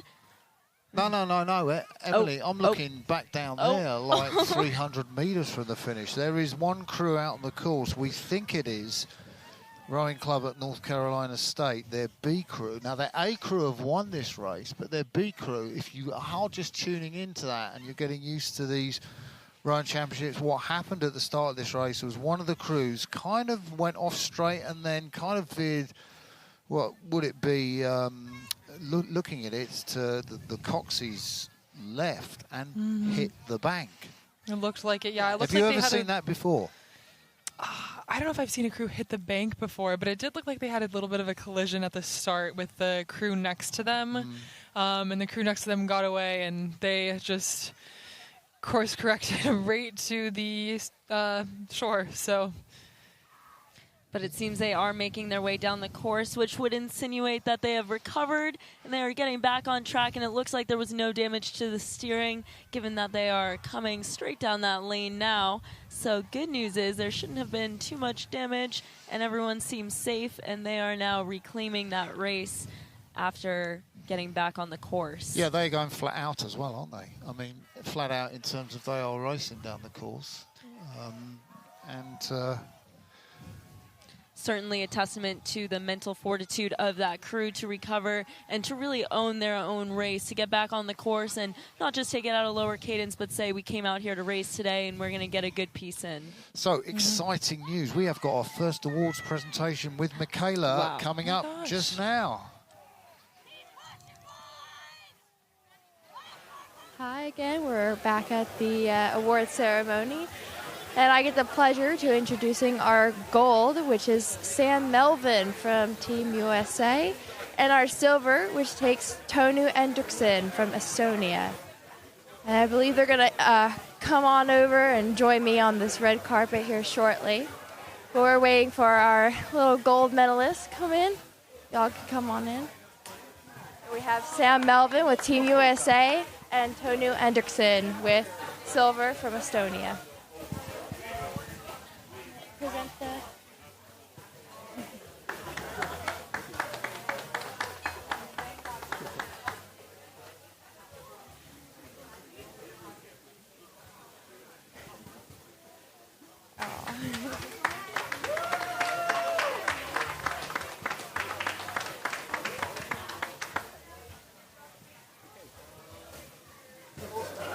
wasn't it? Now, you are applauding Sam Melvin there, who was pretty pleased. He did say there was a tricky part in the middle of that race. I was chatting to him just before we came down for commentary, but you could see the size difference between Sam and Tõnu there, couldn't you? Yes, there is quite the difference. I mean, we said about it in the boat, but actually when they stood there at the awards ceremony, it's quite amazing, isn't it, that Sam could actually have what was a significant margin over the Estonian. Yeah. Well, I think it also goes to show that the single event differs from some other boats in that other boats we kind of have an idea of how tall, how large, how people sizing, what would make the most per crew. But in the single, it really becomes what works best for each athlete as they take their own course and their own race. Would you agree, Ada? I would completely agree, and I also think that Sam, again, he's been training hard. We just had our winter speed order, so he came off that prepped for a competition like this. So I think he was prepared, and that definitely gave him a leg up. Yeah, it did. We are looking forward to more races on the programme. A little while to wait before the Lenny Peters Cup, the international race, gets underway with the big boats. That's the Quadruple Sculls, 4 men and 4 women, 2 blades each, and they are in crew boats this time. We've seen them race in singles, and we'll see them race in a crew boat.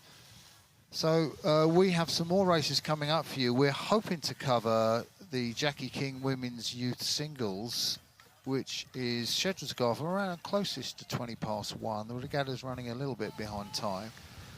But that's our next scheduled race, which we're hoping to bring you. We just saw the men's collegiate coxed 4s. The Stars and Stripes proudly flying. I guess, would that be the North Carolina state flag or the High Point flag, guys? I believe it would be the North Carolina, would be my guess. But we did not get a clear visualization. But speaking of flags, every time we have that race graphic come up, we see the U.S. and then we see a world symbol with the oars. And I'm curious, Martin and Etta, what are you hoping that we'll see as we get into not the mixed quads yet, but the male quad versus male quad and female quad versus female quad for Team USA versus the world? I mean, I do think it's going to be some close racing for sure. I was just talking to Yosi, the U.S. high performance director up there for a moment, and he was saying that the U.S. as of right now needs to win 2 quads in order to win the Lenny Peters Cup. So I think that he is hoping for that, but the world would have to win, I do believe, all of their quads in order to win at this point. So yeah, and you know, I think that's a great question, Emily. And really, I am hoping for the big boats to be a little closer in contest. I mean, I did look at the men's quad for the rest of the world out yesterday when they were kind of having their practice paddle. They looked pretty good to me. They looked a bit more fluid than the American quad, but I've seen, you know, how pumped the guys from Team USA are here. So they're going to be difficult to beat, especially after taking those singles races so comprehensively. I think it was just Simon van Dorp from the rest of the world team, the Dutch sculler, who won his heat to give the rest of the world their second point. But, you know, they really do need to win those 2 quad races. So, yeah, really excited to see what happens there. And speaking of singles, it looks like we are ready to kick off with the race graphic of race 61, the Jackie King Women's Youth Single. And that should be coming up momentarily. There it is. Yeah, Slats from Western Albemarle, Edward from Triangle, North Carolina, Augusta Rowing Club Incorporated from Georgia, then Girls Prep School from Chattanooga in Tennessee, Triad, the local crew here from High Point, Road, Georgia, from Peachtree City in Georgia, Elizabeth City, and then just missed the last crew in that race, but we'll give that to you just shortly. The last sculler in that race was from HHIC, which is Hilton Head Island Crew. Hilton Head Island Crew. So they row on Hilton Head Island, I think. That they do. That is it. Looks like they are getting aligned here. And once again, we beg the question of... Oh, and they are off. It looks like we had a couple boats start just a couple seats down there. So looking like those middle boats had a little bit of a lead as they took off for the start. Yeah, Hilton Head Island Crew. That is Sophie Sackle, crew from Bluffton in South Carolina. I'd say leading in, it's the sculler you can see sort of 1, 2, 3 from the left of your picture. That's the sculler in lane 4. And I think that might be Eileen Nash from Chattanooga, Tennessee. Have I got that right, guys? Just checking. I believe so. I believe we're seeing Girls Preparatory School pulling straight ahead. Yeah, now I did try and see where they actually row down in Chattanooga, but I couldn't quite find whether they row on the river down there or whether they have their own lake. But that is a fantastic lead to have this early from Eileen Nash.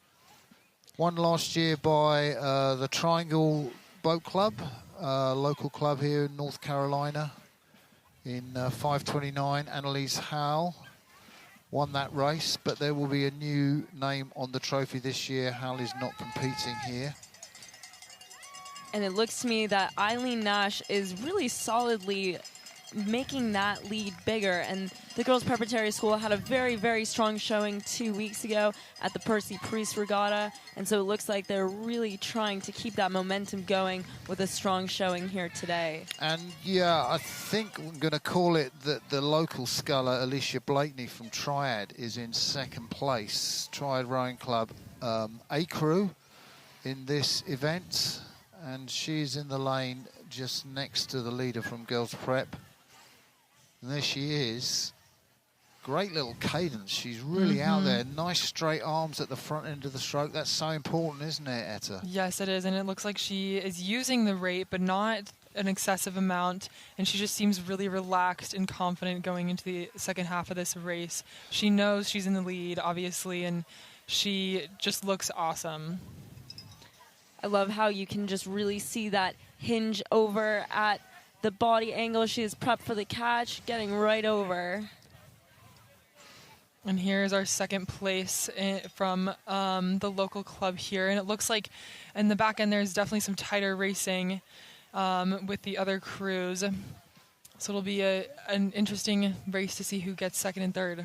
Yeah, we've got our drone shot just flying over the leader there, and you can see the view. It's fantastic, isn't it, that shot? Because, you know, in sculling and in rowing, you look back at your opposition. It's a unique sort of sense, because obviously in any other sport like cycling or track, you are looking away from your opposition. You don't know who's behind you, but here you can see who you're beating. It gives you such a motivation. You can look back at the great job you're doing there, guys, is that little disturbance.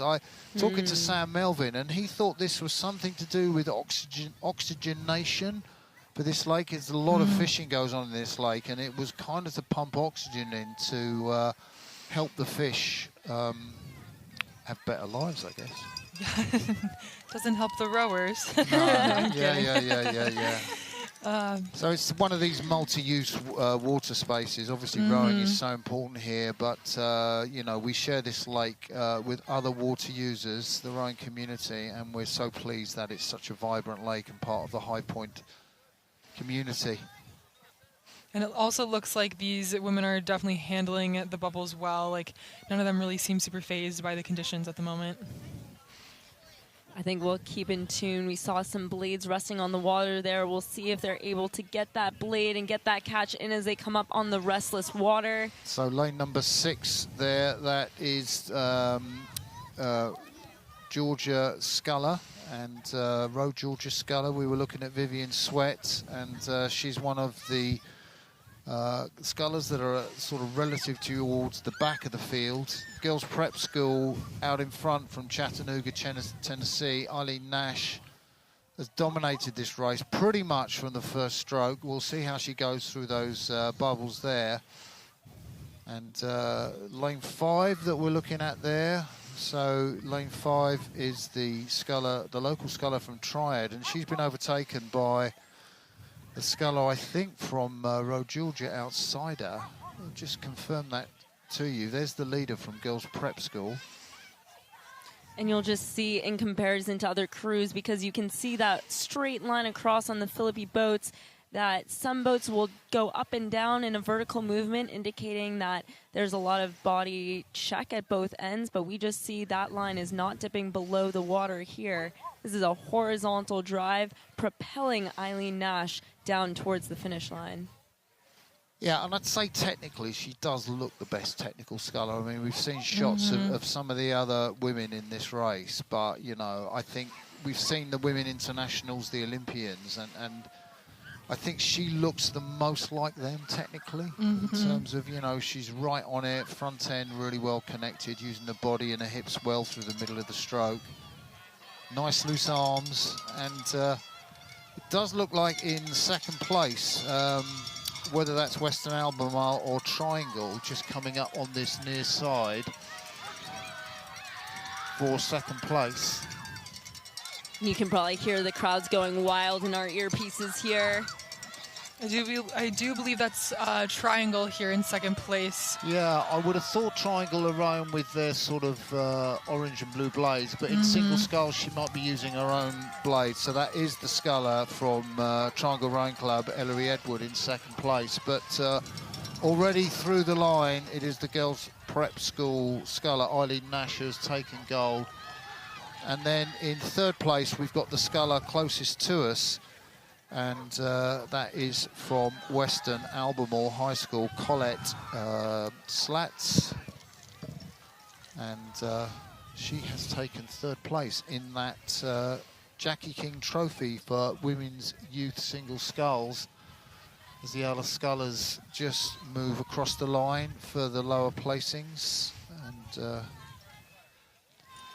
Jackie King Cup, named after Jackie King, who was a student at High Point University and recently won gold at the Masters World Rowing Championships in Berlin, Germany. Whoa, that's awesome. so cool. Yeah. That is awesome. Looks like. So we're looking at the sculler in lane 1 there. And that's the sculler from Western Albemarle High School, just as she unwinds and looks to go through her cool-down routine. Lane 5 over there is the Triad sculler. Now we'll notice some athletes are wearing visors, some are wearing hats, some only have sunglasses today. Etta, do you have a preferred item to wear, or do you just go ponytail and race? I guess it depends. I think on a day like today, I would probably wear my sunglasses. I am trying to get into wearing a hat because I just feel like I need to get on my sun protection grind for sure. But yeah, usually I just use sunglasses. Sometimes I just take them out on the water. They're my, $200 Oakley headband for the most part. So yeah, that is definitely what I prefer.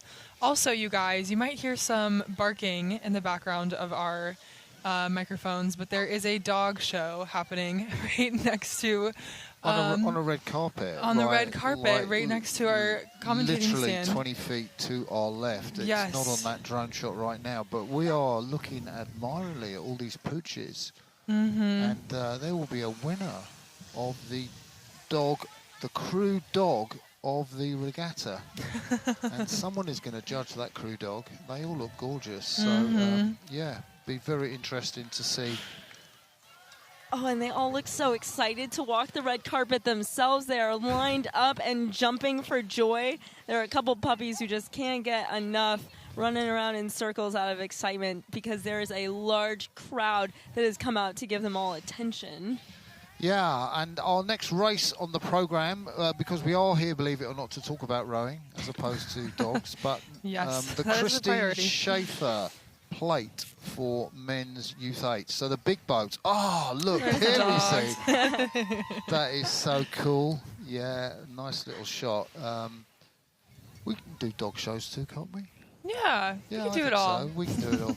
So Christine Schaefer plate for men's youth 8s, and there's a packed field for that. I think there are 6 crews racing, or actually there's 7 crews racing across the course.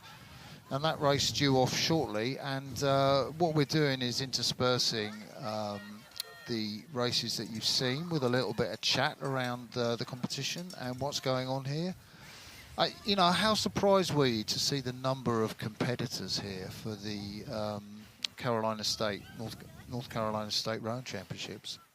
I mean, I guess because it is the championships, I wasn't super surprised. But when I did see again, like that 500 boat entry capacity reached, I was very impressed and very excited. And I love when we get the drone shots of over the venue because it's awesome and it's cool to see so many people come out to support the sport.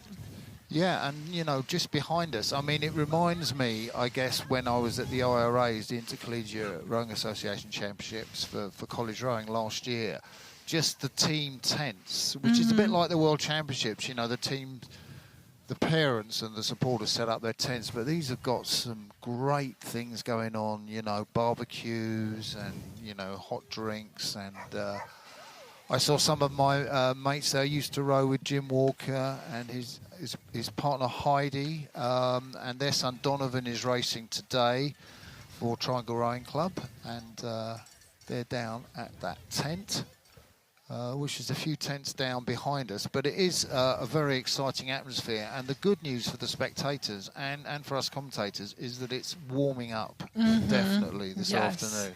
Thank goodness. Yeah, I was getting a little cold there earlier. Which is fantastic. So the men's youth 8, which will be the next thing I think that we will look at. Big boats. We saw the women's edition one with a very convincing drive off the start from the front end, from the TBC crew, I believe it was, from the DC crew, Washington DC. And I guess, you know, as far as the men's concerned, probably similar tactics are going to get them the gold medal. I would assume so, and I feel like, you know, being from the same team, they probably have the same tactic also. So that'll be exciting to watch. Yeah, TBC do have a crew in the men's 8s, the youth 8s that's coming down. There's a crew from the local club, the all-conquering TriStar Club from Tennessee, do have a crew in that, and I guess, you know, they're going to be the ones to look out for, certainly at the front of the field. But this is such an important race in anybody's programme, particularly this early in the season. I mean, how much will these guys have raced, the kids here? Will this be like their first race of the season, do you think? I don't think it'll be their first quite. I think maybe they're like second or third. I do feel like, you know, late March, early April is when people do start to race. So I think some people it could be their first, but I would assume that a few have already raced, especially in a place like this where you can row year-round. Yeah. So, Etta, we haven't really had much chance to talk about you and your season. You're part of the American women's team, Team USA, training out of Princeton, New Jersey. What does the season hold for you from here on in? Yeah, so we just finished. Earlier this year we had a 9-week training camp. So we spent 3 weeks in Sarasota training, and then we spent 3 weeks at the Olympic Training Center in Colorado Springs doing an altitude training camp, which was really cool. I am from Colorado, so it was an awesome experience to go there. Because growing up there, I've always known that the Colorado Springs Training Center is around there. So that was awesome. And then we went back to Sarasota, and we continued our training. And then we had our winter speed order, which determined invites for Selection Camp 1, which that will send a group to World Cup 1 and World Cup 2.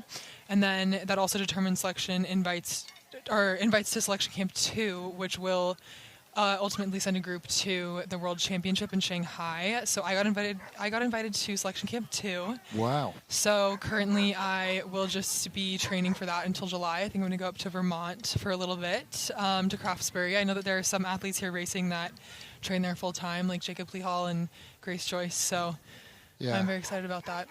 So how big a deal is it to, you know, potentially be in line for your first international representation for Team USA? It's a huge deal.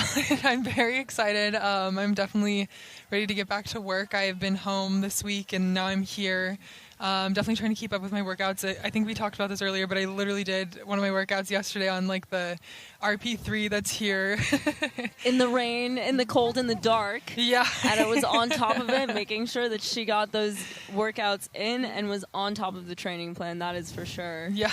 Yeah, I was kind of phoning you just to check on one of the events, and you were like in the car, and I'm like, are you not back home yet? Have you been there training all this time? And very impressed. A run in the morning and an RP3 rowing machine ergo in the afternoon. So you know, that's what it takes. Just give us an idea, how many sessions a week generally do you train for? Usually it's 2 to 3 a day. I think the schedule has been kind of differing for a couple weeks now, but we usually have a row in the morning, and sometimes, depending on conditions, that just turns into an erg. And then we have lift 3 times a week, and then every afternoon we have either an erg or a cross train. Whoa, okay. But just because this is on air for everyone to hear, we tend to do like also 6 workouts a day. all high intensity. We can't be.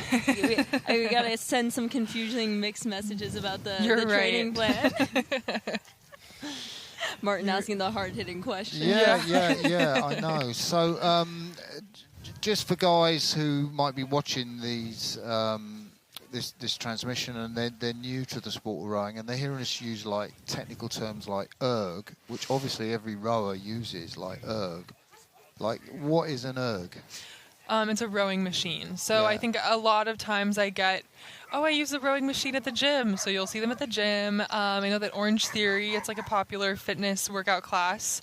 They have the water ergs, so it's a little different than what we use, but it's still the same idea.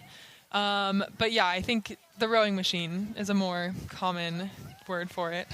Yeah, and that's pretty cool. And are you going to give us your 2K PB at the moment?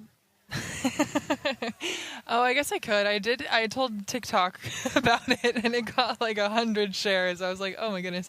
But I actually wasn't super happy with my 2K time during our training camp, so I did one. I was rogue. Oh, look at the dog. I got distracted. But I did a rogue 2K last Monday, and I went 6:45.2, which was a 1.5 second PR. So I think we should concentrate on the dogs for a minute. I know. We did see the dog show. I mean, literally, we could just reach out and touch them. And I think more and more dogs are coming in by the minute. And their owners have brought them here.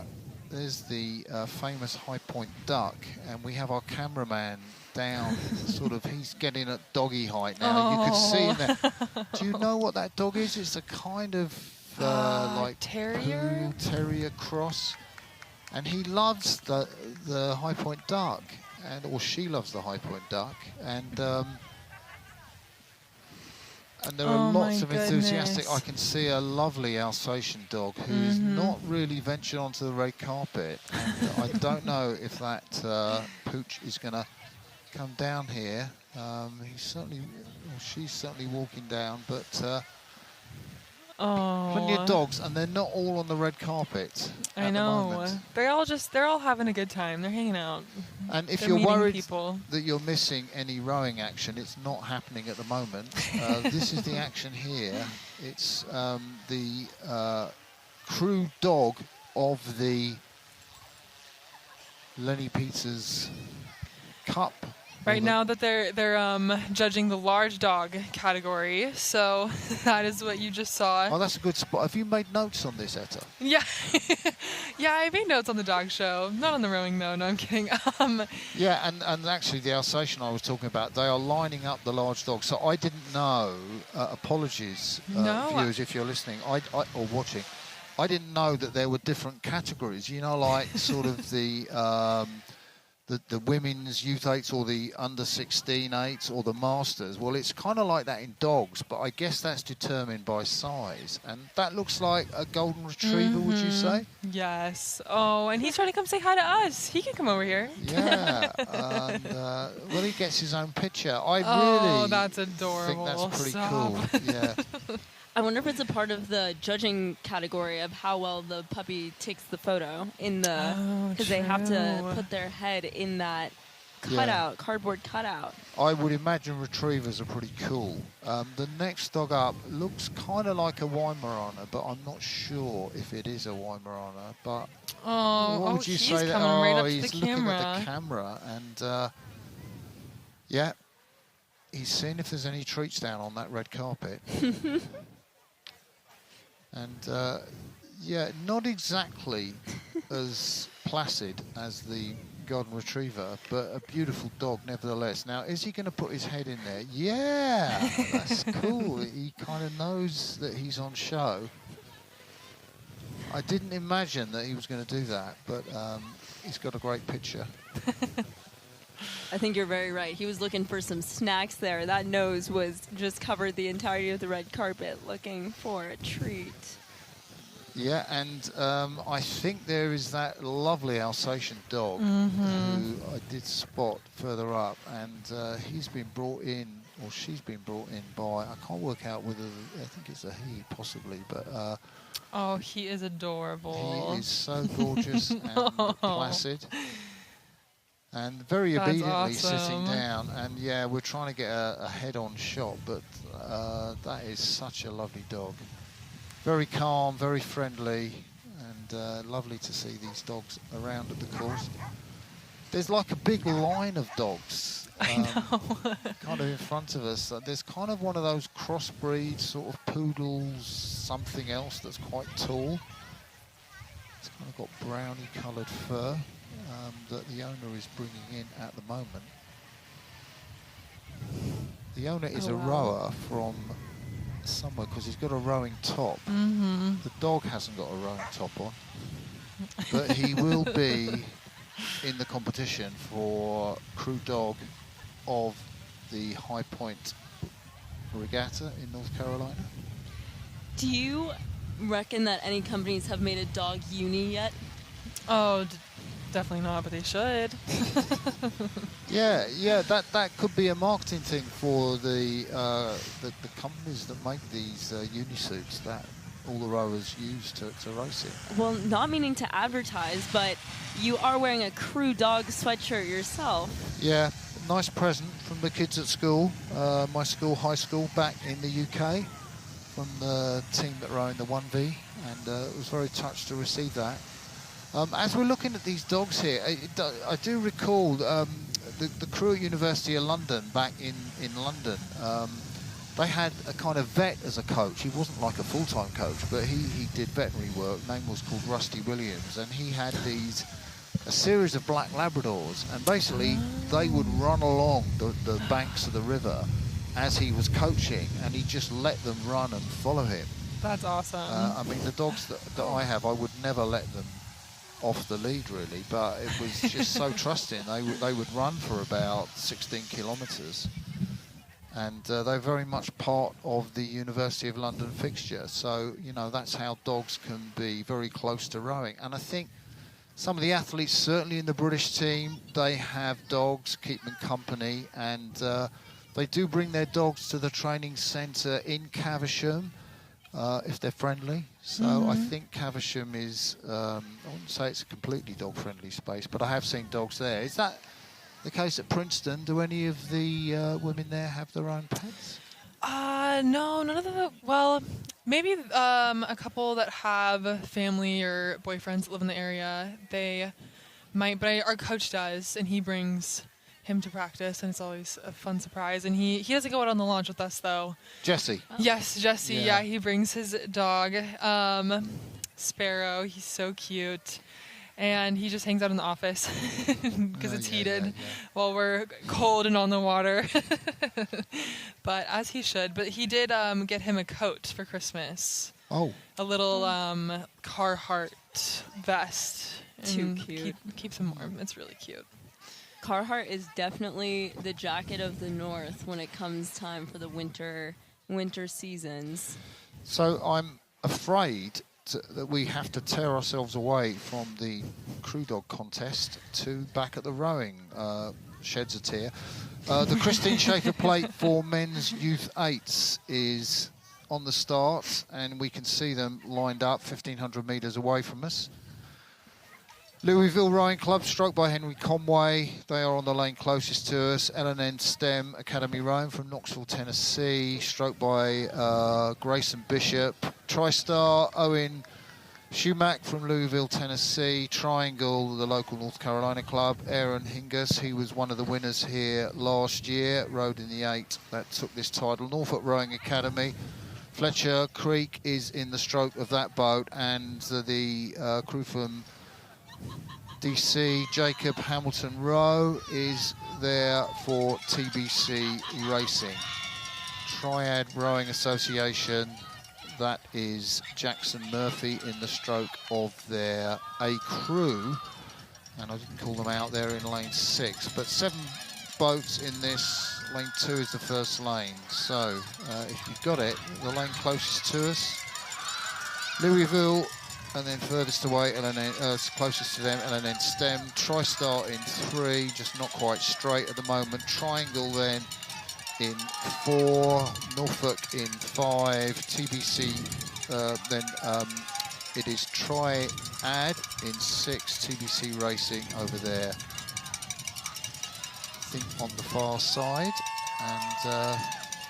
And this cup is named after Christine Schaefer, who is the founder of the Triangle Rowing Club, who has said that rowing was not only her lifelong passion, but the way where she felt like she could make the most impact in other people's lives. So that is the namesake of this 8th event, and it really is off to the races for them.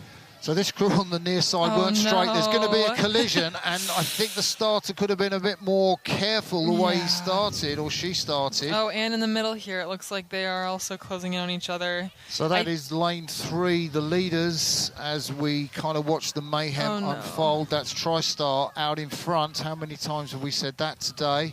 Yeah, many times. Yeah, and as we mentioned this morning, I don't think that all of the lanes have buoys on them, like going all the way down the course. So I do think it can be a little bit of a struggle for teams to get aligned correctly. So TriStar out in front in 2nd place. It's last year's winners from Triangle. We're looking at the crews over there on the far side. TBC from DC, they're the furthest crew, and then one in from them, the guys from Norfolk, Virginia.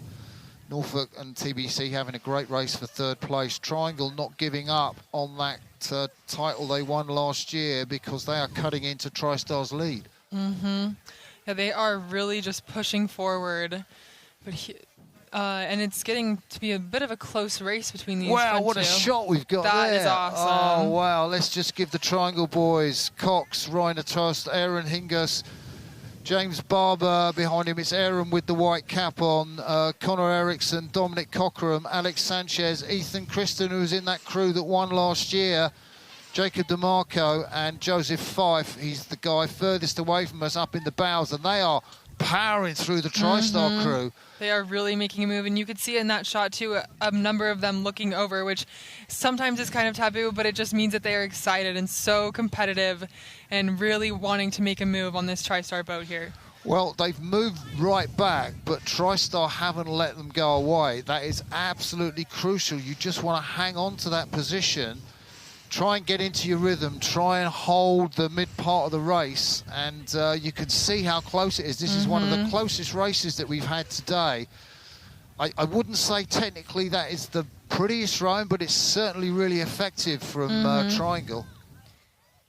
And they are matching inch for inch here, but it does look like Triangle might be edging out TriStar here, maybe by about 2 inches, 1 seat, and that's where it gets really fun for that coxswain to start to call, I've got half a seat up, it's time to go. And it looks like they are starting to widen that lead to 2 seats up. We'll see if they continue to walk when they hit the bubbles, or if TriStar can overcome through that dirty water there.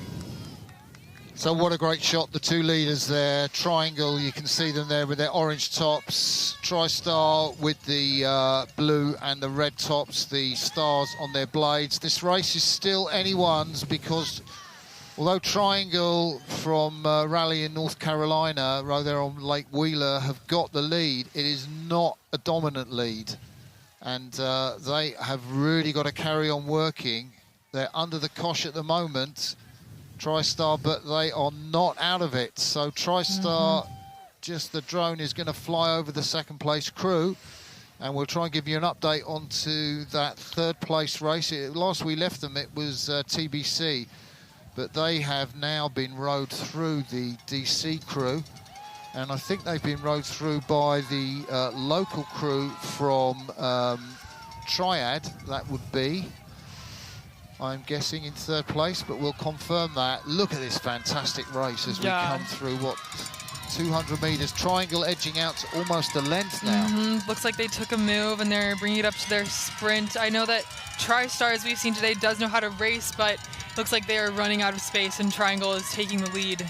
And they're definitely going out to win this race for the founder of their club, the namesake of this cup. They are racing for more than just the win here. It is for their program, and they are getting that confidence. They are moving out, widening it, not letting up. Relentless is the word here for that Triangle crew. What a race that was. They were led off the start by TriStar, but came through, and you can see what it means to them as they celebrate so excited. there at the finish. It's the crew with the orange blades. I think that might be Norfolk Rowing Academy in third place. TBC on the far side back in fourth. And then the crew's L&N STEM coming in, and I think one of the crews at the back. Triad Rowing Association A crew, the local crew, coming in not quite in last place. And then do we think this is the crew that... I think it's Louisville, the Kentucky-based crew. Yes, L&N STEM seemed to really make a quick comeback from that collision at the start, but it really forced Louisville to change their point off to the left, where we saw that crew earlier today get stuck in the mud. So they're definitely fighting to finish their own race and come down the course, but it is hard when it's just you all alone out there. Yeah, Louisville Road down there on the Ohio River, stroked by Henry Conway, coxed by Ada Hardin. And they have just crossed the line there. They were giving it their all. They weren't at the front of the field, but they kept going until the end, and that's the name of the game. And that's the second race we've seen today where we had a little bit of a collision on that left side of the lanes, but both crews really overcame that and made sure that they put down the best race that they could. And it'd be really easy to just paddle down that course, but all the crews out here came to race, and it's a testament to that energy and that passion that High Point and the Lenny Peters Cup and the North Carolina Championship have really brought out in these athletes. Yeah, I think that's a really good shout, actually. And it's so exciting to see the big boats race 7 abreast. I'm going to call it a free start, and it's free in the sense, like we've said, they're not held. Like normally in like world rowing competitions, the stern of the boat will be held and the bows will be kind of aligned precisely.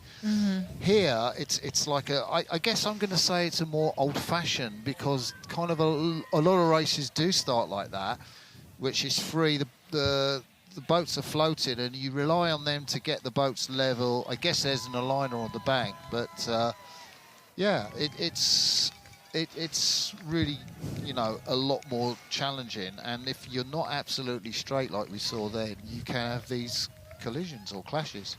And I do think we saw, Etta, would you agree that in the women's single we saw some boats starting up ahead of others? Yes, definitely. And I do think, like, sometimes, as you said earlier, like, crews can just do that on purpose and be a little sneaky about it. But I also think that it is hard to get yourself aligned and know exactly, like, which buoy to be on, especially because it looks like it is maybe a bit of a quick start with the conditions and just it being a floating start. So it seems like it could be a little tricky. With a tailwind as well, so we know that current and that wind is really pushing some of these very junior crews into the race course, of which they may not have had to practice holding themselves at three-quarter slide or half slide with a massive tail. Yes, exactly. So yeah, that's why I'm assuming it's a quick start. That's what most of it's looked like, which means, for those of you that don't know, a quick start just means that they don't wait a whole lot of time. It just is like, all right, sit ready, go. Very good point. That could also be why we're seeing some of these collisions out here today with a quick start. They're still getting their line, and then they just have to go. Yeah, and I guess, you know, when we've seen the women's youth 8 and we've seen the men's youth 8, and, you know, this is predominantly, there are some masters here, championships for youth crews. You know, probably that's the top event here outside of the Lenny Peters Cup, Team USA v the rest of the world. And taken really well. TBC winning in the women's, and Triangle repeating their win of 2024 in the men's youth 8s. So very exciting there. If you've just tuned in, welcome to us. You're watching the North Carolina State Rowing Championships, sponsored by Bethany Medical and presented by the Lenny Peters Foundation. And I'm Marty Cross from Great Britain, if you hadn't noticed already. That's the accent. Etta Carpenter from the USA, Team USA, and Emily Eldracker likewise from the Paralympic team. And we're here on the Oak Hollow Lake, and we have been watching the North Carolina State Championships. The mainly kids do their racing from North Carolina and states around as far away as Washington State.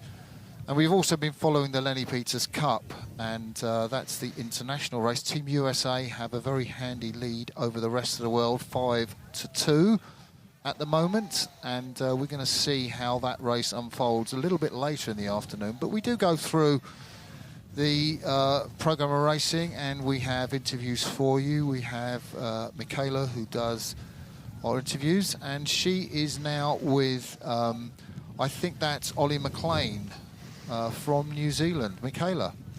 Hi, yes, I'm back with Ollie McLean, and he just won silver. So would you mind telling us a little bit about that? How did that feel? Yeah, it was a good race. You know, I got a sweeping background.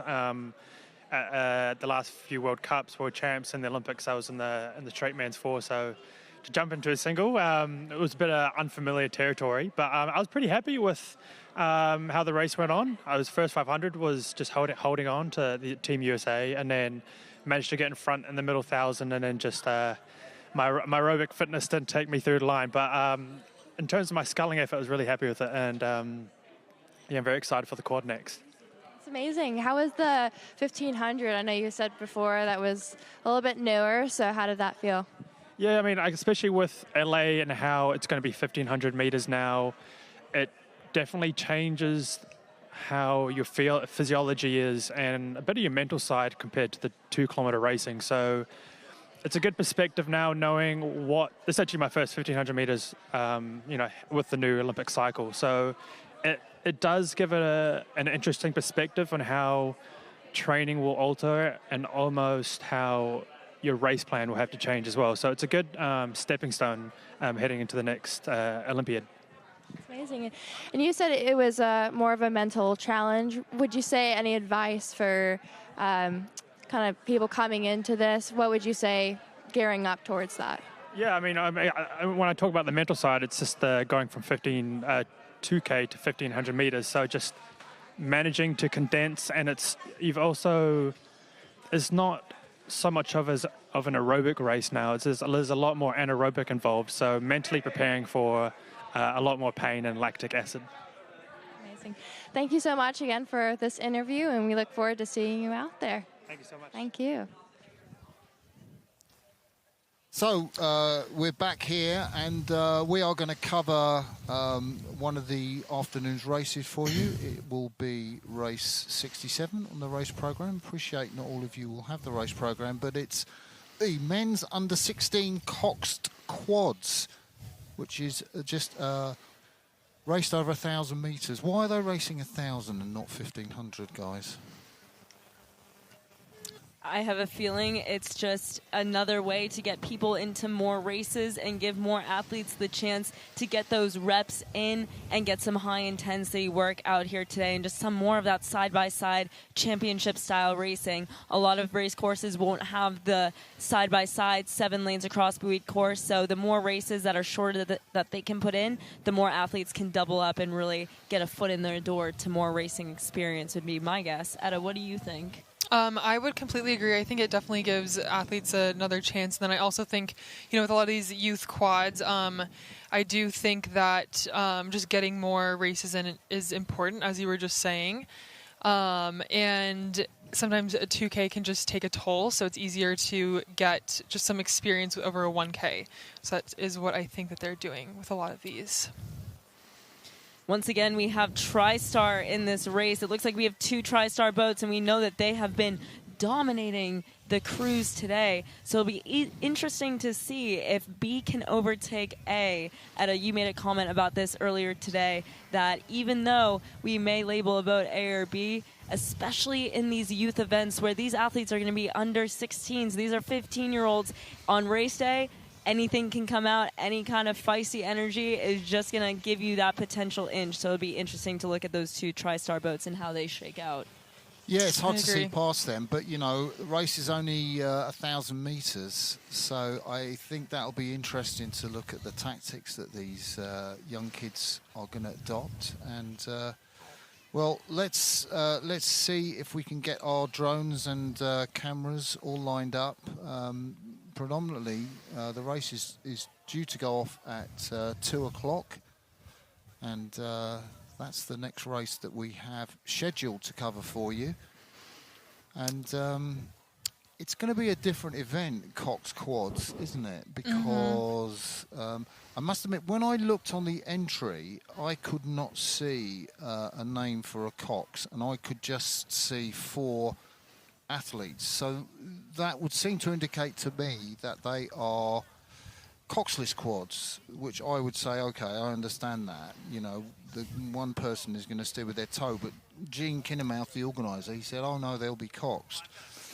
So I don't have the names of the coxes on my sheet for you. I just have 4 athletes, and I guess we will see when we get a look at the crews whether they are in fact coxed or coxless. No, this could be just a hypothesis. Oh, nope. You go ahead. Yeah, no, I'm just thinking for guys that are sort of just watching and may not be familiar to rowing, why are some boats coxed and why are some boats coxless? And how do the coxless boats go about steering? Yeah, that's a great question. I think that some, especially like 8s, they're coxed because it would just be dangerous to not have a coxswain. I think that would be a crazy boat to try to steer with foot steering. But most boats, like I just mentioned, have foot steering. So usually the stroke seat will have a wire attached to their right foot. And you can steer either way, and it's connected to the fin, which can move around and steer which way you want to go. And it's typically on a straight course like this, you use foot steering to be able to just stay straight, and the stroke seat can see if you're going to be pointing in and out of the lane or not. I mean, that sounds complicated. How hard is it? I mean, I think it is. It definitely takes a little bit of practice. I would say, fun fact, at Texas, we never used foot steering in our pairs. So when I got to Princeton and was training with the national team and was having to use foot steering, it definitely took me a minute to adjust to it.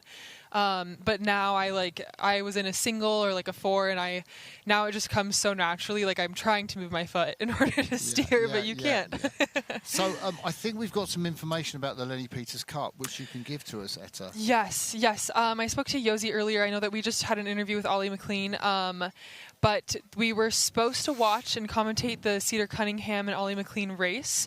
But unfortunately, Ollie had a little mishap in the warm-up, and he had to go get his oarlock fixed before the race. So he came back to the dock, and I know that Yosi helped him fix that and sort that out. And then they came and raced.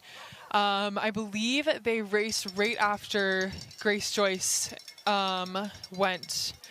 But unfortunately, it was not covered because I think that they just slipped him in between 2 races. But Cedar Cunningham did win. So the point system for USA versus the world is 6-2 at the moment. And Etta, you had a really good insight on what that means for what each country has to do in order to win, or what Team USA versus the world would have to do in order to clinch that win. Yes, so Team USA will have to win 2 quads in order to guarantee a win of the Lenny Peters Cup, and the world team will have to win 3. Okay, so let's have a look at the graphics for our next race. The presentation here, it is men's under-16 Cox Quads, TriStar rowing closest to us. It's their B crew, and that is stroked by Braxton Kula, and then Charlotte Youth Rowing, again from Charlotte, North Carolina. They are in the lane 1 away, closest to us. Row Georgia from Peachtree City, Georgia. Triad United Rowing Association, the local club, and TriStar Rowing Association A. Interesting. Did we think we had 2 TriStar crews? Well, I think we did originally, but the A crew, oh, we do. Yeah, the B crew, I've just called them out. Yeah, apologies for that, guys. So TriStar Rowing furthest away from us, possibly the favourites, and maybe it's an unfavoured lane right over there on the far side. You guys might have an opinion, but the Tennessee-based crew, stroked by Braxton Kula, they are on the far side of the picture as you look at them. This near side crew look a little bit behind. That's TriStar B, isn't it?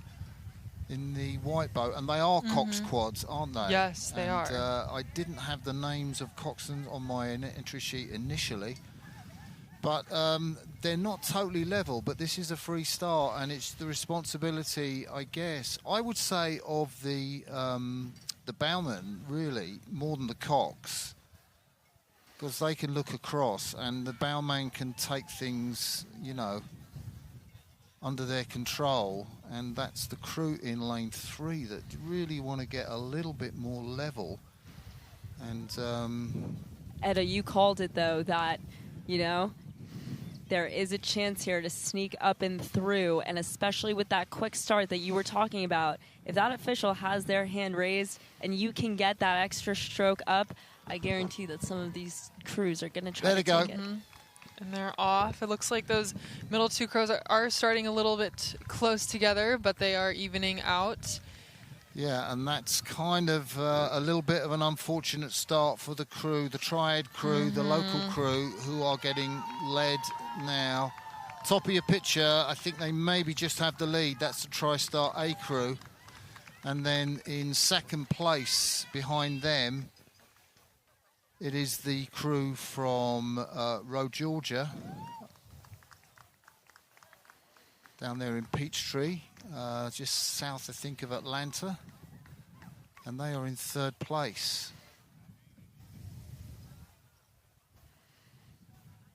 So the lead has just been surrendered by TriStar. And wow. Yeah. So that is a great scull from the guys from Road Georgia. I think Road Georgia is now, that is the crew in the lead. I was calling them in third place, but actually it looks like Road Georgia is, and I think that might be their first win if they do manage to hang on. I haven't seen a Road Georgia win today. My apologies if you have one, but they're the guys from Road Georgia, Logan Malholm, Remy Wahlberg, Leary McPhee and Aidan Commons in that boat.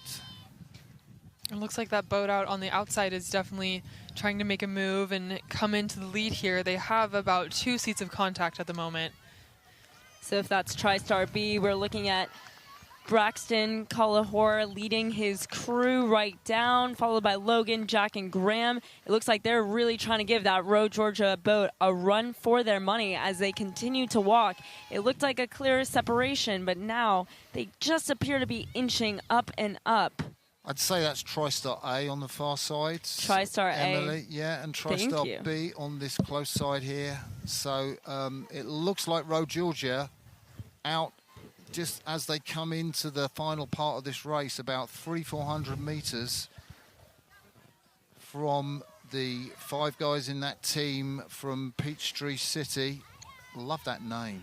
And this will be an important win for them in the Junior 16 Quadruple Sculls. Each athlete with 2 blades each, rather than the one that you see in sweep, and steered by a coxie who is up there in the bows. Long strokes, they're really throwing their bodies into it. You can see the stroke man there in TriStar A crew. That's Frank Stump. He's really giving everything. And it looks like that coxswain may have had a little bit of a mishap with the mic, but she is holding on to it, making sure that she can still communicate with her crew. You see her holding it up there. Looks like there may have been something happening, but they are going and they are making sure communication comes through. Logan Malhorn, the stroke of Road Georgia, giving everything into it. That was Frank Stump, the stroke of TriStar A, who are in second place, and Road Georgia coming up to the finish with those black blades. And they just look like they are giving it their all into this race. They look so tired, but it paid off as they come in first. Very aggressive on the front end, that crew, aren't they? Yeah, they are. Really, blades a little far off the water, I think, at this Junior 16 level, but they will get more and more experienced and iron those things out as they have more rowing in J17 and Junior 18 youth rowing events. That TriStar A boat did continue to widen the lead. Right between them and the bronze place here, they kept pushing ahead. And it looks like that final crew has just passed over. Yeah, and I think that was a TriStar B crew that finished on this side. One of the minor placings in that regatta, but a very aggressive row from the Row Georgia crew. And we've seen many Row Georgia boats out here today. This one, probably the most clear lead that we've been able to witness. Martin, what do you think it says about a team when they just have many boats racing in a regatta? What do you think that depth says about the program? Yeah, well, I think one of the most impressive things about the clubs that they have attracted a large community of rowers. So a lot of these clubs have, you know, from youngsters like 13 or 14-year-olds, and they come into sort of up to youth rowers. And what's really impressive is so many people recognise the benefits of rowing as a sport, you know, not just for the community, but individually. It teaches you values about how to get the best out of yourself, how to work with other people, and how to sort of develop fitness, and, you know, not just physical fitness, but, you know, mental fitness as well. So all those benefits, you know, parents see, kids see, they hear from their friends, maybe at school or whatever, high school, and they do want to go down to rowing clubs in this state and in obviously states like Georgia, and it gives them such a lot. And, you know, I was reading, you know, some of the programs that they are so proud that they might get an athlete into college and, you know, possibly then into a college program, and then they might go and row on the under-23s. And, you know, we've certainly got one of the clubs here. We've got an athlete that's, you know, progressed through to the under-23s, and it makes them so proud. And then you can show that to parents and other students. So there is a progression through that these, call them boys and girls, can make. And I know you had mentioned the Chaos Racing teams earlier today. Speaking of clubs that are getting out and getting ready to race, it appears that we will also be covering race 69, which is the men's Masters Quad. That's going to be a 1,000-meter race, race 69 in the men's Masters Quad, where we have a couple of different crews from Chaos Rowing, Hampton Roads Rowing, North Charlotte Rowing, Row Georgia once again, and Triad. It's interesting, isn't it? We've got like two ends of the sport here. We've got Masters and Youth. Mm-hmm. And so you can see the card there in the men's Masters. So, you know, we'll give you the kind of ages of these crews, because they will have different ages. You know, for example, Triad's average age is 47 in Crew 1, and Chaos B, their average age is 40. So kind of, you know, Triad will have a bit of a handicap advantage. North Charlotte, they average age is 52. Hampton Roads Rowing Club, their average age is 53, I think. So they have about a 13.5 second advantage, which I think will be taken at the finish. Row Georgia, their average age is 49. Again, not quite as much advantage, just 9.7 seconds. Hampton Roads Rowing Club A crew, their average age is 28. I mean, they are so youngsters. What are they doing in the Masters category? These guys will probably win, and, you know, but then they're on a scratch handicap, so they're on 0. And Chaos Rowing Club A crew, well, they are the oldest crew, I think, in the race at 67. Average age from Apex, North Carolina. I think they row on Lake Jordan there. Brad Bruniger, Felix Melbeck, Robert Wheely, and Hallett Manor. And they will have a 32-second advantage over the scratch crew. They will only be racing 1,000 metres. Have I got that right? Yes, yeah, absolutely. Yeah. So that, you know, 32 seconds is a handy little advantage, even if you are 67. Yeah, that is a hefty advantage over 1K. Edda, do you believe that's feasible for a crew to make up 32 seconds in 1,000 meters? That means you'll have to be going 15 splits faster per 500. I don't know. I guess I think we've seen today, like, it really depends on the start and how these crews can, you know, how fast they can, like, get to their base rhythm within 1,000 meters. I think 1,000 meters is a hard, it can be like a tough distance because you can't really tell, or because you don't really have time to settle, you know, like you start your sprint and then you may as well just stay at that cadence because, yeah, there's not really a whole lot of time to settle from your sprint. So I guess it really will depend on, you know, what these crews' race plan is. And with a 7-boat across race, and after seeing all of the starts today with that outside lane, what would your advice be to those 2 crews in the outside lane closest to us spectators? Don't crash into each other. Yeah, that's great advice. So Triad are the crew behind. I'll phrase it positively. Stay away from each opposition. other. So Triad just making their way up the local club here. And in the Masters event that we are looking at here, the Masters quads. It's not coxed, so you've heard us talk just recently about the steering, which is generally done by the sort of the shoe of, usually it's the stroke, because you can see straight behind and see the track and then work out if you're going straight. Sometimes it's the bow person who has a shoe and the wires move the rudder, which is kind of just next to the fin. It all kind of works, and they're pretty experienced. Masters should know, shouldn't they? So, I mean, we shouldn't have any kind of steering accidents in this race. Yeah, I agree. I will say, though, I have heard of a lot of Masters that have joined as or started rowing as Masters, and now they're racing, which, you know, hopefully, again, we won't really have any steering issues. But it is, again, it can be like a hard thing to, you know, get down. Yeah, Hampton, is that Hampton A? No, I think it's probably Road Georgia a little bit behind. No, maybe they've got level there. We can just see. Really, it's up to generally the bow person to look across and make sure that their bows are at least level. I mean, technically, if you can kind of get a foot or so, that's pretty cool, isn't it? On the start, just, you know, maybe your crew feels better with that advantage.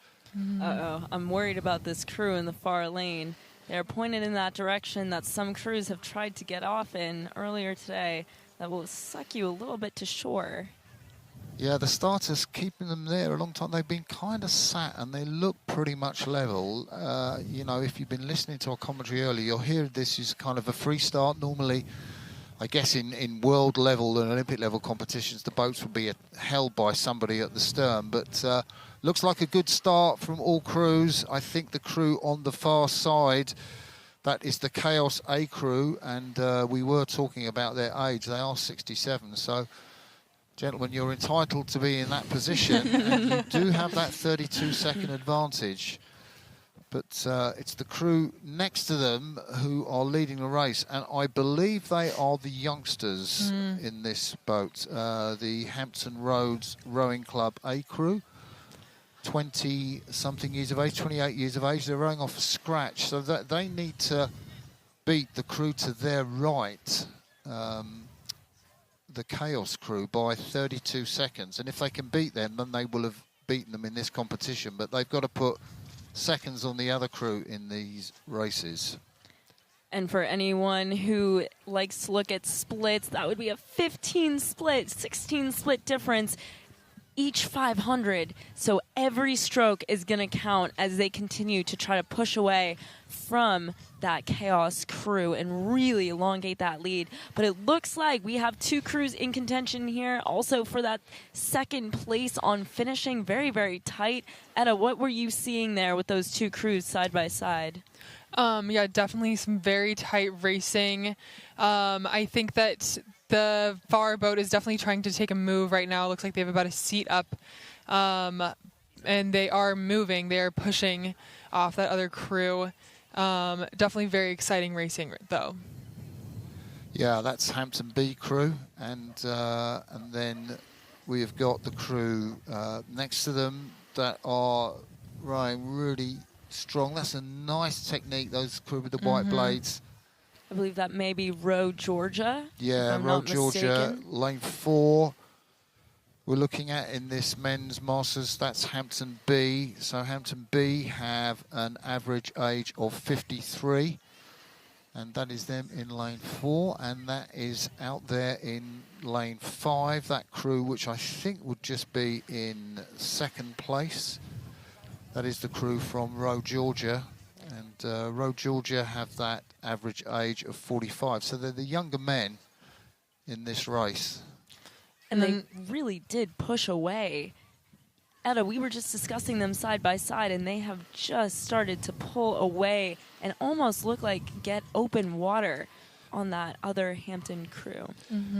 Yeah, well, the other Hampton crew have an advantage of about 4 seconds because they're the older crew. So if they can keep the gap under 4 seconds, they are actually going to beat the crew in front of them. Wow. But to me, it looks a bit like that's more than 4 seconds, the gap at the moment.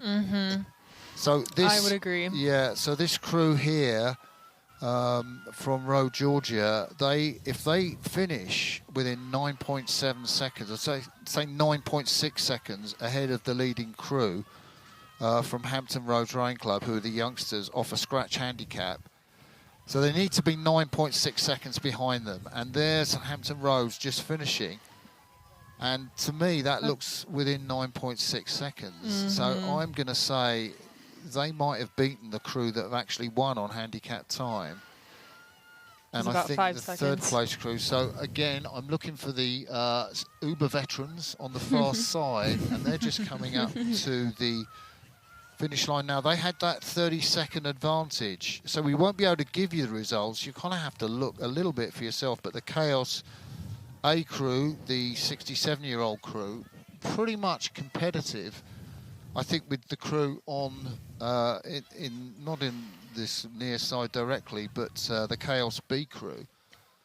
And finally, we've got coming onto the finish on this near side, the Triad crew, the local crew here, and they will be last across the line. And then it's from the umpires to sort out in terms of time who's actually won, and that's going to take a while. And it's rather them work it out than me. Yeah, no, for sure. But yeah, as we were saying earlier, for those watching at home, it is taking about an hour to get results. It might be a little bit shorter now, but it is taking a moment to get results up. Yeah, and this will take 2 hours for this race because they have to work in handicaps. True. But to get their calculators out. Yeah, I'm going to kind of call this potentially, I think Roe, Georgia might have done really well. Russell Stott, Travis McPhee, Mark Tremblay, and Austin Brandon. And, like, can my eye tell if it's 9.6 or 9.7 seconds? I don't know. But it looked pretty much ballpark between them and the youngsters, the 28-year-old average crew. And I think what's great about this is that in Masters Rowing, you've got all these different average ages, and you can get a crew with the average age of 28, which is just in the Masters category, compete with a crew that's got an average age of 67, and they can all line up together at the start, and the 67-year-olds know, well, if we keep going and get within 32 seconds of the youngsters, we are going to beat them and win. And so, yeah, the handicap's done at the finish rather than the start, so everyone starts together, which I think is really cool. Absolutely, absolutely.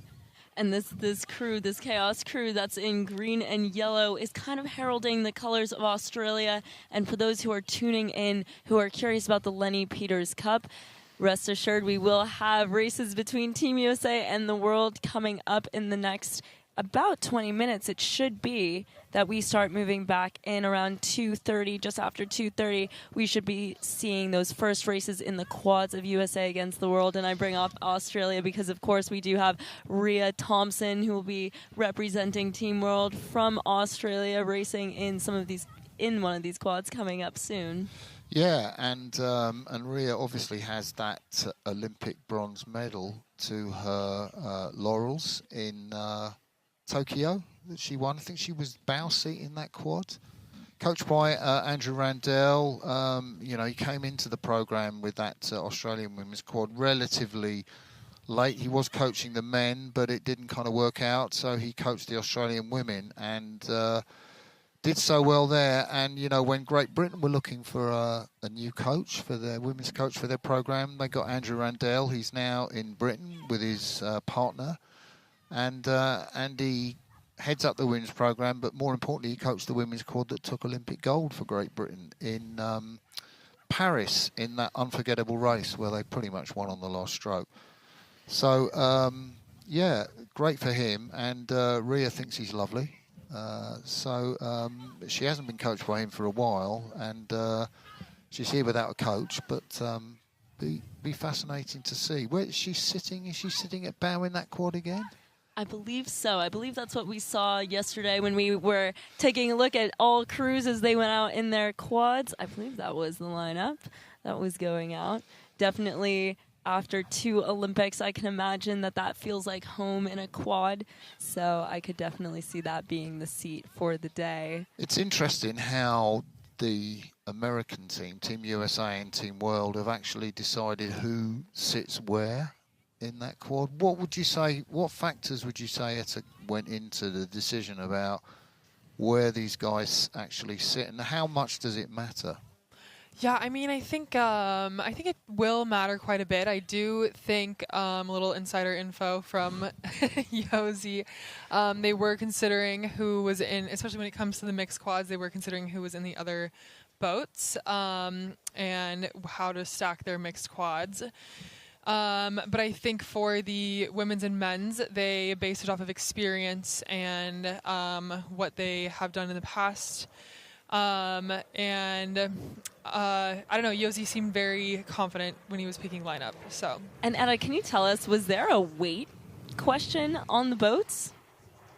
In terms of the sizing of each of the quads, if that would factor into which boat had which athlete, because boats have different weight classes per boat. Yeah, I am honestly not sure which ones they. I mean, I'm assuming So that for the mixed. I'm going to jump in here. Yes, please do. Essentially, you've got the rest of the world. We're talking about this. They have a boat which is typically for the size of 90 or 95 kilos, average weight of crew. Now, in the rest of the world, you kind of got Simon van Dorp, who's like 115 kilos. I wish I knew what that was in pounds, but it's a lot of pounds. It's like about 240. 240 pounds. Tõnu Endrekson is a pretty big guy. He's over 100 kilos. That's over 230 pounds, I guess. James Rudkin, too. So these guys are probably a little bit too big for their boat, but in the mixed quads, which are going to be some of the last races of the day, they are going to use the men's boat and the women's boat, which is for 70 kilos. Wow. So you kind of, how do you fit? And so I think the lightest guy in the rest of the world's boat is probably Ollie McLean from New Zealand, and he must be like about 90 kilos now. So he's got to fit into a 70 kilos boat. But then do you have Tõnu Endrekson, who's like, 110 or whatever kilos, 235 pounds, or James Rudkin, who's the same weight? How do they fit into a 70 kilo boat? Like, I don't know the answer to that, and I don't think they did. But we're going to be fascinated. And one of the problems that the rest of the world boat had, Tõnu Endrekson, when he went out in it first yesterday, it was too small for him. And so as he was sliding forward to take the first part of the stroke, his hips couldn't get through the boat. So it was like, it went back, and Josi Verdonschot, who we've mentioned in commentary today, basically, helped them. So he kind of got them a raised seat, because the angle of the boat is kind of V, it goes out. So the higher you are, the more hip room. And he kind of also did a thing where he adjusted his rigger, which is bolted onto the boat, which kind of made it easier for him to get through. So we'll have to see how it goes. But Tõnu in a 70-kilo women's quad, I can't quite imagine that. And I'm sure the guys will make it work somehow. But, I'm not sure quite what they'll do. I agree. I've definitely had that issue and, known teammates that have that issue. And it's super annoying, and it can be kind of painful, honestly. So yeah, I'd better not to race with that. But I do think that lifting up, because I'm sure that he lifted the seat and the feet and the oarlock, so that should solve that problem. I must admit, I've also enjoyed watching at this race, kind of Team USA and Team World come together, because there is overlap in people going to school with one another, and so you have friends, but also in the coaching, in that Jesse Foglia from the U.S. rowing side, along with Yosi, have been in and out of all boats, and it really feels like everyone's trying to make everyone successful. It's not, oh, Team USA versus Team World, and we don't interact, and we have our own boats, and we don't discuss. It really feels like an effort to uplift the sport of rowing across the most elite level of athlete. Yeah, I definitely feel like that's the theme of today. Yeah, that's great. I mean, if the rest of the world did have a coach, it's Yosi Verdonschot, who's like kind of the chief coach of the American team, because they've been going, and Yosi's been given his time and, you know, helping them with setting their boat up. We call it rigging in the sport of rowing, a bit like you might do in sailing. And he's not been giving them any technical advice, to be fair. I think he's talking with the American. He wants the American team to win, but he's certainly been extremely generous with his time, which is fantastic to see. So we're here in the afternoon. We still have that sort of tail breeze blowing down the lake. It hasn't blown up. It's a relatively gentle wind. I think conditions are slightly better than they were this morning. Behind us, you can see the quads in the last race that we covered, the 1,000-metre Masters quads. They are just waiting their turn. You know, the landing stages here where the crews boat from and actually take their boats off the water, they only have a finite size, and particularly for a boat like the quads, you can probably only get one or max two boats off at the time. And Masters rowers aren't the quickest to move in and out of the boat. Fair, yeah. Might take them a minute to get on and off the dock, which is fine. Yeah, a lot of things going on in the rowing world this weekend. Of course, we've, you know, here for the Lenny Peters Cup, rest of the world, the Team USA and the North Carolina State Rowing Championship, sponsored by Bethany Medical. But there is a big international meet going on in Italy, in the lovely lake of Pierluco. We also have a minor race going on in the UK, the boat race between just Oxford a little race and Cambridge. Can you tell us a little bit about what you're going to be doing in the next few hours? Yeah. So I have a commitment to work on the boat race, so I have to, not for a couple of hours yet, but hightail it off to Charlotte Airport to catch the red eye, to go straight to the start of the boat race to help the BBC on their fantastic presentation of that iconic event. Now, we've discussed some of how rowers get ready for their racing, whether that's listening to music. I know we touched on some of that, but as the voice of world rowing, Martin Cross, do you have any pre-race rituals that you do to get ready for a day of commentating on these big events? Yeah, well, I don't have a playlist. Okay. Well, I do when I do the erg. I have a playlist, actually. Oh, now, what's happened to that boat? Oh, no. Do you think they've fallen in? Probably. Yeah, they've maybe caught a crab and fallen in. I do have Taylor Swift on my playlist. Really? Yes. Yeah. Which ones? You have to show the viewers your top Taylor Swift song. We must know. Well, I like Style. Like that's like a nice Taylor song, isn't it? That's a good one. That is a good one. But I've got the Chili Peppers there too. Bit of Eminem. But I think, as you were saying, for commentary, I kind of like to have everything done the night before, and it generally takes me at least a week to prepare for an event. The boat race is easier because it's just 4 crews, two men's and 2 women's. But I haven't really thought about that in the context of this is what I focused on. So I kind of got a lot of work to do tonight on the plane. Hopefully get some sleep as well. Yeah, but, you know, I think when I was working in the Paris Olympics, it was a lot of work the day before just to check I got everything sorted out and, you know... and then we rocked up early for commentary, and I would generally be doing a couple of hours' work before we started. Just, you know, extra research if there's anything you could do. Just using the time. And then you kind of don't want to be thinking about it. You kind of want to stop maybe like, you know, 45 minutes, half an hour before, and just get your brain into being in the commentary box and being around with people and... just enjoying the atmosphere, because unless you can deliver that, you can't really commentate effectively. True. So don't research all the time. And how does it feel? Because as an Olympic champion, you have stayed so ingrained in racing at a high level. How does that feel to have that connection over your entire lifetime? Well, it's a huge privilege.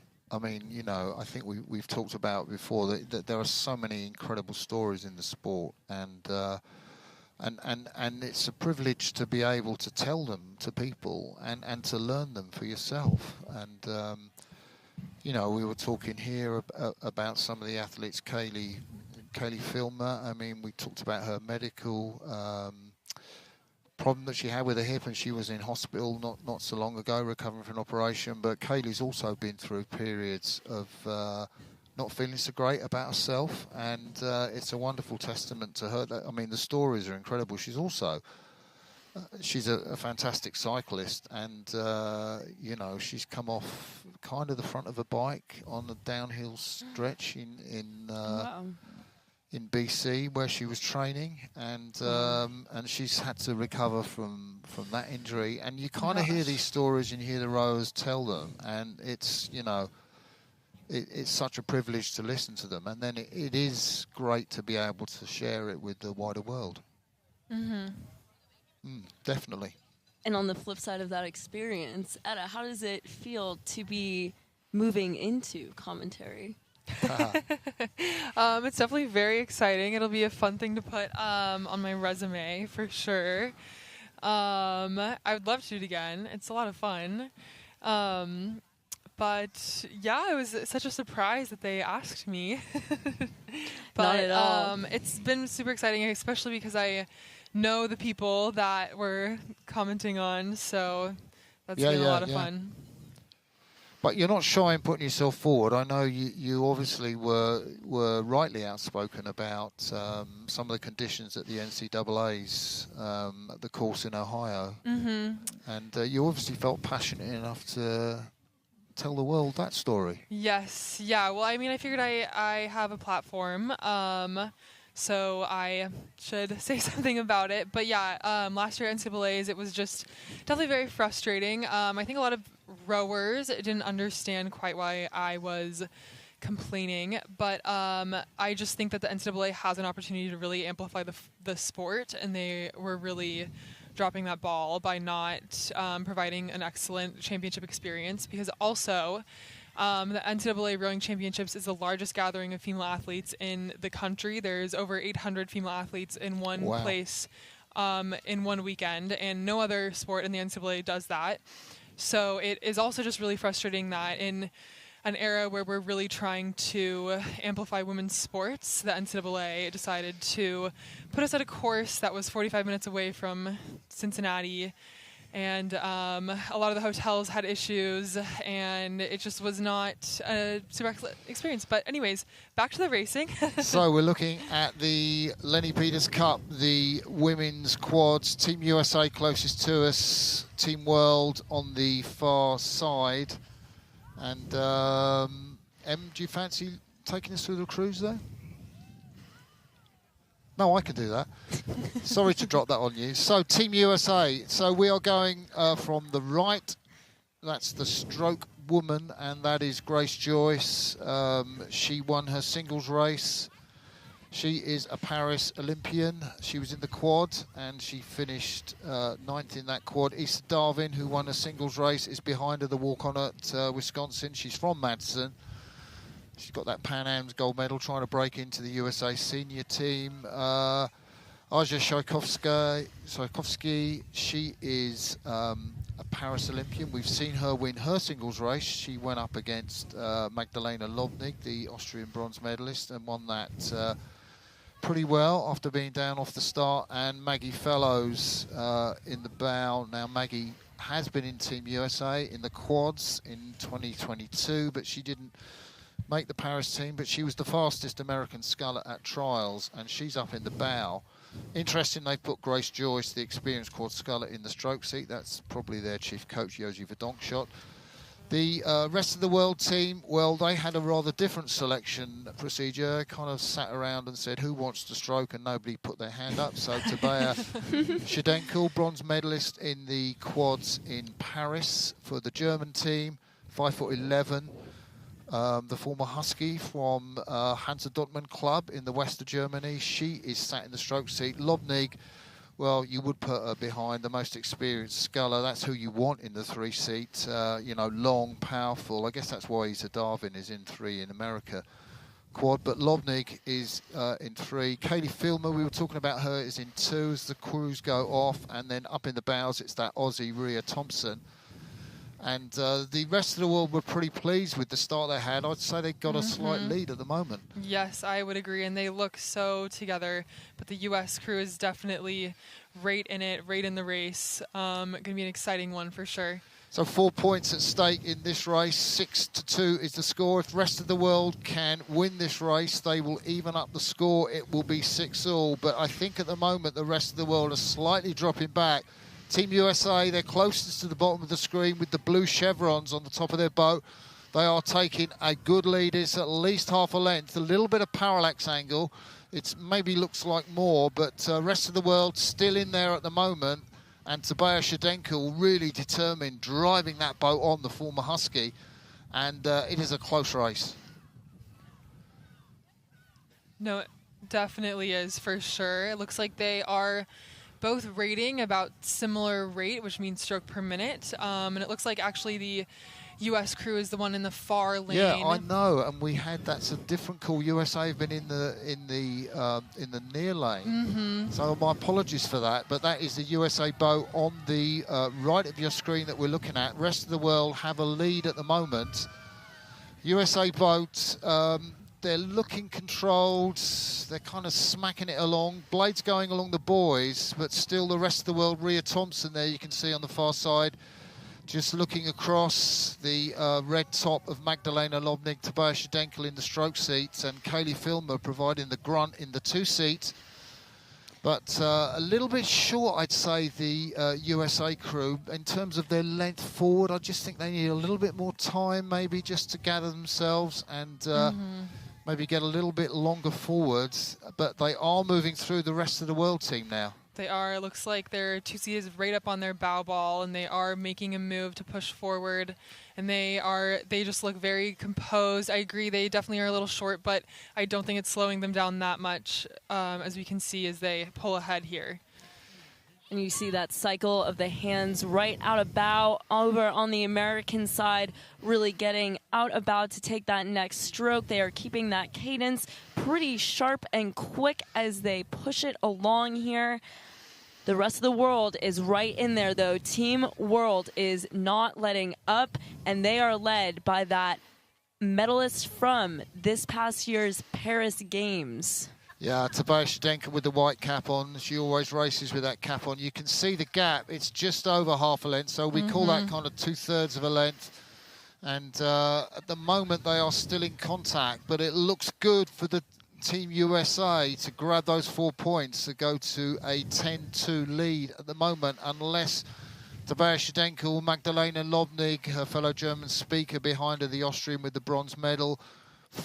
There she is. Sorry, that's Team USA we're looking at. But Lobnig, the bronze medalist from the Tokyo Games. Easter Darvin, she's sculling really well, I think, in the 3-seat of that crew, really providing some solidity. And Schendekhl, Lobnig, Filmer and Thompson from the rest of the world will want to find something special at the finish, just like Tabea found in the Paris Olympics, Emily. And we see Margaret Fellows back in the bow there. And as a champion from head of the Charles, she knows how to take the most chaotic race in the world and take that line. And so having her in bow here for this mixed quad of Americans, I think, is a very, very clever move to have her steering the crew. Yeah, and it's interesting, isn't it, that these races are closer than the singles races. I think USA are maybe stretching out a little bit now, but rest of the world still in contact. You can see them there. We can get the camera. Both crews in shot as we're coming up to the crowd area, and rest of the world still going flat out in trying to desperately close that gap. But I think, if anything, Team USA are edging out. Yes, you definitely see that reach, trying to get as much off of that front end from Team World, but it just doesn't look like they're getting any further acceleration to inch up to the American crew as we come into the final meters here. They're getting ready to come by us, and it's going to take a massive move from Team World to close that gap at all. It looks like right now matching stroke for stroke on rating. Yeah, just through the finish line, and you can see they've been erased. Lobnig's head's down. Team USA, a few smiles on their face. It wasn't a given that they were going to win that contest, even though they were pretty dominant in the single sculls. Rest of the world led early on. And I think they'll be pleased with their scull. You know, they were beaten by a better crew. Darvin turns round and congratulates Azja Czajkowski in the middle of that Team USA boat. You can see what it meant to them. They didn't know they were going to win, did they? Yeah, I think a few of them hadn't been in a quad in a while. Like yesterday was their first time practicing in a quad for quite some time, but all of them have been sculling so much. So, I mean, it only makes sense that they would go well together in a quad, as we just saw. And I think that Darvin's history at the Pan American Games is making her a secret weapon for both quads today, because she took away gold in 2 events, in mixed events, well, the mixed 8 at the Pan American Games in 2023. So she knows how to get into a boat with mixed athletes and make it happen for the speed. And I think we are seeing that power come out today, especially in that race right there. Yeah, that'll be a good shout. And I think it is a pretty significant victory, that USA quad. I mean, in terms of like polished rowing that you'd expect to see in the Olympics, I don't think we saw that necessarily from either crew. It was a little bit raw, but then, you know, the Team USA crew hasn't had a lot of time together. And, you know, they were pretty strong, quick into the front end, maybe could have been a little bit looser and just let the boat run underneath them. But, you know, they wanted to get their bows in front, so and they did that job beautifully. And confident push from stroke seat. Grace Joyce really leading the charge all the way down the course. Yeah, she did. And it was interesting, Azja Czajkowski, we haven't mentioned at all, but her mum and dad both were in the US Naval Academy. And she's from San Diego, which obviously is a big naval base. And they were both rowers where they met. And it was kind of like, Azja, you know, you're going to row, you're going to row. And she said, no, I like swimming. You know, I don't want to row. I've got no interest. And then, hey, she went to Stanford, to school in Stanford, and that's where she fell in love with the sport. And obviously she is a Paris Olympian and hoping to grab a medal on the podium at Home Olympics in Los Angeles in 2028. Yes, and it also sounds like we have another interview with Michaela right now, so we'll hand it back over to her. So I am here with Jean, and I'm also here with Zhang. Is that correct? Zhang. And I would just like to introduce both of them. They are very pivotal to this experience. So Jean, do you want to introduce yourself? Sure. So I'm the race director here at the regatta. 6 months ago, Dr. Lenny Peters, who is the sponsor of this event, we sat down and talked about how can we really put High Point on the map as a rowing destination, and we came up with this idea of getting the 8 fastest scullers from America to come here and race 8 of the fastest rowers from around the world, the World Dream Team, and we're just having a great day of racing today, and I'm just loving it. That's amazing. And I heard that you also did some rowing. Can you tell me a little bit about that? Yeah, I didn't row at this level that these rowers are at. I was lucky to grow up in Australia, and which is a fantastic place to row. Was on a great college team that won nationals, and that was about the peak of my rowing career, and I enjoyed it, and I still enjoy it, and I coach now here in High Point. That's amazing. What has that coaching experience been like for you? I coach high school kids primarily, and it's really satisfying in America because you get to see these kids fall in love with the sport and then go on and often get scholarships to row in college and have their lives changed as a result of their impact on the sport. So, yeah, it's really rewarding. I enjoy it. That's amazing. And I would actually go right back to you. So just kind of tell us a little bit about yourself, and then obviously you have such a big role in this as well. So if you would like to talk about that, that'd be amazing. Yeah, okay, well, I'm Jan Lammers. I'm the CEO of RP3 Rowing. We make dynamic indoor rowing machines, which is different from the brand mostly used in colleges is the Concept 2 machine, which is what we call a static machine. And what you see on an RP3 machine is you mimic more the rowing like in a boat. So it's the true rowing experience we give to the rowers. Actually, it came from the point that rowers got a lot of lower back pain on static machines. So we, in 1988, already this machine was on the market because of lower back pain. Yeah. That's amazing. Did you do rowing yourself as well, or what was that like? I started rowing very late. I was involved with this machine since 1991, so I did a lot of indoor rowing. But the real rowing actually started 8 years ago. So I'm a late starter after soccer, which is was my sport in the Netherlands. Rowing is only on university in the Netherlands. So if you're not in rowing in the university, then mostly you don't catch it up. No. And I'm unfamiliar a little bit with the rowing machines. Are they set up with the sculling as well as sweeping, or how does that work? No, it works in one way. You train the muscles on a rowing machine like it's not sweep or sculling. It's one direction. So and it's for both teams the same way. Well. That's amazing. Thank you for the clarification on my part. And guys, thank you so much for joining me with this interview. It's been amazing talking to you, and it's a pleasure to talk to you as well. Thank you, man. Thank you, guys.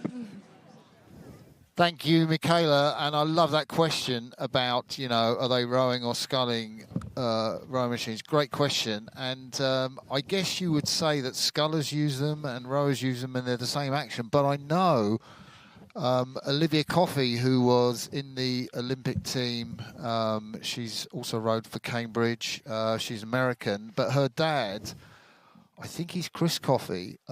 He won a silver in Montreal in the coxless pairs behind these Germans, but he makes a specific sculling rowing ergometer. I think, is that right, Emily? Yes, that is correct. I'm almost there on the name. It is not the bio rower, but it is a very similar setup as the bio rower. Yeah, but RP3s, are the machine, and it does, I think we talked about that, didn't we? Mm-hmm. It does have that extra layer of protection because it's dynamic.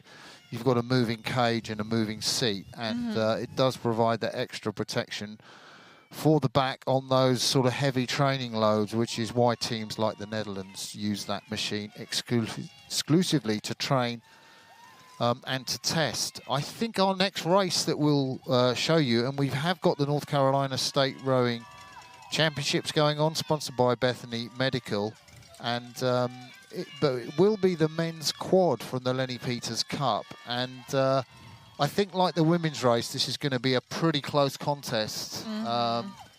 So the USA, if they win this, they are going to win the Lenny Peters Cup, and that's no matter what the results of the mixed quad. So, in effect, they'll be dead rubbers, so to speak. So, I mean, there couldn't be more resting on this men's quad race for the rest of the world team.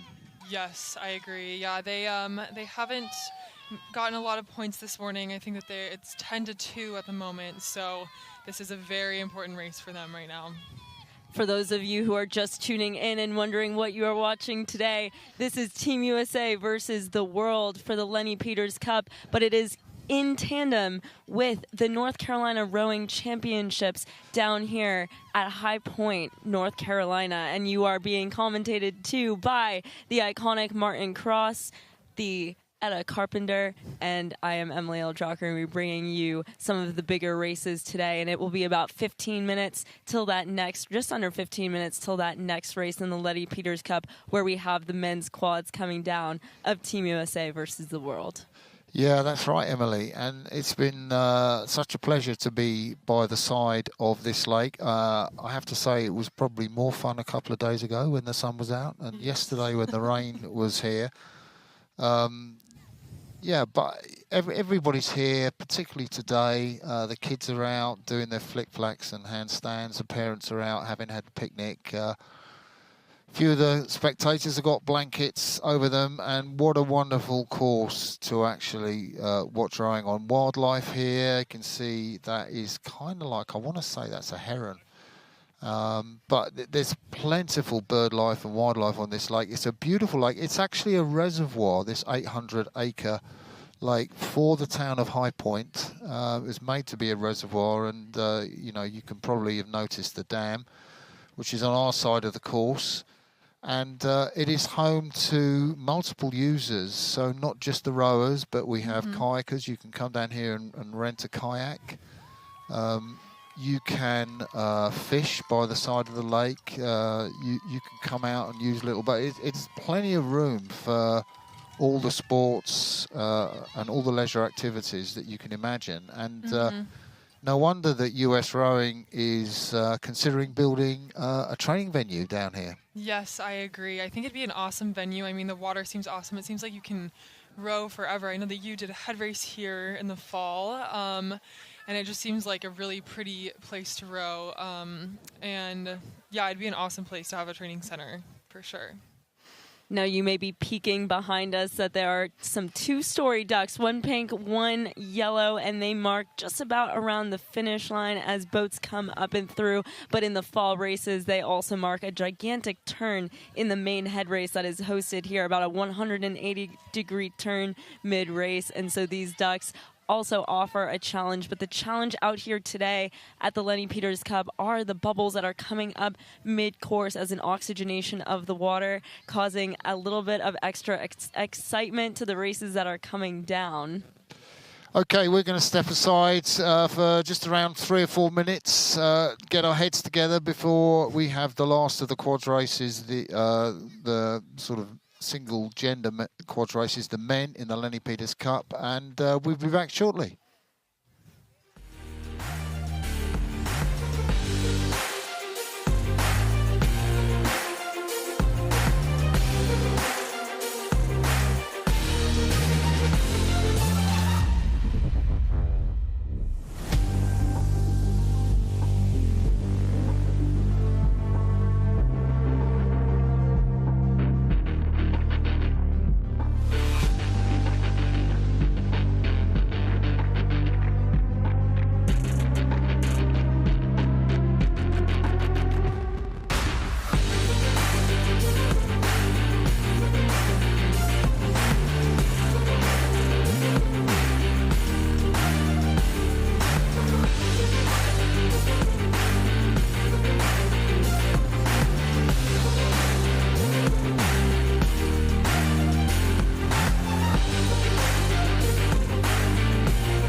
Hey, we're back again, and I am Martin Cross, and with me, Team USA members Etta Carpenter and Emily Eldrecker, and we have been taking you through the action here at the Bethany Medical North Carolina State Rowing Championships, sponsored, presented by the Lenny Peters Foundation, but more importantly, I guess, you know, is the fantastic event, the Lenny Peters Cup, where the rest of the world take on Team USA. Team USA have been bossing it so far. I think they are up by how many points, guys? I think it's 10-2 at the moment. They've won they won 6 total singles, and then the most recent women's quad. So. Yeah, so it makes the next race we're going to cover, which is the men's quad in the Lenny Peters Cup. These are 4 Paris Olympians. In fact, some of them, like Tõnu Endrekson, who is in the stroke seat of the rest of the world quad, he's been to 6 Olympic Games, started way back in Athens. And they are against the American the American Olympic quad. One of the American quad, Chris Carlson, took a bronze in the men's 8, but that's sweep with 1 blade. Chris is now rowing with 2 blades in the American quad, and if the Americans win this, then they will win the Lenny Peters Cup, and there will be appropriate celebrations. But if the rest of the world win this, then they will take the racing on to the mixed quads, which happen towards the end of the programme, where 2 of the women will jump in with 2 of the men, and we'll have a mixed race. And so in order to take this rubber on, this Lenny Peters Cup, to keep it open, rest of the world men must win this. So are they capable of doing that?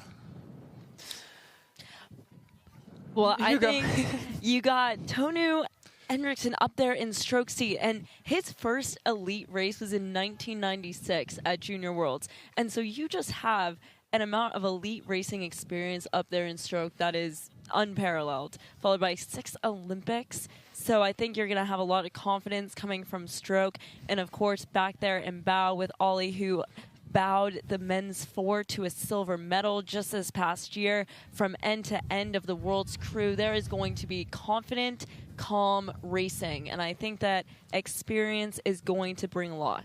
Yeah, and, there is one name. And, okay, so one person cannot drag a boat down the course. You have to act as a team. That's one of the reasons you learn it. But if it were possible for one person to drag the boat down the course, it would be Simon van Dorp, who is in the 3 seat behind Tõnu Endrekson in the rest of the world quad. He won his singles race. And it looks like they have started here. The U.S. quad, it looks like they are in the lane closest to us this time. Yeah, so we now have the rest of the world quad, and they are on... I'm just trying to check, actually. Before I say, I think Team USA are on the far side of the course, and rest of the world are on this side of the course. That's certainly how the draw was in the women's race. Yeah. It does you... No, I think actually the draw I've got on my programme is that Team USA are on the near side of the course, so they are this closest crew. So that is the crew stroked by mainly the winners of the singles events, Jacob Plihal in the stroke seat of Team USA. He is the fastest sculler in the American team. Chris Carlson, the Olympic silver medalist. Cedar Cunningham, the newbie from Washington State Uni. And Sam Melvin, that we saw beat Tõnu Endrekson. But the rest of the world quad are leading, and they have the power of Simon van Dorp in the 3 seat. And going down that boat, Tõnu Endrekson, we've spoken about. Little crab caught there by, looked like by Plihal. Endrekson in the stroke seat from Estonia, Van Dorp, the Dutch rower. James Rudkin, the British Olympic champion, in the 2 seat. Ollie McLean, the Kiwi, the New Zealander, up in the bows, currently working in San Francisco. Team USA are coming back into the picture as we speak. It is, they're making a move. You can hear is not for that race, the rest of the world. There are the leaders, James Rudkin. They have had a great start, and USA, they are so close. This is a fantastic race. Rest of the world must win if they are going to keep the Lenny Peters Cup open. It is neck and neck, and the Team World boat knows what is on the line here. It is this race, this moment, and it looks like they just took a seat. What would you say, Etta? I would agree. It looks like Team USA also is a couple beats higher than, or the Team World is a couple beats higher than Team USA here, which is definitely helping them keep that lead. But the Team USA, you can see them looking over to this other boat. They want it, and they are moving, and they are coming into the finish here. There's not a lot of room left, but it's such a close race. This finish cannot come soon enough for the rest of the world boat. It is a sensational scull from the 4 scullers. Endrekson from Estonia, Van Dorp from the Netherlands, powering that boat. Rudkin from Britain and McLean, the Kiwi, are powering their boat ahead of the Americans. And Plihal tries to rouse his men, the 6'10" stroke man of the Team USA boat. There is still time for them to come back, but this could be a famous victory for the rest of the world. Tõnu Endrekson, the 45 veteran, looks across. He is going to stroke his boat to the finish line. It is going to be a famous victory for the rest of the world quad. They shorten up. They go higher in the rating. A 1-length victory. Whoa, this Lenny Peters Cup is wide open. Wow. Wow. And let's take a look at the rest of the world. They will have no energy left in their bodies. Van Dorp is bent over his blades. They cannot say, oh yeah, Endrekson, was that a hand in the air? We haven't seen much from the rest of the world team. So what's the score now, guys? Is it 10-6? No, it's 10-6. Whoa. Mm-hmm. That was so exciting. I know. Definitely evening up the score quick. Yeah, they are all dead now, the rest of the world team. They got nothing left. I don't know how they're going to rouse anything for the mixed squad, but they had to put everything into that. Mm-hmm. They knew what was on the line, and it was the whole cup right there. Mm-hmm. Etta, what were you going to add? Oh, I mean, Team USA also looks pretty gassed at the moment, but wow, that was a really tight race, and they look a little disappointed, but it's okay. There's still more racing to be had, so it's not over yet. I was talking to James Rudkin, like he's not used to sculling, and he's just going, these guys, they're incredible. Like off the start, he said Simon Van Dorp is just like boom, like so much power down. And Tõnu just spins his hands so quickly at the back end of the stroke and takes the cadence, the strokes per minute up higher. And Ollie McLean, well, you know, he's not in the best of shape relative to what he was in the Paris Olympics, but he's certainly shown how fit he is because he's managed to win that race. I know. Against 4 Americans who have finished in the top 4 of the US team trials. So, job done.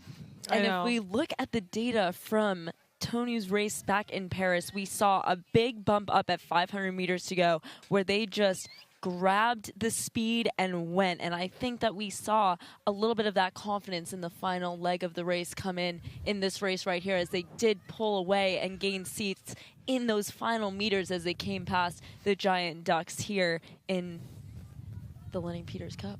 Yeah, and pretty much, I mean, they're going for a decent wind-down paddle right away in the distance, the rest of the world, because they know they've got to somehow get that lactate acid out of their muscles to get ready for these.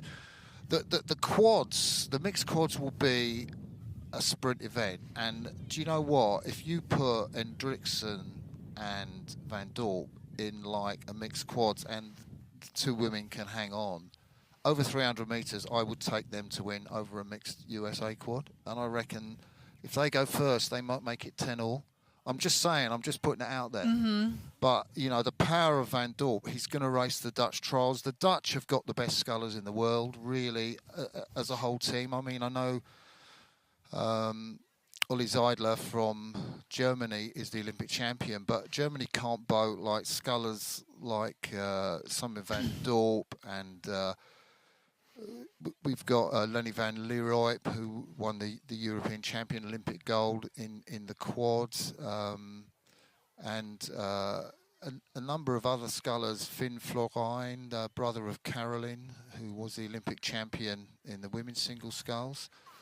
And there's so many names. Melvin Tweller, who got gold in the quad. And the Dutch single sculling championships next week, certainly the men's single sculling championship, is like an Olympic final. I mean, it hasn't got Ollie Zeidler in there, but it's probably better than the Olympic final in terms of the, you know, So we saw Van Dorp in that rest of the world quad, and you know, if you want to have anyone at 3, okay, maybe I don't know. Ollie Zeidler's not used to running a quad, so Van Dorp is. So I'd say if you want to have anyone at 3, it's Van Dorp. And if the rest of the world pick their crew right for the mixed quads, I reckon Van Dorp and Endrekson could be very, very competitive against a Team USA crew. So I'd say the Lenny Peters Cup is not over yet.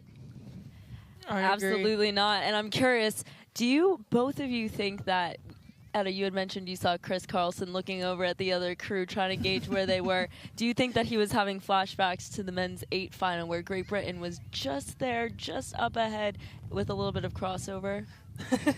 I mean, potentially. I feel like it is definitely a different race for sure, but I feel like just in terms of both crews here today being so competitive, but then also off the water, them all being friends, probably just a lot of fun competition. Absolutely. Yeah, and the rest of the world quad are just paddling in behind us to the dock. You can just see them in between Etta and Emily's head there. And, you know, I think Ollie McLean is going to be so pumped because he will be so, you know, frustrated that he kind of caught that crab and his rigging went and he lost that race. And maybe Tõnu, a bit frustrated that he couldn't give Sam Melvin a better race in the single. James Rudkin, I thought he sculled really well against Plihal, who's the fastest American sculler. You know, but those guys are going to feel great. They've come a long way here to race that and they've got one victory. And it's could turn out to be a crucial one. They still trail 10-6, but oh my goodness, I can't wait to see those final mixed quads races. It's going to be so fun. Yeah, and I think for the event, okay, I don't know if you guys wanted to see the USA win and like take the title early on and those 2 mixed quad races not mean too much, but it's really put the profile of this Lenny Peters Cup right up there. It's wide open now, and that's exactly what the organisers... So right now, behind us, what's happening is a 300-meter dash. It looks like it's women's novice 8s, and they are rowing as hard as they can for 300 meters. Yeah, and the dashes are something that's really... very, very important. I think this is the middle school mixed eights between Triangle, Elizabeth City, Triad and TriStar. And actually there's just 3 of the 8s in there. I want to say that's TriStar that's leading, but I'm not sure of the lane order. So here on this side, we've got lane 3, Triangle Rowing Club, and they are not rowing with their normal blades. If that is Triangle. And it also looks like this crew here in the middle has caught a couple crabs, which can happen. Have you ever rowed in a mixed eight? What's it like rowing in a mixed eight? I haven't rowed in a mixed eight since high school, probably, but I don't know, it's fun because it's so much faster than a women's boat, but I don't know, I definitely like rowing with women, with the girls. Yeah. Well, it's interesting, isn't it? Because the governing body of rowing, World Rowing, have really pushed hard to get a mixed eight in the Olympic program. It wasn't successful in achieving that for Los Angeles, but they have changed their World Championship program. So I believe the USA are going to enter a mixed eight in the World Championships in Shanghai. Yeah. I believe you are going to Shanghai potentially as part of the American team, and I believe that makes it a possibility that you could be part of the USA mixed eight. Yes, there definitely is that possibility, which is super exciting, and I think it'd be a lot of fun. I think it's an awesome way to incorporate more races. I think another way to get a lot more visibility in rowing is to have athletes double up in events so you can follow them a little bit easier. And so I just think that is an awesome way to do that, and it's so fun. So I would love to participate in that in Shanghai if possible, but we'll see. Have to get the selection first. So we are going to look at another event, which is event 79 on the program, which I think is a Masters event, and it is the Mixed Masters Double. And So that is, I think this race is over 1,000 metres. We've got 2 Chaos crews on this side of the course. The A crew is the closest to us, High Point University Rowing Club. In the centre lanes, another Chaos crew from the Jordan Lake up there in Apex, North Carolina. And then Hampton Roads Rowing Club, they are out on the far side in this this mixed event. And I think rowing is one of the few sports where you can actually have men and women row in the same boat, going at the same speed. And, you know, I know you can have sort of sports like mixed triathlon or,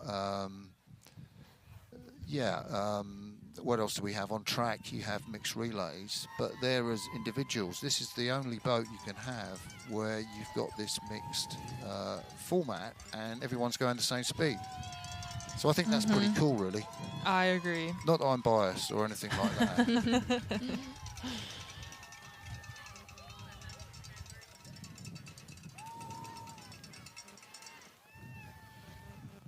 So on the start there, and we've been saying before, this is a free start, and what that means is that the boats are not held at the stern or kind of tethered at the start of the race. They are floating free, and it's up to the sort of athletes in the boat to make sure that they are in a good place on the start. Speaking of chaos, we're going to have, it looks like, 4 chaos rowing crews in this event. So that's going to be very exciting, although they may get a chance to race each other. Off they go. They'll have a real chance on the lanes right here. Yeah, so chaos rowing, they've got Liz Hogan with Richard Smith, and they have an average age of 54. That's the A crew. The B crew have got the same age, Laura Gonzalez and Felix Milbar, 54. The C crew have an average age of 61. But I think Chaos Rowing D crew, they're just 27, Kelly Hughes and Nola Sykes. And if my reading of the draw is correct, then that Chaos crew will be, help me out, which lane are they in? I think they are in 3, 4, or 6. Yeah, 6, thank you, yeah.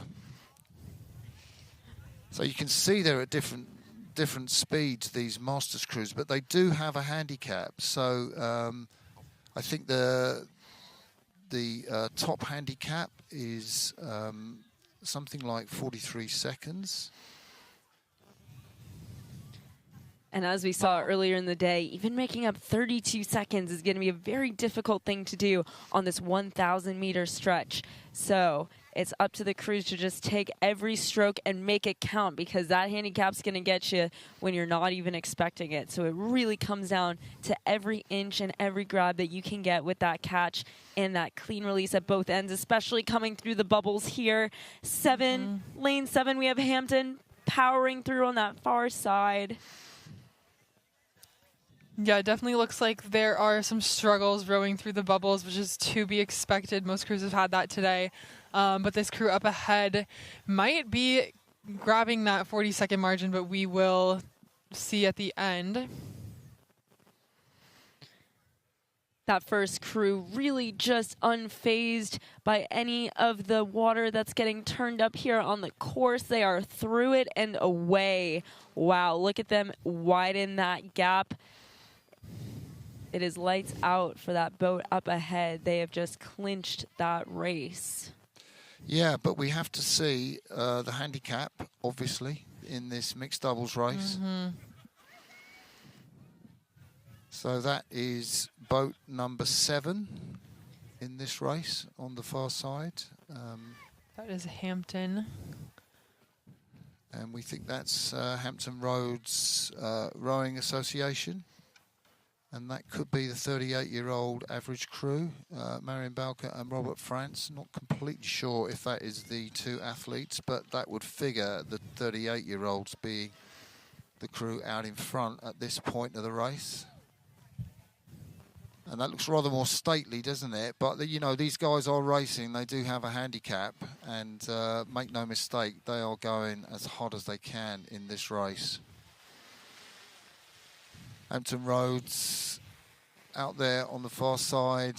These are the crews that you can see closer to us. Chaos A and B. Coming up closest to us in lane 4, we have Chaos with Hogan in charge. Good leg drive here. Good example of knees picking up speed as we build through the drive. Yeah, and this is 1,000 metres, this race, so we've got the leading crew coming up to the finish line. And we think that is Hampton Roads. But the final result of the race will be determined by the handicap. So they went off 2 seconds handicap. And to give you an example, so one of the Chaos crews, the older one of the Chaos crews, has a handicap of 54 seconds. Wow. So even though a crew behind, it may not be that that crew in front has put enough distance in to actually win that race. And that just depends on the handicap. It's an interesting choice, isn't it, where you put the male athlete and the female athlete. Do you put the male athlete in the stroke seat for more power? Or generally, I think women have a better sense of rhythm. Do you put the woman in the stroke seat with that good sense of rhythm and, you know, the male athlete provides the power behind? These guys have got the male in the stroke seat and the female athlete behind. But you can see that crew we're looking at there have got the female athlete in the stroke seat and the guy is behind. So different boats go for different techniques, different tactics. I would probably say if it was down to me, I'd put the female athlete in the stroke seat. What about you guys? Well, oh, wait, you go ahead. I would say I'm a little bit biased coming off of a mixed 4 year where we had Ben Washburn in stroke of the mixed PR3-4, and he also stroked the crew in 2023. But the year before, we did have Sage Harper in stroke. So I think it's going to come down to what works for the crew at the right time. And especially with these Masters crews, who feels the most confident bowing the boat? Yeah, I think that's a good shout. What do you reckon about the context women have, as a rule, better rhythm than men because they can't just rely on sheer power? Yeah, I mean, I would agree for sure. I think that putting a minute stroke though, like, and just having the power in the front of the boat could be beneficial, and then the women could just follow along and bring some nice flow in from the bow. But I also agree that women do have better flow and stroke and rhythm, so it could also work out better that way. Okay, that's pretty clear. So the floating duck, which according to Jean Kinnemouth, I think it does work, is meant to light up the faces of people that have driven a long way here. Maybe the guy's long drive down from DC, isn't it, to here, and you arrive at the lake, it's raining, and one thing that brightens your day is that you can see a big, or 2 big floating ducks in the water. Yeah, I mean, I would agree. It definitely makes me smile. They're so cute. Okay, I think right now we do have another award ceremony, so we're going to pass it back over to Michaela. Welcome to the next awards ceremony, and today we have the privilege of having the person who this is named after. Please, can you state your name? Jackie King. And congratulations to the winner. Would you state your name as well? Eileen Nash. Amazing. I'm doing the award ceremony.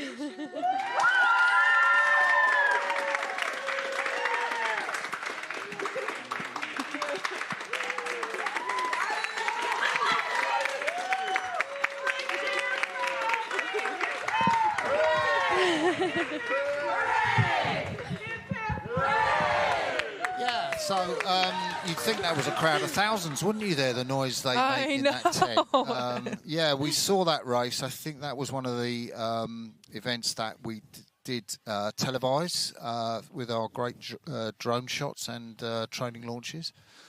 So we are awaiting more of the events from the Bethany Medical North Carolina State Rowing Championships. And I am thinking that our next event might be the Women's Youth Fours, the Nancy T. Silver Tray indeed.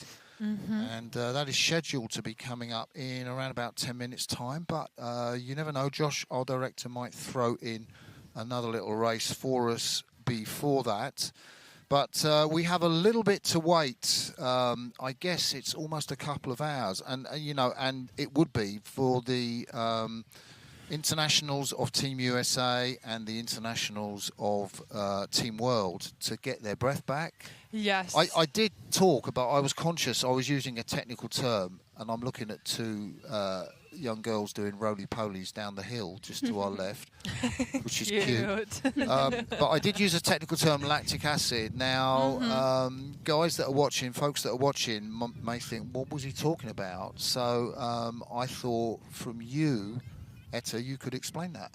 Yes, so lactic acid is a chemical that builds up in your muscles when you race really hard, and it's basically like the pain that you feel in your muscles and in your body when you're rowing, that is from lactic acid. And so it takes a minute to kind of dissipate from your system after you're done racing. So it's always good to take a little break afterwards, or that's why a lot of people go and cool down or do like a shakeout run. It's just to kind of clear your body of that. Yeah, and I have seen guys that are drenched with lactic acid, men and women, and they're on the cool down bikes generally for something like 45 minutes, 60 minutes after the race, just turning their legs, just trying to get into a space where you can get the blood flowing and oxidize that lactic acid. But have you ever had your lactate measured? Yes, we actually we have done it pretty recently, but we have been doing a lot of step testing. I think a lot of teams. What did you go up to, millimoles? I think the highest I ever went to was 10. But that was at altitude. Okay. And so at altitude, it's actually higher. I don't really know the science behind that, but at altitude it is higher. And then recently, I think my most recent one was a 7. Wow.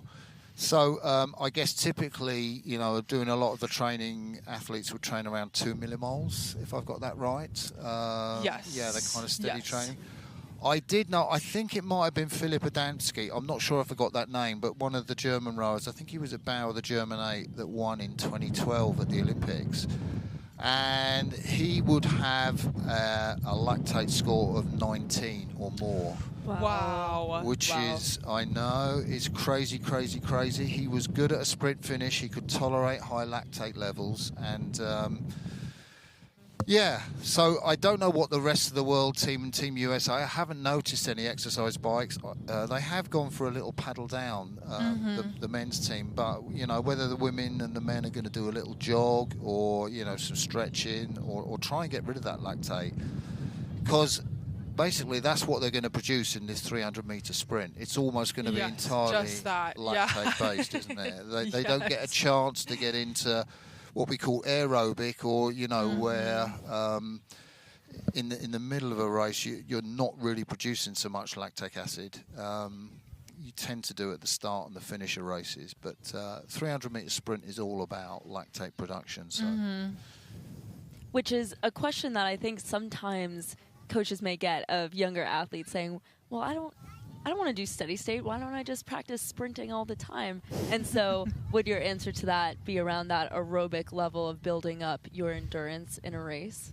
Yes, definitely. I do think that steady state just builds your base. So the higher your base can be, or just like the stronger your base can be, the harder you can push. So that is the importance of doing steady state for sure.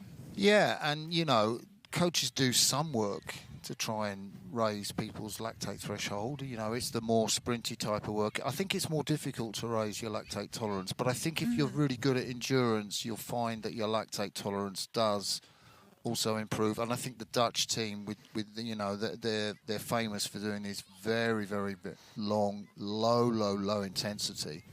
A lot more low intensity than the other nations, and they don't seem to have any problem with lactate tolerance if the Olympics is anything to go by. Top rowing nation at the Paris Olympics. Did they get, I'm trying to think how many gold medals they got, but off the top of my head I can't think, but I kind of want to say 8, but I'm not sure it was as many as 8, but maybe it was 4 or 5 gold medals, and they certainly headed Britain as top rowing nation at the Paris Games. So their training program works for them.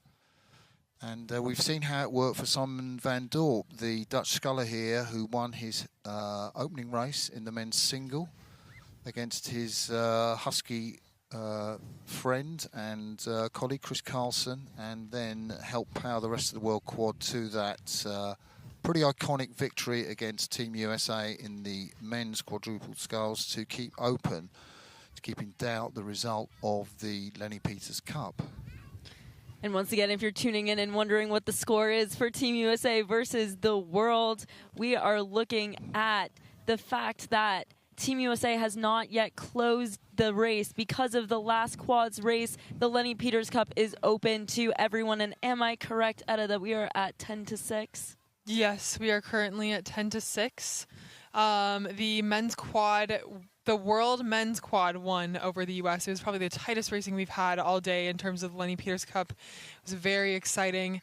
So now that definitely started to even up the score. Oh, and it looks like we have another award ceremony happening right now, so we'll pass it back over to Michaela.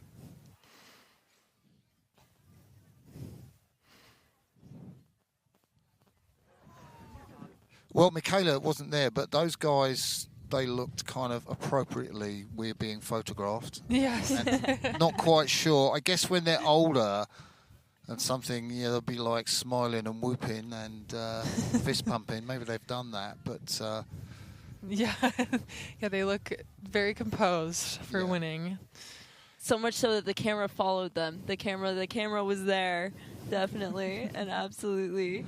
And as we are waiting for the next race that we believe we're going to be speaking on, we have about 5 minutes, it looks like. So we are just enjoying the beautiful view down here in North Carolina, where the entire town has really come out to support rowing, something that doesn't happen often in our sport, and that we are trying to grow that passion for racing, that love of just spending time having fun and having a great regatta day. And we wish that we could pan the camera out to show you just exactly what is happening. Earlier we were commentating a little bit on the dog competition, where there were multiple classes for all of the puppies who are here, and stuffed duck plushies to go with the theme of the race. Did you prep that, Emily? No, I didn't. The dog competition? No? I thought you did pretty well, though. I should have. I think Etta really had the... Etta knew. I got a clue from the headphones. Yeah, so it has warmed up in the day. If you'll notice, certainly I'm wearing several layers, and Emily too. Very cold in the morning where we had the first races. We've been going since, I think, almost 8 o'clock, just past 8 o'clock, where the first races came down, and we'll be going through until 5:30. If you can, stay with us that time. Don't go away, because we've got lots to bring you. More of the Lenny Peters Cup coming up, but some fantastic races. I think our next race is the Women's Youth Quads, the Nancy Teef Silver Tray. And that is, again, one of these named races, particularly after an iconic person. Let's have a look at, they're the women in the quads up at the start. So closest to us is TriStar Rowing. They won this event in 2024. Cox Sarah Flynn was in that crew. She has a different lineup in front of her. Carls Landis in the stroke seat. River City crew, Simran Govil in the stroke seat of that crew. And in lane 3, TBC from DC, the Potomac River, Ella Smith in the stroke seat. L&M STEM Rowing Academy from Knoxville, Tennessee. Leah Emiger in the stroke seat there. Norfolk Rowing Academy, Alana McElliott. And from Norfolk, Virginia, Charlotte Youth Rowing. And they are a local team relative to North Carolina. Magana Tõnu in the stroke seat, row on Lake Wiley. And over there on the far side, Triangle Rowing Club, again a North Carolina team from Raleigh, North Carolina, row there on Lake Wheeler. Alice Clark will be stroking that boat down, and they are the furthest away crew, so still getting close. So from the top, it's kind of triangle, then one in is Charlotte, then Norfolk, and then that red boat, I think, is L&N Stem. TBC Racing next to them in the white boat, River City crew, TriStar Rowing, and this is a stacked race. It does occur to me, actually. Oh.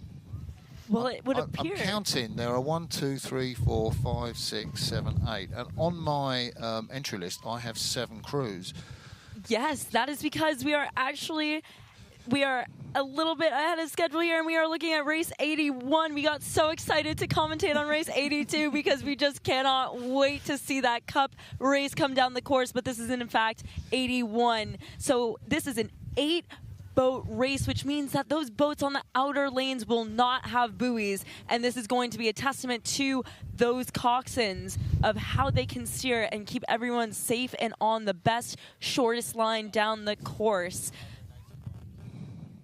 So that means that on the farthest side away from us on the camera view, we'll have Pack Crew TBC next over, followed by TriStar, L&M Stem, Louisville, Norfolk, Triangle, and Belmont is going to be the updated lineup for race 81 that is getting aligned. I've just had a chat with our lovely producer, Josh, and he informs me that no, we are going to cover the Nancy Teeth Silver Tray for women's youth cox fours.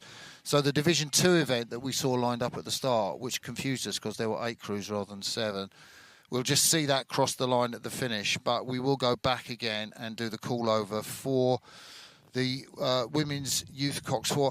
And the reason is we've had 3 women's events, youth women's events. So we've had Division 3 youth cox fours, and then we've had Division 2, and that was the 8-boat lineup that we saw that you were speaking about, Emily. But we are going to focus on the top event, the fastest youth women's cruise, which is the women's youth cox four, the Nancy Teeth Silver Tray. And that is coming down. It's scheduled to come down at 3:30, but I think the first race will be that Division 2 race. That will go off, and then we will have our main race for this section of the program. And this Nancy Teeth Award is named after Nancy, who helped found the Charlotte Youth Rowing Program back in 2000, and now it's going strong 25 years later. And it's been such a pleasure to see how so many of these cup races are really named after founding members of programs that are here to really honor the excitement of bringing crews here and getting everyone who is here excited about racing. And we saw some of the named athletes and founders who are the namesake of the cups passing on the trophy, so it's not a name that is almost ethereal, that we can't place the person. They are here and they are excited for. Yeah, and one of the really interesting things is that so many of these programs, you mentioned Charlotte Youth Rowing Program, founded, around about 2000, but between like 2000, 2007, 8, there are so many rowing programs here in North Carolina, but also in Associated States. And I think it's great for people that have founded it. I think, Row Georgia down on Peachtree, it's founded, I think, by a husband and wife that, wanted to sort of, have their kids row on a local lake rather than travel into Atlanta. And it's been fantastic, I think, for the sport. I'm not sure how much US Rowing has been able to support them, but, local people working really hard, funding, getting volunteers, and there has been probably, call it an explosion of these programs all around this southern seaboard of the USA, and it's wonderful to see. Mm-hmm. Oh, and it looks like we are off with the Nancy Teeth Silver Tray Women's Youth 4. Yeah, I've got that. 7 crews in the Nancy Teeth. So that is TriStar, who are the leaders over on this near side, and next to them it's River City to their left, and then in lane 3 we've got TBC from DC. Next to TBC, we have LNN STEM. You can see them with their yellow tops. They're in the centre of the course. And then to their left, it's it's a TriStar crew. Sorry, it's I do beg your pardon. It's Norfolk, then Charlotte Youth Rowing Academy, and then Triangle out on the far side. We see Coxon, Gracie Brown from TriStar is really letting her teammates know right now that they are ahead. But this race is not closed, because look just how close that next lane over is, right in between. It looks to be about one seat of separation in between the two crews. It is far from being over for TriStar. Well, yeah, TriStar, we said they did win this race last year, the crew that row on the Tennessee River down there, and Sarah Flynn was coxing that boat that was victorious, but she's now got a new crew, Caris Landis, Caroline Brown, Lauren Jones and Lily Schumack, who are leading this race at the moment. They're through the 500-metre mark, but level with them is the crew from DC. They row there on the Potomac. Ella Smith, Leah Schechter, Juliana Davis and Harper Anderson. You can see there the yellow crew of the LNN STEM Rowing Academy. I think we had a shot back from our launch. They are trailing the crew to their left, Norfolk Rowing Academy. Charlotte Youth Rowing and Triangle Rowing Club are out there on the far side, and I don't think they're particularly in contention. Questionable steering going on there, Emily. Well, you do what you have to do. You never know. They could have just caught a little bit of a digger and were course correcting. And they're course correcting again. Well, yep, a little bit of steering there, but I'm sure they're going to straighten out as they search for the best line there. Yes, it looks to be very, very tight here as we're getting further and further into this race. Sarah Flynn's going to be looking over to the middle of the course, really taking an eye out for those crews, because now it looks like that far lane has crept up ahead with about a 2 to 3 seat lead over there. Yeah, so still leading. It is the crew just one up from the start. That's the River City crew. If I've got that right, just check that, guys. I would have called that correctly. I believe it may be TBC. Yes, I believe that's the TBC crew that is up ahead. And as you can see... Yeah, TBC, thank you. Of course. And a few of the boats definitely just caught a couple of boats I saw just caught a couple of diggers coming through those bubbles, but they are still coming along. And that is that TBC boat that's up ahead. They are up a full length. And in second place, it looks like the Charlotte boat. Yeah, TriStar just sort of having a great race in second place with, I think that could be Charlotte or Norfolk Rowing Academy. Can't quite spot from here. I have a feeling that Abigail Putnam Coxon for TBC is probably having a lot of fun right now, letting her crew know that they have opened that to an open water lead. And of course, stroke seat Ella Smith is looking out, seeing that they are now in control of the field, but it is tight, tight, tight for that silver coming up here. It is. Yes. It's a fantastic race. Yeah, it looks like that's Norfolk in third currently, but it's not over. They definitely still have time to move. They're only about a seat down. And this is an awesome shot up close. We can see TBC here coming along. Yeah, great shot there of the leaders. And they've dominated this race in the middle part, the middle 500 meters. But you could not separate the two crews on this near side. TriStar, last year's winners. They're not going to win this year, but we think they are going toe-to-toe with Charlotte Youth Rowing, Norfolk Rowing Academy in there too. And the crew at the top of your picture, is that Triangle? Are they coming in with a late burst to try and grab a finishing slot in this race? I believe so. That is what that looks like. But yeah, this TBC crew just looks awesome, and these girls are probably no older than 14 or 15, and they have just had a really mature race here as they come into the finish. Wow, and it would appear that Norfolk has gotten one seat back. Amanda Johnson, Coxon for Norfolk, is definitely trying to remind them that it's not over till it's over. Go all the way through the line, take it through.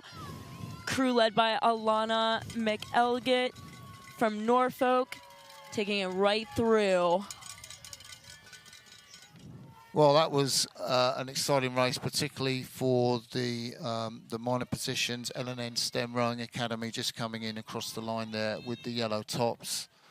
And one of the crews on the far side is yet to finish. I think that might be the crew from Charlotte Youth Rowing. Actually, we did call them slightly in the front, but I think that's Charlotte Youth Rowing in the red boat. And then coming in there is the River City crew from Virginia, and they are taking up the final position in this women's youth Cox Fours, the Nancy Teef Silver Tray. So shouts from the parents, you can probably hear on the microphone behind us. TriStar Rowing crew with their distinctive 3 stars on their blade. I know that team as a whole has had an awesome day. Haven't they? For sure.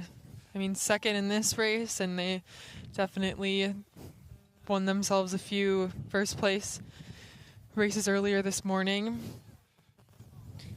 And you have to know that Charlotte Youth Rowing was really putting their all into each stroke down the course there. Coxswain Margaret Sari was definitely reminding them that this is the namesake of their founder. So, you know, they may not have taken that win, but they were fighting for every single inch down that course to really make that trophy proud. Yeah, absolutely. But it's great to see the guys from DC pick up something. Long drive down here, isn't it? And it's a very successful club. I think Charles Russell does a lot of great work there. I'm not sure if he's particularly attached to this crew, but I think he's one of the chief coaches for the youth program down at TBC Rowing on the Potomac. And great victory in this particular event. As we see the crews just row behind us, we're kind of looking around because we like to watch crews rowing. And, yes. Even if they're winding down and paddling down. Yeah. Going into the stage. Here's TriStar rowing right behind us right now. Yeah. So we have got lots more racing to look forward to this afternoon. The final races to determine who is going to take the Lenny Peters Cup. Well, they're on the programme. And we have also got some more races from the Bethany Medical North Carolina State Rowing Championships to bring you. Next on our programme, I think, is a race for women's under-17 singles, if I'm not mistaken. Or the quads. Oh, sorry, I mean under-17 quads. Thank you, Emily. The Carol Terraby Cup for women's under-17 quads, which is going off probably close to 4 o'clock. But we have got some more races. In fact, would you believe there's a Division 4? So women's Cox Fours is such a popular event here. There are 4 divisions for it because there's a Division 4 contest that will be coming down. I think we're not going to be showing you pictures for that race, but it is coming down on the course, and so that's 4 divisions, and there's been pretty good entries, like 7 or 8 crews in that. So something like 24, 25 women's Cox 4 crews. Yeah, wow, that is quite a big number, but it is. I understand why it's a popular boat. I feel like it. You learn how to row a 4, you can row any boat for sure. So, but it goes to show the depth of some of these programs. The more boats you can field, generally the better a team can do, because they just have that depth to have that friendly and exciting competition and just build up a program. So it's definitely going to be good racing in a Division 4 event, because you know that those are bigger teams that can field those numbers. And if you're just tuning in and wondering where we are, yeah, well, what we're going to do is throw to an award ceremony, Emily, and then you can do your, I think that's great, but let's throw to an award ceremony right now. Michaela. Hi guys, we are live again at the award ceremony, and I am here with the Triangle Club as they celebrate their win with the Christine Schaefer Cup. So congratulations guys on winning gold, and what a huge accomplishment. I'm going to step aside and let them get their medals.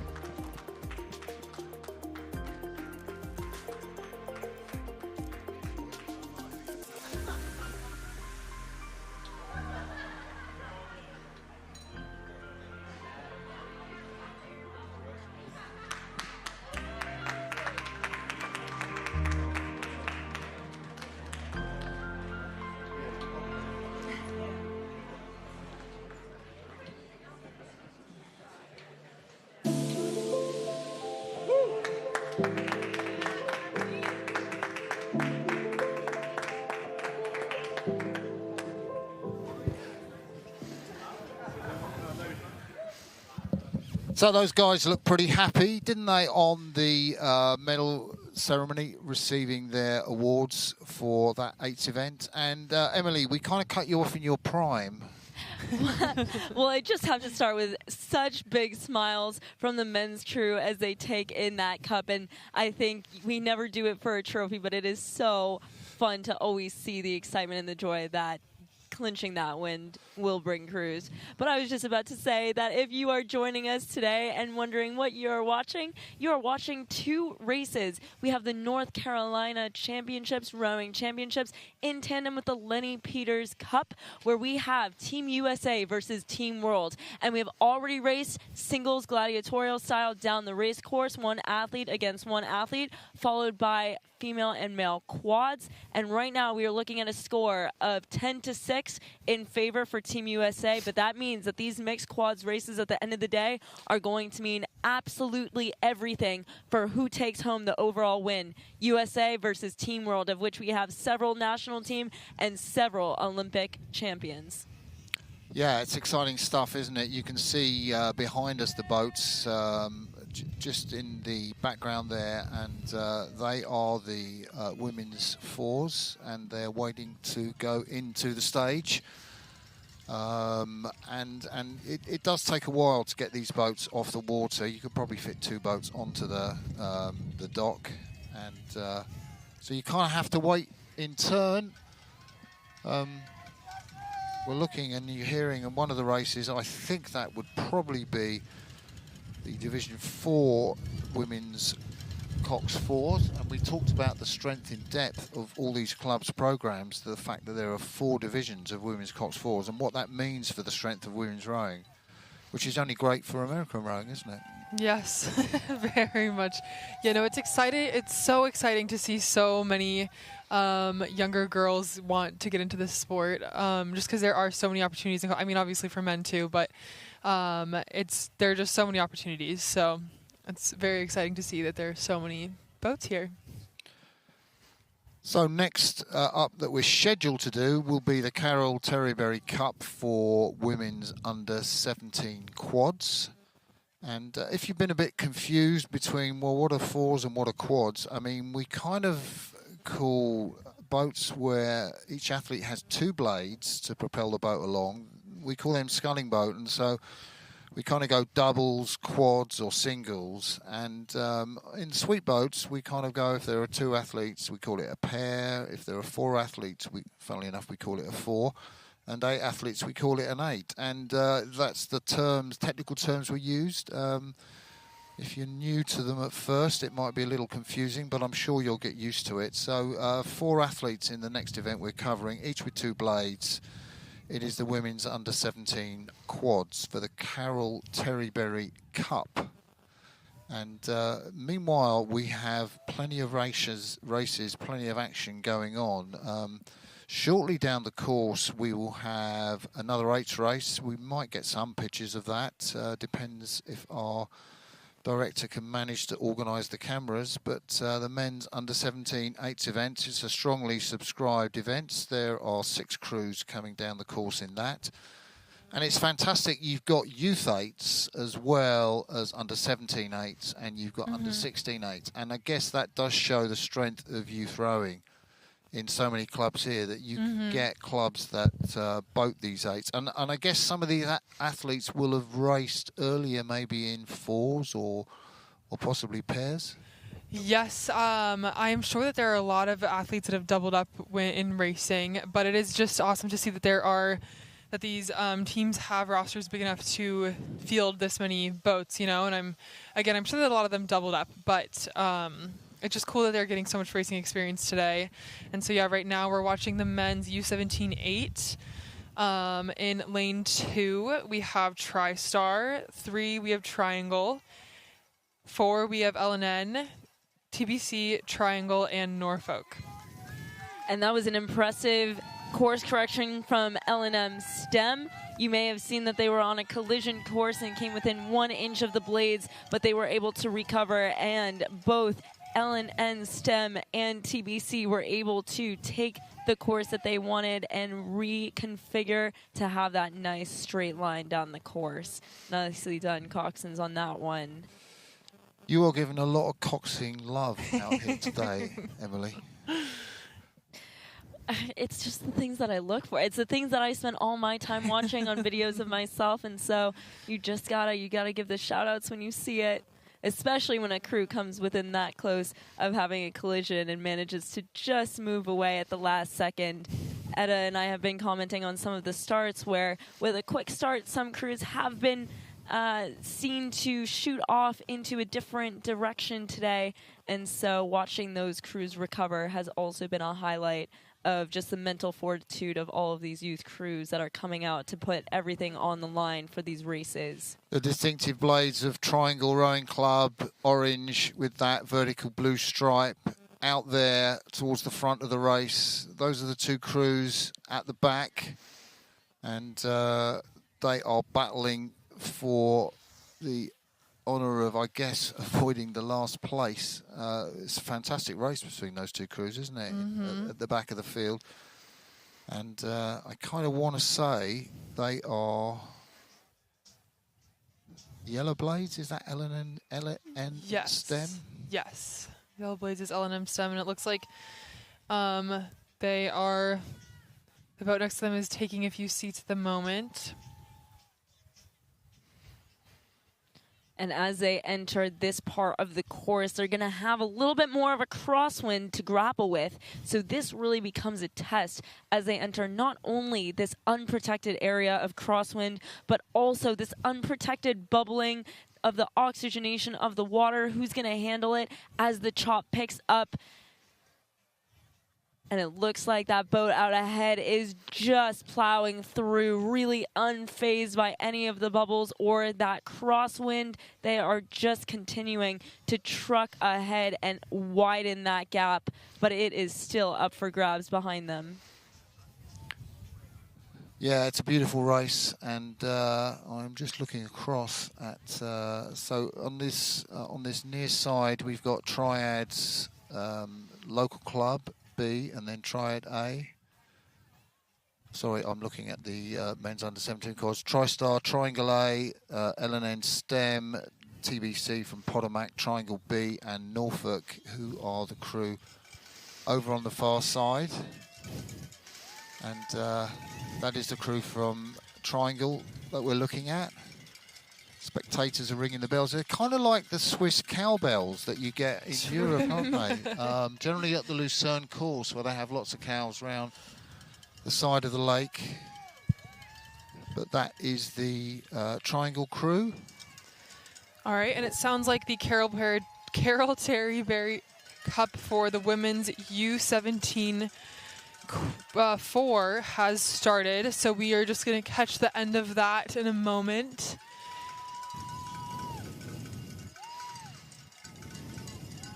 So we're going to watch the finish line for this event, the men's under 17 8s.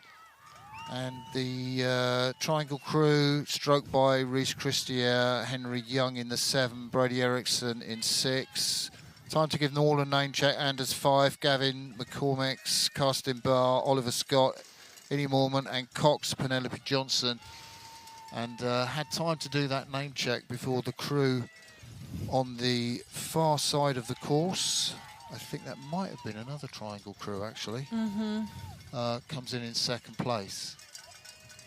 So great day for the team from Triangle Rowing Club in the men's under 17 eights. Yes, and then TriStar with a third place finish in this race. That's still awesome. Again, they are just having such a good day. So the Nancy Teef silver tray for women's quads. No, Carol Terraberry. Sorry, wrong sponsor. Carol Terraberry we're into now, aren't we? For women's quads. Yes, yeah, it looks like we'll cut to that as soon as these two boats cross the finish line. They are coming in right now.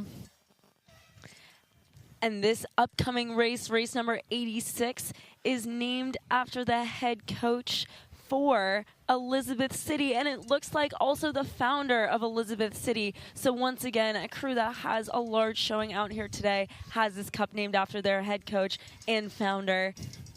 And it looks like they are in first place at the moment with those red blades out ahead. They have taken a substantial lead, but it looks like that boat that is across from them is holding contact.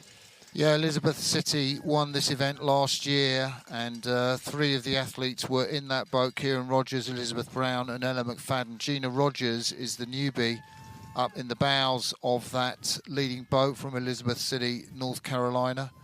They row on the Pasquotank. I'm not sure I've said that correctly, but it sounds like that river. So they're river rowers rather than lake rowers. And fantastic that the sponsor of this event, Carol Terraberry, is seeing her home club lead this race at the moment. But they are being pressed, aren't they? I think, is that TriStar coming up on that far side? It looks like that might be another TriStar boat coming up. But yeah, that's TriStar. That's their top, and you can see them over there in lane 5. And there's a little look across by the bow girl, Charlie Spencer, just to check where the course is and if she's clear of the boys and where the finish is. They're going to come into the nice flatter conditions, though. Those cross choppy conditions that you can see, the waves that the women are having to deal with. Well, that's because you've got that finger of the lake. You just see it at the top of the screen there, and the kind of wind blows down there. But as they come in, it does look like TriStar is trying to make a move to take a few seats in this last 500, and they definitely still have time to make it up. Elizabeth City look like they're tying up a little bit, don't they? And we've still got plenty of water left in this race, and it's TriStar rowing, and it's Ellie Farmer really driving her crew, and every stroke they are inching closer and closer to the leading crew, Elizabeth City Boat Club. They're on camera now, the leaders, but what is the distance between them and TriStar? They have 2 seats, just 2 seats, that's all, as we come up to the finish. It is Elizabeth City just managing to keep their bows ahead of TriStar. How's it going to finish? It is oh so close. You can see TriStar making it. They're getting closer, they're getting closer. They will cross the finish line. We don't have a camera on the line. I'd say that's Elizabeth City, but maybe TriStar did just get up. We can't say who has won that race for certain, but to me, it looked like the holders, Elizabeth City, just by the skin of their fingernails or teeth or whatever you want to say. Yes, that runway was running out, and it was coming closer and closer and closer. But Elizabeth City, they were the defending champions, and they knew what was on the line. They needed to clinch it for the namesake of this trophy event. I think it's difficult to see, and we'll have to wait for the judges, but I think they may have just taken it, but it is too close to call. Very tight racing and fantastic walking. Yeah, as the crews from the other teams, Williamsburg, Hilton Head, and TriStar B crossed the line.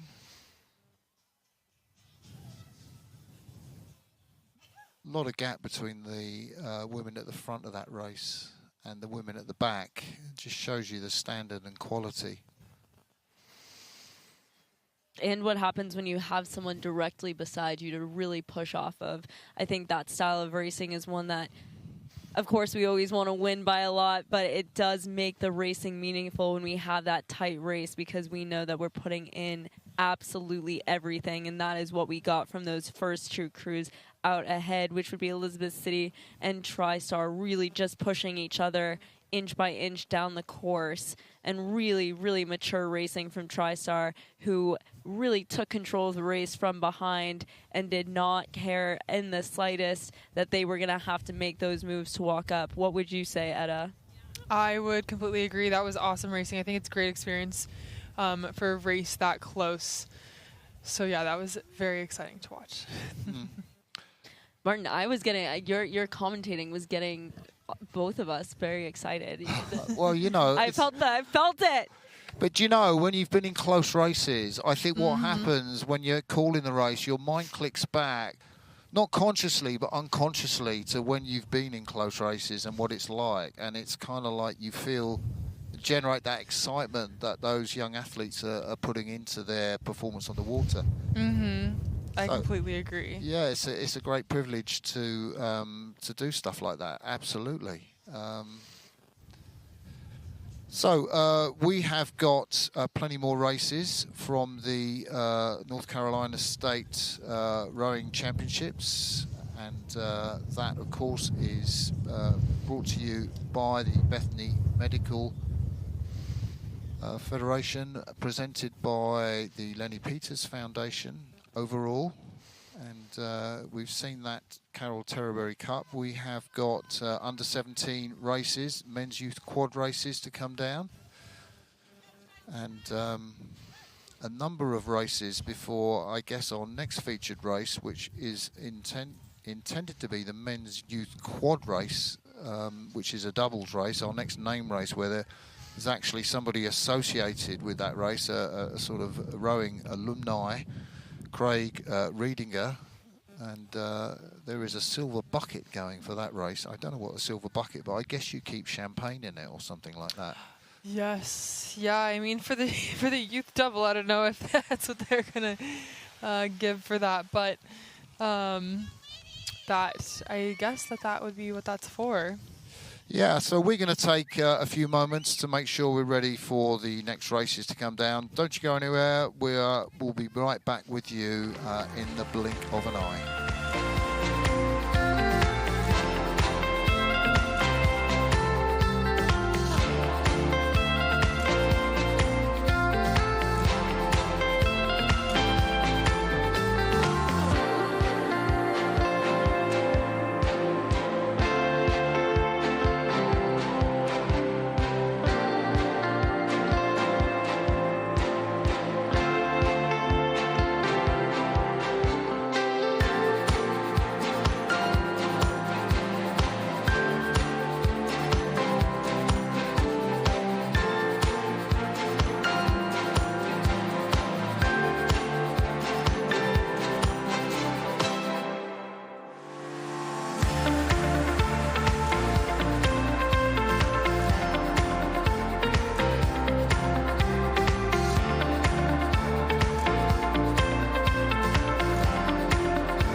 Hello and welcome back. I'm Martin Cross from Great Britain, you guessed with the accent, and with me is Emily Eldracker, Team USA Paralympic Cox silver medalist in Paris.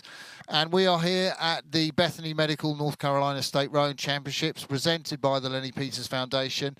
We've got some more of these races, which are generally youth races. Kids from the age of 15 and upwards are racing here. And of course, the main event of the day is Team USA versus the rest of the world, the Olympic and national team rowers. The competition has been going since this morning. Team USA went out to a pretty convincing lead. And then in the last race that we had, which was the men's quadruple sculls, the rest of the world pulled off a sensational victory over Team USA. They pulled the margin back from 10 points to 6. Okay, Team USA is still leading, but what it means is if the rest of the world team in the mixed quads, and it's just a sprint, so, you know, I think the overall fitness of Team USA won't matter so much, and I guess their athletes are fitter than some of the rest of the world athletes, but it's a sprint, and that makes it much more open, so we really couldn't predict at this point to which of the teams the Lenny Peters Cup is going to go to, but that's coming up later on at 5:30. We have now got the state rowing championships behind us. I think I'm just looking over my shoulder because the races are happening behind us, and we are looking at youth doubles. I'm not sure whether that's Division 1, Division 2 or Division 3, but that is the Division 3 doubles that are racing. And the crews in that are finishing, it's a lot of crews in that. It's right across the race, and it must be so difficult for them to steer, Emily. We've been seeing all day that we have even 7, 8 boats racing right across all side by side, which has led to some pretty fantastic feats of steering, but also some collision moments as well as some steering off into the shore moments. And so it's been very exciting from the commentary side of things to watch as especially these coxless boats navigate, and especially on the youth side. These are some athletes who may have only been rowing for 1, 2, 3 years, and they are charging down the course like pros, really owning their own line and making sure that they safely navigate with so many crews. The next race that we will be covering ourselves is going to be race 91, but in the meantime, we have about 2 races coming down the course. Well, I think just one, actually. I think race 90 has started, which is the kind of Division 2 of men's youth doubles. We're not going to be showing you pictures of that, but we are going to be showing you the main event, which is this Craig Reading a silver bucket for men's youth doubles. That's race 91 on the programme, and it's scheduled to go off at around 4:20. We won't be too far off of that. I think the regatta is keeping pretty close to time, and we will give you who is in contention for that race quite shortly. But in fact, right now we have the graphic popping up momentarily. There it is. We have... Wow, yeah, the Craig Readinger. So essentially what we've got in lane 1 is Roe Georgia, Tom Hunt and Miles Cooper. Western Albemarle is the crew in lane 2, Tom Lambert and Walter Donovan from Charlottesville, Virginia. In lane 3, River City from Midlothian, Virginia, Dan Fulton and Miles Sweeney. In lane 4, Charlotte Youth Rowing from North Carolina, Zach Thomas and Felix Sari. And then in lane 5, we've got Triangle from Raleigh, North Carolina. Triangle we saw just win the 8s earlier, Tom Lennon. A lot of Toms in this race, Jacob DeMarco. TriStar, Nolan Lee and Ethan Griggs. Hilton Head Island crew from Bluffton, South Carolina. I think they're the only South Carolinian club that's represented here today. Jackson Simmons and Logan Myers. And Williamsburg Boat Club, Gavin Maggio and Arden Aponte, and they are on the lane on the far side. So lane 1 basically is closest to the spectators. They're on this near side of the course, and lane 8 is the far side of the course, and they're the guys near those sort of pink and yellow ducks. You'll see them when we come up to the finish line. So... And this race is named after Coach Craig Redinger, who is the head coach of Beaver Creek Sculling. And once again, we have another cup race named after one of the coaches who has representative athletes here today, really putting a name and a face and a meaning to these cup trophies in the bigger races for the North Carolina Championships. And this coach, in fact, just competed recently, taking third in the 2018 World Rowing Masters Regatta. So we love to highlight coaches who are out there working on the craft day in, day out, same as their athletes. As they're getting ready to really go here, we see that timer pulled up, means they are getting ready to probably quick start. Yeah, and just a quick word as the crews are off. It looks like a clean start from all the crews. Beaver Creek Sculling was actually the team that won this event last year. Another Tom Lambert and Walter Donovan. So a great start from the TriStar crew, Nolan Lee and Ethan Griggs. They are leading this race at the moment. You can see them 1, 2, 3 in from the top of your picture.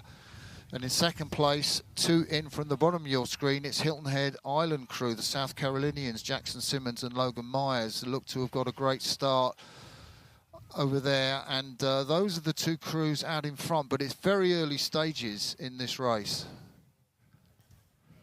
Absolutely, and it looks like those 2 crews in the middle lane have just course corrected on what was going to be a collision course, but now a little bit of oversteering is going to cost some meters in the middle of the course, leaving those 2 crews out to really start to build together. We have crews on almost opposite sides of the course really charging down. That looks like, let's see... Yeah, TriStar still out in front, but I actually called that incorrectly. Rather than Hilton Head Island crew, I think that is Western Albemarle, Tom Lambert and Walter Donovan in the second place.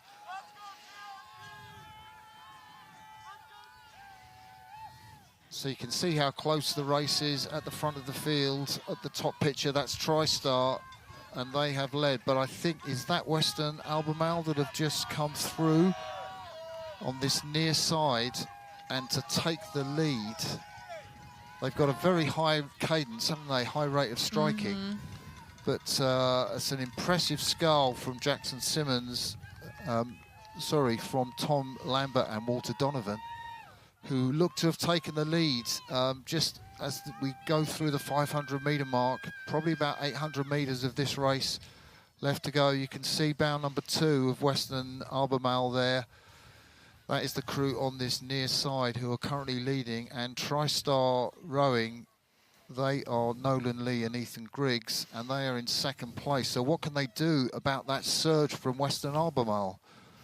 It's very difficult, right, because they can't even see out of the corner of their eye just how close they are and what they have to do. So they are just going to have to stick to their race plan, because that's all they can see right now, and go for that power is what I think would be the next steps. Etta, what do you think? I completely agree. I think also staying calm in this water as they come into a little bit of chop here towards the middle of the race. As we've heard from crews all day, it's definitely a little bit choppier in the mid 500. So I think just staying calm and relaxed and not catching any diggers coming into this middle 500 is going to be key. I love your use of the word diggers, because I just call them crabs, but I think diggers is more appropriate, because that's kind of what happens to the blades. So we see the tight race in between TriStar Club. Triangle is up there too. Tom Lannon and Jacob DeMarco. I think they're in the 3rd place crew. Over there are the race leaders in lane 2. We've got the reverse camera angle there. There they are, the leaders, really trying to plough their boat through that difficult conditions as we see the wind blows down that finger of the lake. And they are extending their lead over TriStar. I think that is Triangle in 3rd place. Count 1, 2, 3, 4 boats in from the top of your screen, but no doubt as the leaders. Look round there, why not, from Walter Donovan, the bowman of that. And I think that was a little early to look round, Walter. You need to be doing that about 200 metres from the finish. But it must seem like they've rowed 1,500 metres, but they have got another 400 or so metres to go. And it does look like that race out there on the far side, perhaps with East City, is a bit close.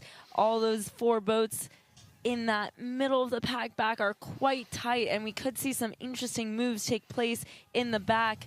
But as the camera zooms in and zoomed in earlier, we saw just how hard it was to clear those blades where that area opened. But now in the clean water, people are starting to surge as they get ready to come through the last couple of meters. Yeah, well, these guys are absolutely killing this race. It is absolutely something between 50 and 60 meters that the guys from Western Albemarle, from Charlottesville, Virginia, the two Virginians, haven't seen too many wins from Western Albemarle today, but this will be a famous victory in this Craig Riediger Cup for men's youth doubles. Probably 17 or 18 years of age, these two guys, sculling like pros. They crossed the finish line. Wow. I think it's really awesome. They did not let up. I think when you're that far up, it's easy to kind of, you know, just let it go, but they did not. They kept going. They kept taking more and more as they went down the course, and that was awesome. Absolutely. TriStar crossed the line, I think, in second place, and yes. you could see the distance for yourselves. I think it will be Triangle that do take the third place. And then I'm guessing that's River City, again, another club from Virginia, Dan Fullen and Miles Sweeney, that will come in fourth place. And there's a pretty blanket finish across the field, isn't there? From the clubs this side, from Row Georgia, Charlotte Youth Rowing, Hilton Head, and I think that Williamsburg crew on the far side. And that is everybody that has raced in that event. So that was a pretty sensational performance from the Western Albemarle crew. Wow. What a large lead. Have we seen a lead that big on any of the cup races yet today?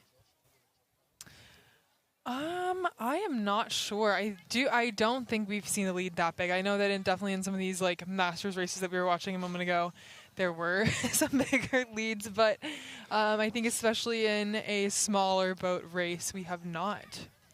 Especially in these cups where we have the better youth athletes of their programs competing for that bigger trophy, there's tended to be a little less separation, but that was just a complete demolition in all the best ways from that leading crew.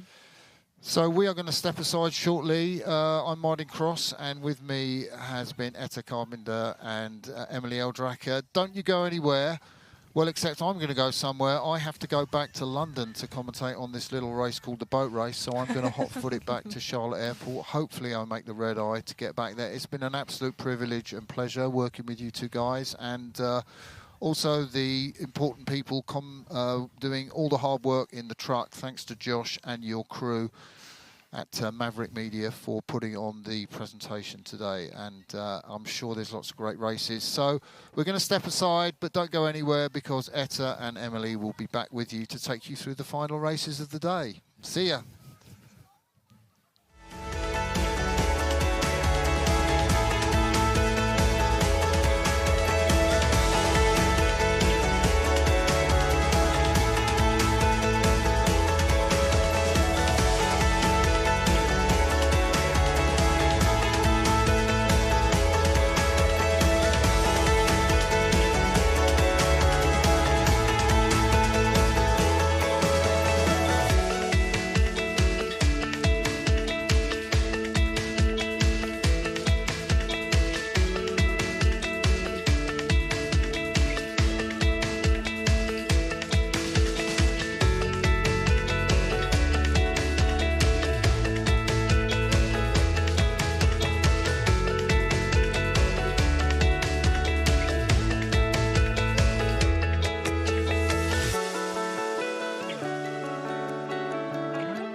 Good afternoon, everyone. Hello and welcome back. This is the Lenny Peters Cup down here in North Carolina. But also, we are covering the Bethany Medical North Carolina Rowing Championships today. The Rowing Championships covering races from youth to high school, to Masters divisions, followed by, of course, our race of Team USA versus Team World. I'm Emily Eldrocker, Paralympic coxswain, and this is Etta Carpenter. Hi, I'm Etta Carpenter. I am training with the U.S. national team right now. And yeah, I'm very excited for these races coming up, 300-meter dash, and a few of our last youth races here happening this afternoon.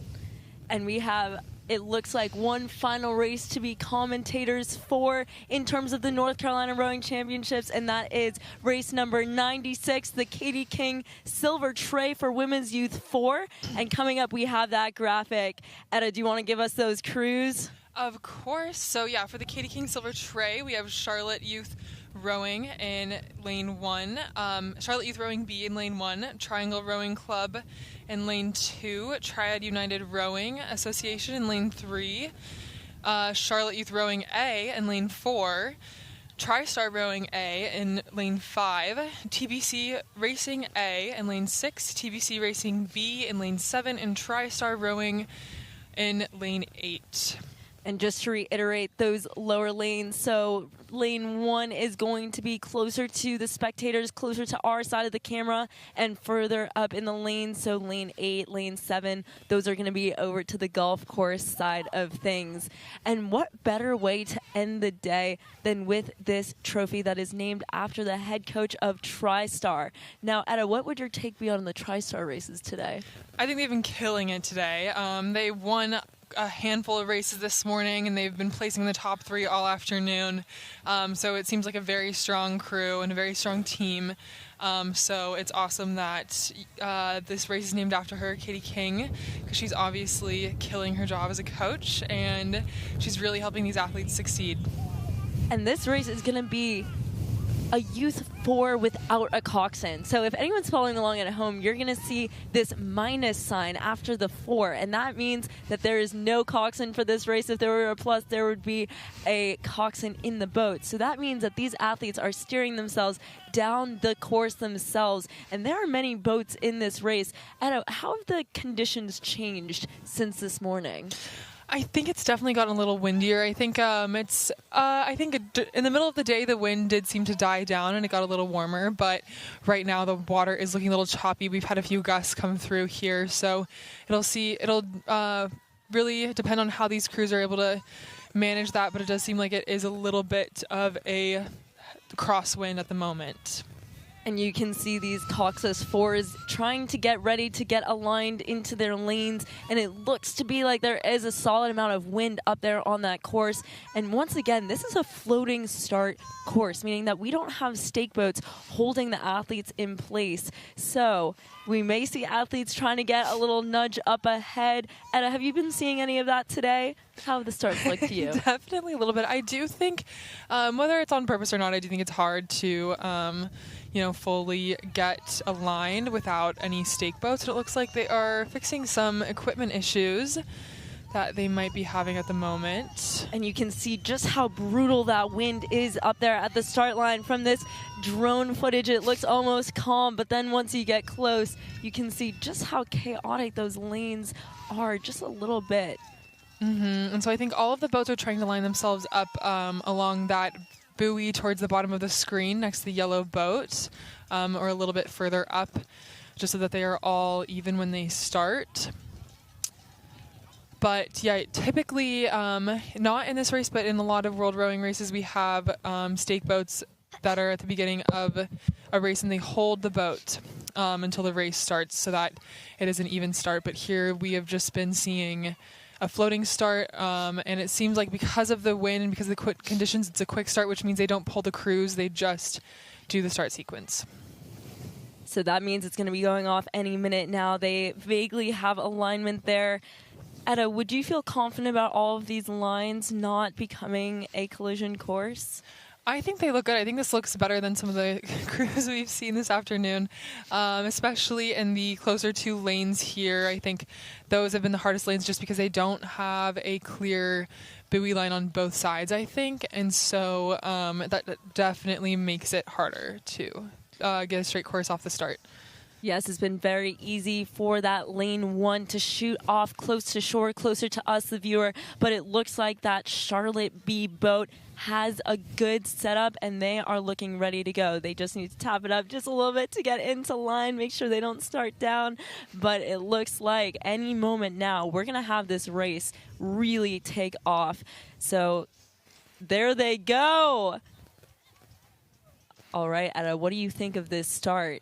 It definitely looks like a good start. It looks like the crews in the middle are going to have a little collision here, but they both had decent starts, so I'm sure that they'll be able to correct it quickly. It looks like that boat 3 TBCA is ahead at the moment, and they are third in from the top of the screen here, and it looks like they just had a great start in this first 30 seconds of the race. But I would not count out TriStar A because they are right in it and they are gaining on TBC. Wow, yes, even in those last couple of strokes, they really are trying to get an edge up. Oh, and it looks like we have another collision here, but that's okay. Everyone's restarting and getting it back together. It looks like that Charlotte A boat is having some steering issues along with that TriStar B boat. But they are figuring it out slowly. But the TBCA boat and that TriStar boat are not phased by any of it. They are just charging through this race course right now. It looks like the TBCA boat has a few seats up on that TriStar boat still, but that TriStar boat is not giving up. Oh, and it looks like on the other side of TBCA, TBCB may have cross lines a little bit, causing everyone to shift over, keeping it nice and exciting. But once again, that TBCA led by Darcy Canning Shrubin, followed by Sophie Holmes, Karina Gonzalez, and Clara Wood, are just holding on to that lead no matter what is happening behind them. But this race is far from over because TriStar will be fighting for that cup that is named after their head coach. So they're going to be giving everything they have as a program to really take home that namesake trophy. What do you think about the distance between TriStar and TBC? Do you think it's staying the same as the angle changes here? What do you think, Etta, between the top two crews? Well, I do believe that it looks like TBC definitely took a few seats, but TriStar is having some steering issues. I think that they were coming across the section of the course that gets a little windy, and they definitely got a little breeze from the far side of the course that might have pushed them over, or something else happened. But as you can see, that they are cutting over the course right now. But the TBCA boat seems calm, confident. They are just charging along. So we'll see if that TriStar A boat can get it together. But they still have contact with that TBC boat, regardless of their steering issues, which I think bodes well for them in the last 500. And wow, look at this fight for the bronze. We are looking at about 3 boats across.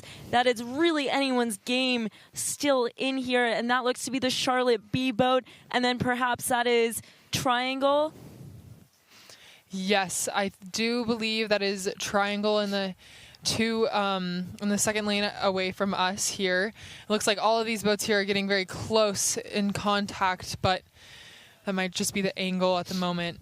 But we do see those 3 stars on the TriStar blades really plunging in. This is the worst water on the course. You just see those waves start to hit these athletes. That boat up in front, TBC, you see that water coming off of their blades as they just hit a pretty bad wave there, but they are fighting. Look at TriStar right there, really trying to get those catches in, fighting that crosswind from where the shore opens up to that wind.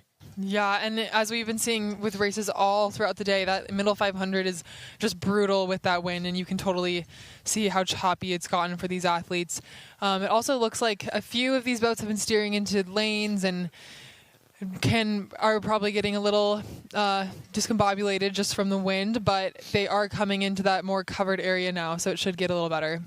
this is where we're going to start to see the crews surge as they row through the bubbles. There are these lines of bubbles that cross the course as an oxygenation of the lake. But as soon as they get past that bubbled water and get away from these waves, we just have been seeing crews start to move. And so it's going to be whoever gets that grip on the water best first that's going to start to really push ahead. And we keep getting that nice view of TriStar here.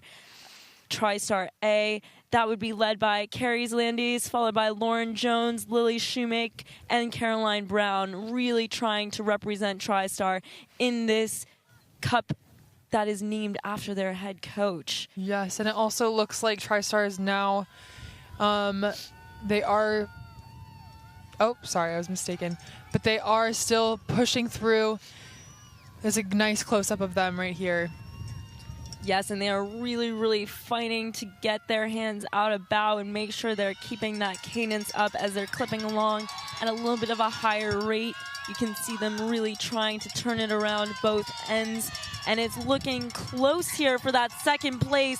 It's looking like it's bow ball to bow ball as they start to come into that last 200-meter stretch, even lower. Look, we have 3 boats across getting ready. It is within 1 seat across the 3 crews. This is time to put it in the legs and go. Yes, here we go. Right across the line. Boom. What another amazing race for TriStar today. 3 boats pulling through the line quite quickly with one another.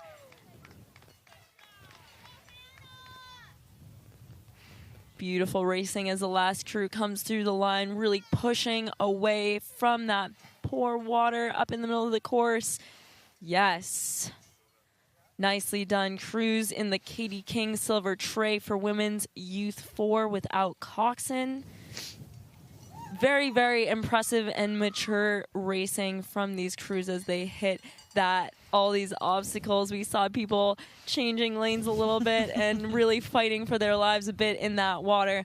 But I did not see any boats really relent and just start to go. They really came to race today. Yeah, I think that there was definitely the whole field was pretty close together, so that was really cool to see, especially in a straightforward race like this. And as everyone tries to get aligned following the racing, as the wind begins to push everyone close to shore, we really have had almost a 180-degree switch in wind. Earlier this morning, all the racing was a light tailwind and light tail current, but now with a cross. But now that cross has stayed, but instead of a tail, we now have a head as we get ready to commentate the final races of Team USA versus Team World today.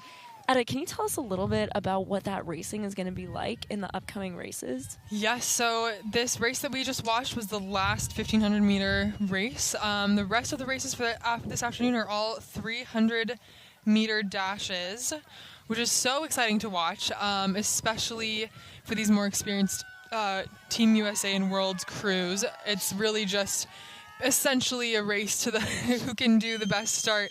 So that's going to be really exciting to watch. And so much is on the line for this because whoever wins these next 2 quads wins Lenny Peters. And I have 2 questions. First, I'll ask them in the right order. First, what's the score? And second, what is a mixed quad? Yes, so the score for Team USA versus the world is 10-6 at the moment. Team USA is winning. But they did lose that men's quad, which was quite a hit to their points for sure. And a mixed quad is going to be 2 men and 2 women in a quad. So there are 2 different races because there are 8 athletes on each team. And so each mixed quad will get a chance to race. And something super fun is the last race is the Lenny Peters Cup Mixed 4. And not only do they have USA versus the world, but they also have Youth 4s mixed in there. And so that's going to be very exciting because when else do you see Youth 4s and Olympians racing next to each other? Oh, absolutely. What would you feel like if you were a high schooler and you were lining up at a start line directly next to some of the fastest scullers and sweepers in the world, Olympic champions, Olympic racers, and national team athletes? I mean, I would definitely be nervous, but I think it's nice because each youth boat has another youth boat next to it. So I think that might calm some nerves a little bit. But yeah, it could definitely be a little nerve-wracking coming into this. Wow. We are so thrilled to dive even deeper as we look at these mixed quads. So let's talk about the points again. What happened earlier in this morning with the singles? How did those points shake up earlier today? Yeah, well, the U.S. was definitely leading dominantly throughout the singles. But the athletes that we have here are just amazing. So obviously there was going to be some tight racing. So the world won 2 of their single races, and the U.S. won 6 of them. But each single race was worth 1 point, and the quad races are all worth 4 points. So as the U.S. won 6 of the single races, they also lost 1 of the quad races, and they won the women's quad, so that made the score 10-6. Yeah, so earlier this morning on the U.S. side, we had Issa Darvin, Maggie Fellows, Grace, Jacob, Sam, Cedar, all taking their singles through the line and in front of Team Worlds in order to take those points that Etta just mentioned. And then Team World on Magdalena and Simon took their boats across to win gold. So those were how the 6 and 2 points shook out for Team USA and Team World. And exactly as Etta just said, we watched as those women's quads came down, and it was pretty tight racing, was it not, Etta? Mm-hmm. Yes, it was, especially in that men's quad. It was so tight, very exciting. Martin was here, and he was getting very excited about it, which is, I mean, as was I, so that was awesome to see. But yeah, now we are just waiting for these mixed quads to start. And right now we have event 97. It's a mixed masters dash, so it'll be a good example to see what Team USA versus the world is going to do. So a dash, this is 300 meters, and they are lined up behind us, so you see those iconic ducks. And in this dash, we have Chaos Rowing B in lane 3 from Apex, North Carolina, followed by Chaos Rowing A, Apex, North Carolina, with then Hampton Roads Rowing Club from Norfolk, Virginia, and finally another Chaos Rowing Club boat, Boat C from Apex, North Carolina, over in lane 6. Wow, 3 Chaos Racing shells. So they must be able to line up against each other some days themselves. Mm-hmm. But what do you think is different about lining up at a race, Etta?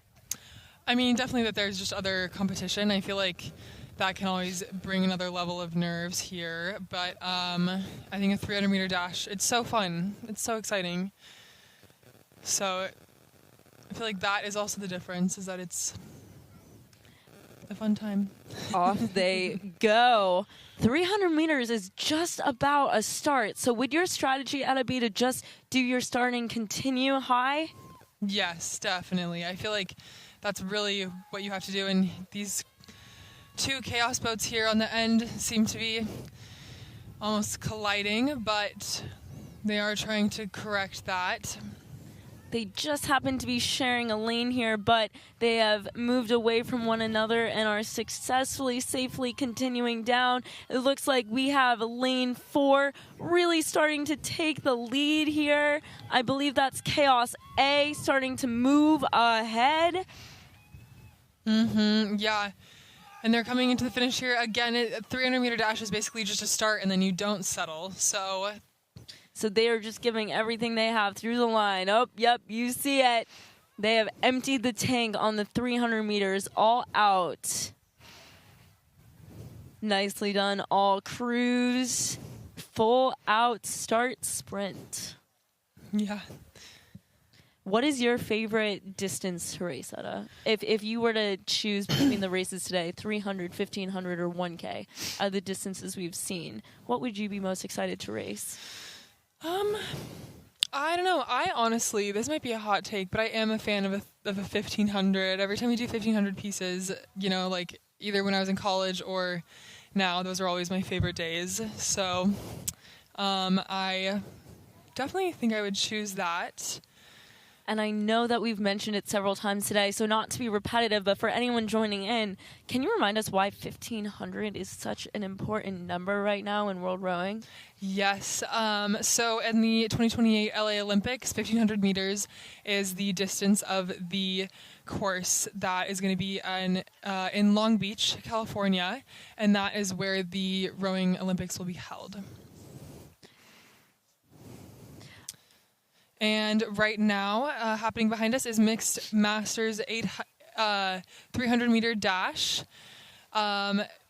eights. So we will only have 3 eights in this event. In lane 4, we have Catalyst Rowing Fitness from Madison, Wisconsin, followed by Hampton Roads Rowing Club from Norfolk, Virginia.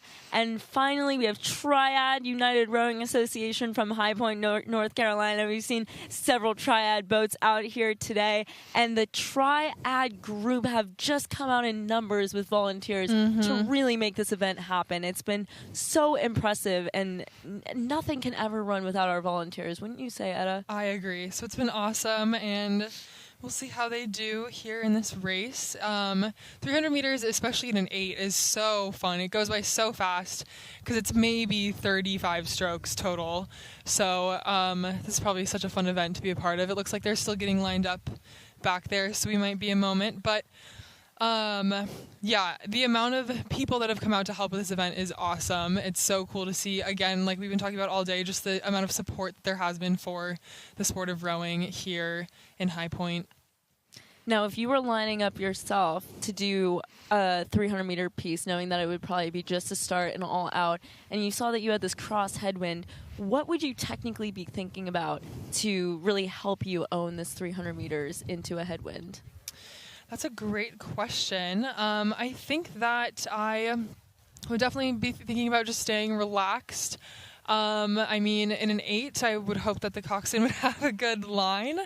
And yeah, I think just staying loose and like knowing that there is a headwind and that might cause a couple disruptions here and there, but not letting it get super, make me super flustered or like make the crew super flustered. Oh, absolutely. And for those who are listening in who maybe haven't rowed that much on the water, something that can happen in a headwind is the wind can kind of catch your blade a little bit and make your blade sky up, meaning that your blade is higher than your hands. We call that skying in rowing. And what that leads to is missing the first half of the drive, which is where you put that blade in the water and really move. So staying relaxed is going to really help you not stay stiff and get caught up by the wind. It's going to allow you to just drop that blade in and go, to Etta's point exactly. I agree. So I was just checking on where these 8s are and just seeing if they have gotten lined up again. I think that with the wind and with a quick start or with a floating start, it is a little bit harder to get lined up quickly here. And I can imagine in an 8, you are tapping, trying to make sure that you have the best line, but also the best seat forward, if we can call it that. So we'll watch as these coxswains start to align and potentially tap it up. So it could be 300 meters with the floating start. It could get to be a little bit less than that, but we will see. Good alignment from these 3 crews. Easy money. They look ready, especially in this lane closest to us. Mm-hmm.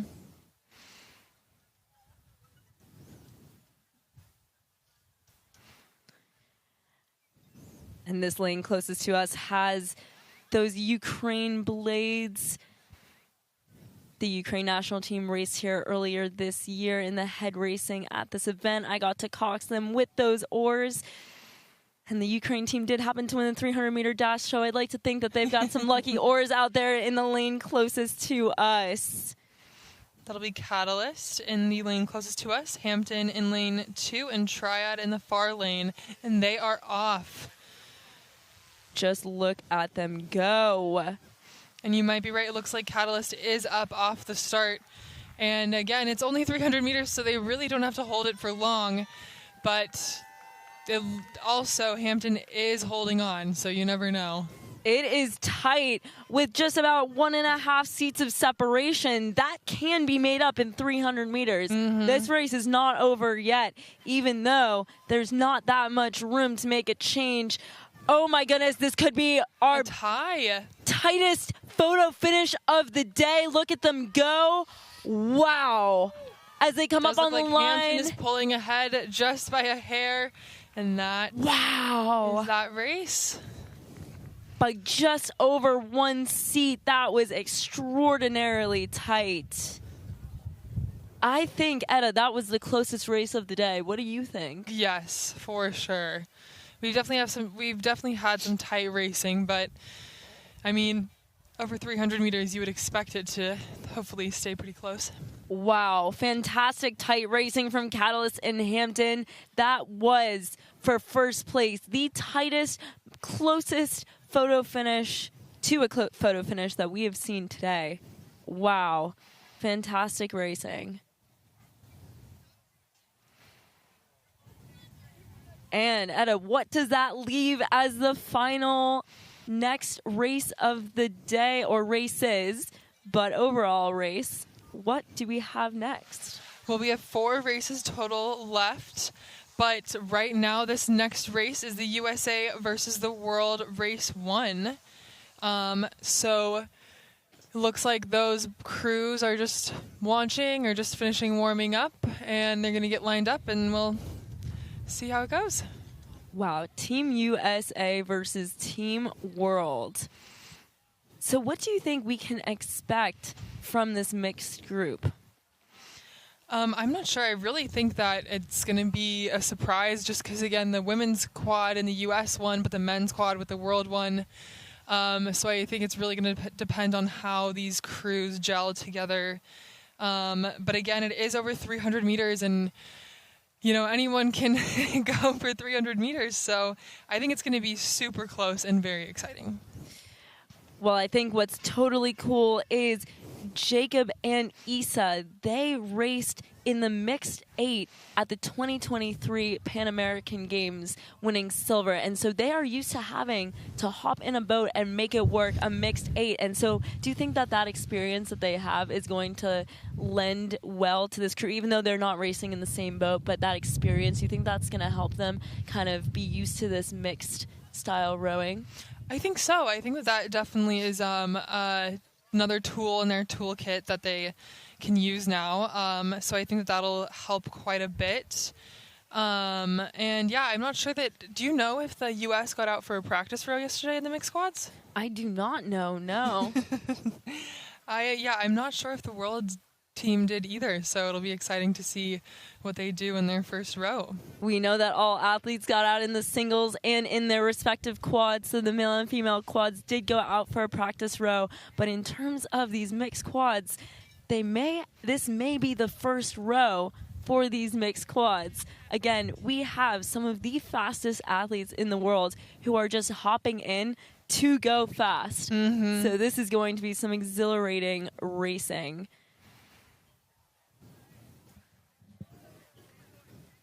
And it looks like we are getting almost aligned here for this first race.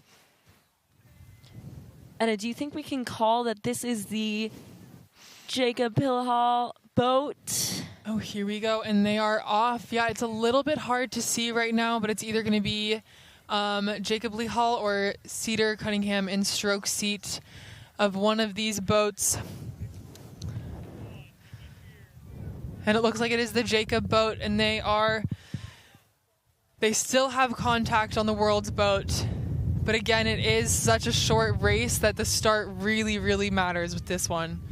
And it looks like they are racing the team world boat of Magdalena, Lobnig, Ollie McLean, James Rudkin, and Rhea Thompson.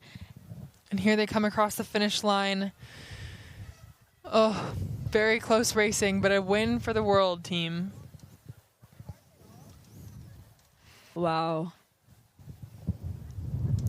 Very, very quick, very, very fast. You can just see the juxtaposition between the Masters 8 and these mixed quads. You can just see the speed in between the race we just called and this team Very, very quick, very, very swift. The world's team all congratulating each other, and the American team taking it around for a little cool down. So, Etta, what does this leave us? So now we are at a tie. We are 10 points to 10 points. So this last race at the end of the day is going to matter a lot. It's going to be very exciting to watch. This means absolutely everything. So the race that is coming up on the world's team side, we have Tabea Schendekhl from Team Germany, Simon van Dorp from the Netherlands, Tõnu Endrekson from Estonia, and Caileigh from Canada going up against, Etta, can you give us the U.S. crew that they will be racing? Yes, it will be Cedar, Cunningham, Sam, Melvin, Darvin, and Grace Joyce in bow. So it's going to be a very exciting race. And Grace Joyce, bow seat of a quad is home to her. She just raced it at the Olympic Games. Really, so this is going to be just like her go-to. So she's going to be very, very comfortable in that seat. I think that's going to be a strength for the American crew here. Yes, I completely agree. That's a great point. And once again, Isa has that prior experience of racing in a mixed 8 at the 2023 Pan American Games. So bow pair is definitely going to be bringing that expertise to this race. All right, awesome. So next we have another 300-meter dash. The rest of the races for the afternoon are 300-meter dashes, and it is the Mixed Collegiate 8 300-meter dash. And as you can see behind us, these crews are pulling out. In lane 4, we will have James Madison University Crew Club, and in lane 5, we'll have University of North Carolina at Wilmington. So yeah, another mixed boat race, so very exciting. As they get aligned here in this, you can see from this frame just how strong that crosswind is. Really trying to push the crews. James Madison, we have Coxon, Benjamin Spindler, stroked by Jack Adams for that James Madison University 8. And then in the University of North Carolina at Wilmington, we have stroke Hannah Edwards, coxed by Isa Tutman as they get ready to storm down this 300-meter course. And it looks like, please correct me if I'm wrong, Anna, but do we have a male? Oh, it's mixed. Okay. Mm-hmm. I see. All right. Oh, and that water just looks so choppy from this angle right here. But again, in a 300-meter dash, that it can be managed for sure. And also, this area that they're doing it in is a little bit covered as you come into this little area of the course. So this is also going to be an interesting race of strategy. In the University of North Carolina at Wilmington crew, we have the stroke seat Hannah Edwards, and we have a stern pair of female athletes going up against a differing strategy in the James Madison University crew, where our stern pair are male athletes. Yes, again, it goes back to that question that Martin raised earlier, whether or not you put the females or the males in stroke seat. What would you think for an 8? What would you do? I know it's very intriguing because in the mixed PR3-4, which up until this year was the only crew with Coxon to be mixed at the World Championships, we have gone back and forth in the past 3 years of if our stroke seat was female or male. And so after racing with both, it really comes down to what's going to work best for the crew and who's going to lead with what our coach is aiming for and going for. And I think it's really going to come down to what the goals of these crews are as they're practicing right now, both technically and in terms of the acceleration that they're looking for. Mm-hmm. What would you say to that, Etta? I would agree. I think it really depends on the crew and also what types of athletes you have. I mean, I feel like each athlete in each seat is used for a different purpose. So I think that will also depend on where they put their different athletes. And something else that's very interesting is we see in the James Madison University crew boat, our bow pair, we have, it appears to be one female athlete and one male athlete, whereas in the University of North Carolina crew, it appears that we would have two female athletes in the bow. And why that's interesting is because your bow pair really leads how the boat moves and if the boat turns to one side or another. So something else that really comes into question when we're putting mixed crews together is what is the power application of each athlete? And when we're thinking about bow pair, the goal is for the boat to go straight. So how do you match up the power so that one athlete in bow pair is not overpowering another and turning the boat to one side? So it is also intriguing to see a crew that does have that male-female split in the bow. It's I would call it a more creative strategy, and I'm very much looking forward to seeing how it pans out in this race. True. I mean, personally, I would think you would put 2 girls at stroke and 2 girls in bow, and then put the men in the middle for just the power. But I also think it's the mixed 300-meter dash, so it's also to keep things fun. So I also feel like that would be a main goal for me, putting a lineup together for this. Well, it is that classic. If anyone's tuning in who hasn't been rowing for that long, it is a classic strategy to put more powerful athletes in the middle of the boat, and then your more technical crew in bow, because bow are the athletes who are really setting up your boat, protecting the feel, and allowing you to surge ahead. And of course, your stern pair are going to be technical and powerful, but a mix of what your team is going for in terms of how you want to lead through a race, in terms of acceleration, in terms of technique, in terms of rhythm. So it is a classic strategy to put your strongest athletes in the middle of the crew and to really highly focus on that technique on the book ends to get the best outcome. But that is not the only way of doing things. As Edda said, it comes down to each individual crew for what is going to be the best and the fastest. But it looks like these 2 8s are diverging now. Edda, are you seeing that as well? Yes, it looks like they are trying to get themselves lined up. And as I'm turning around, I'm noticing all of these tents that were here earlier today are gone, and everyone is seeming to kind of pack up towards the end of the regatta. But again, as we were talking about earlier, it was so cool to see how many people came out to watch this.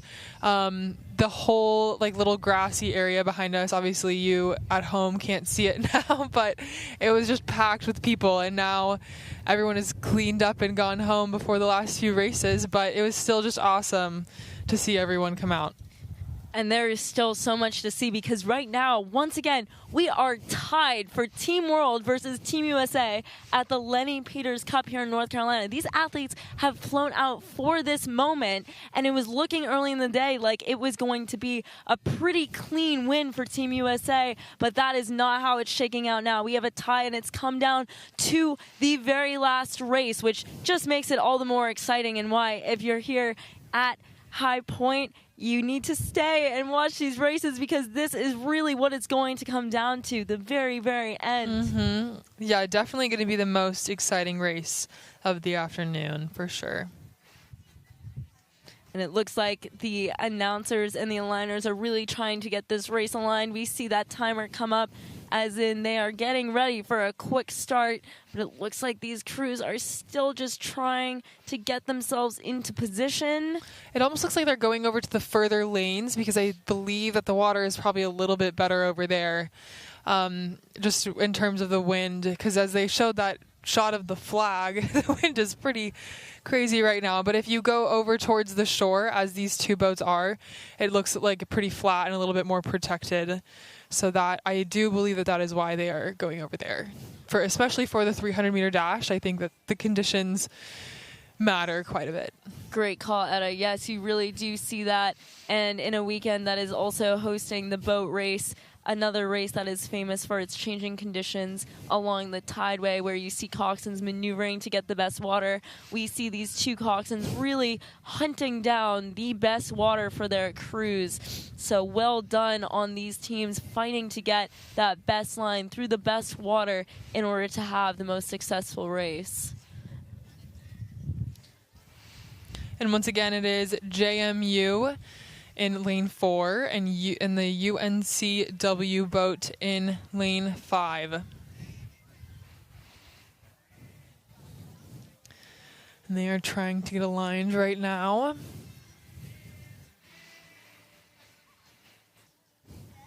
And I would say for these 300-meter dashes, that pink duck that we can see in the left of the corner right now is about halfway. So you can tell that the course for this is really not long at all. Great call, Etta, for what that distance really is. And can you tell us again how many strokes that is? I would say it's probably about 34, 35, depending on, the run of the boat. I think also depending on the stroke rate. Each race is just under a minute, so it really depends. But, if you're off the start at 40-plus strokes a minute, you will be taking about 40 strokes. Which just goes to show we do builders like that in practice.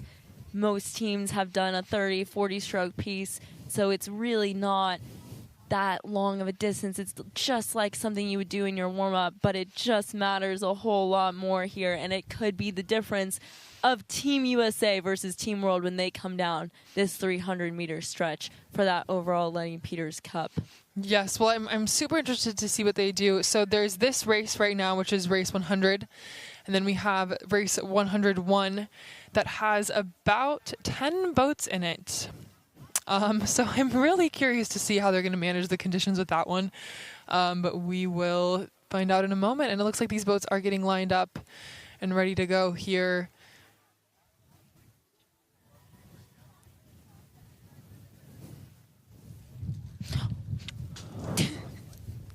My coffee is going for a run. Yeah, big gusts of wind here that are knocking quite a few things down. And we've got signs down, which just goes to show you how difficult of a wind this is turning out to be in the very end of the day. But just as we were announcing about 20 minutes ago about the headwind, the wind has completely shifted again, and we now have a tailwind for these races, which means that for these crews across this race course, although these two crews are all the way over trying to get the best protected water, this is going to be very curious when we go to race 101 and we have boats lined up across the entirety of the course, because there will be pros and cons to different lanes. Yes, I agree. If you were getting aligned and you were looking at this course and you were going to go 10 boats across, which lane would you want? Would you aim for the faster tail current, or would you aim for the better, more calm water? Oh, that's a great question. I think I would obviously prefer the calm water. I mean, the tailwind could help, but I guess it depends on how experienced your rowers are, for sure. I think that's such a great point. Although we tend to think that a tailwind is going to be extremely helpful, what it can do is really cause you to finish into your lap, meaning you do not draw your hands up and through into the release, and you draw your hands down. And that just means that you are going to be losing the back half of the drive and all that power.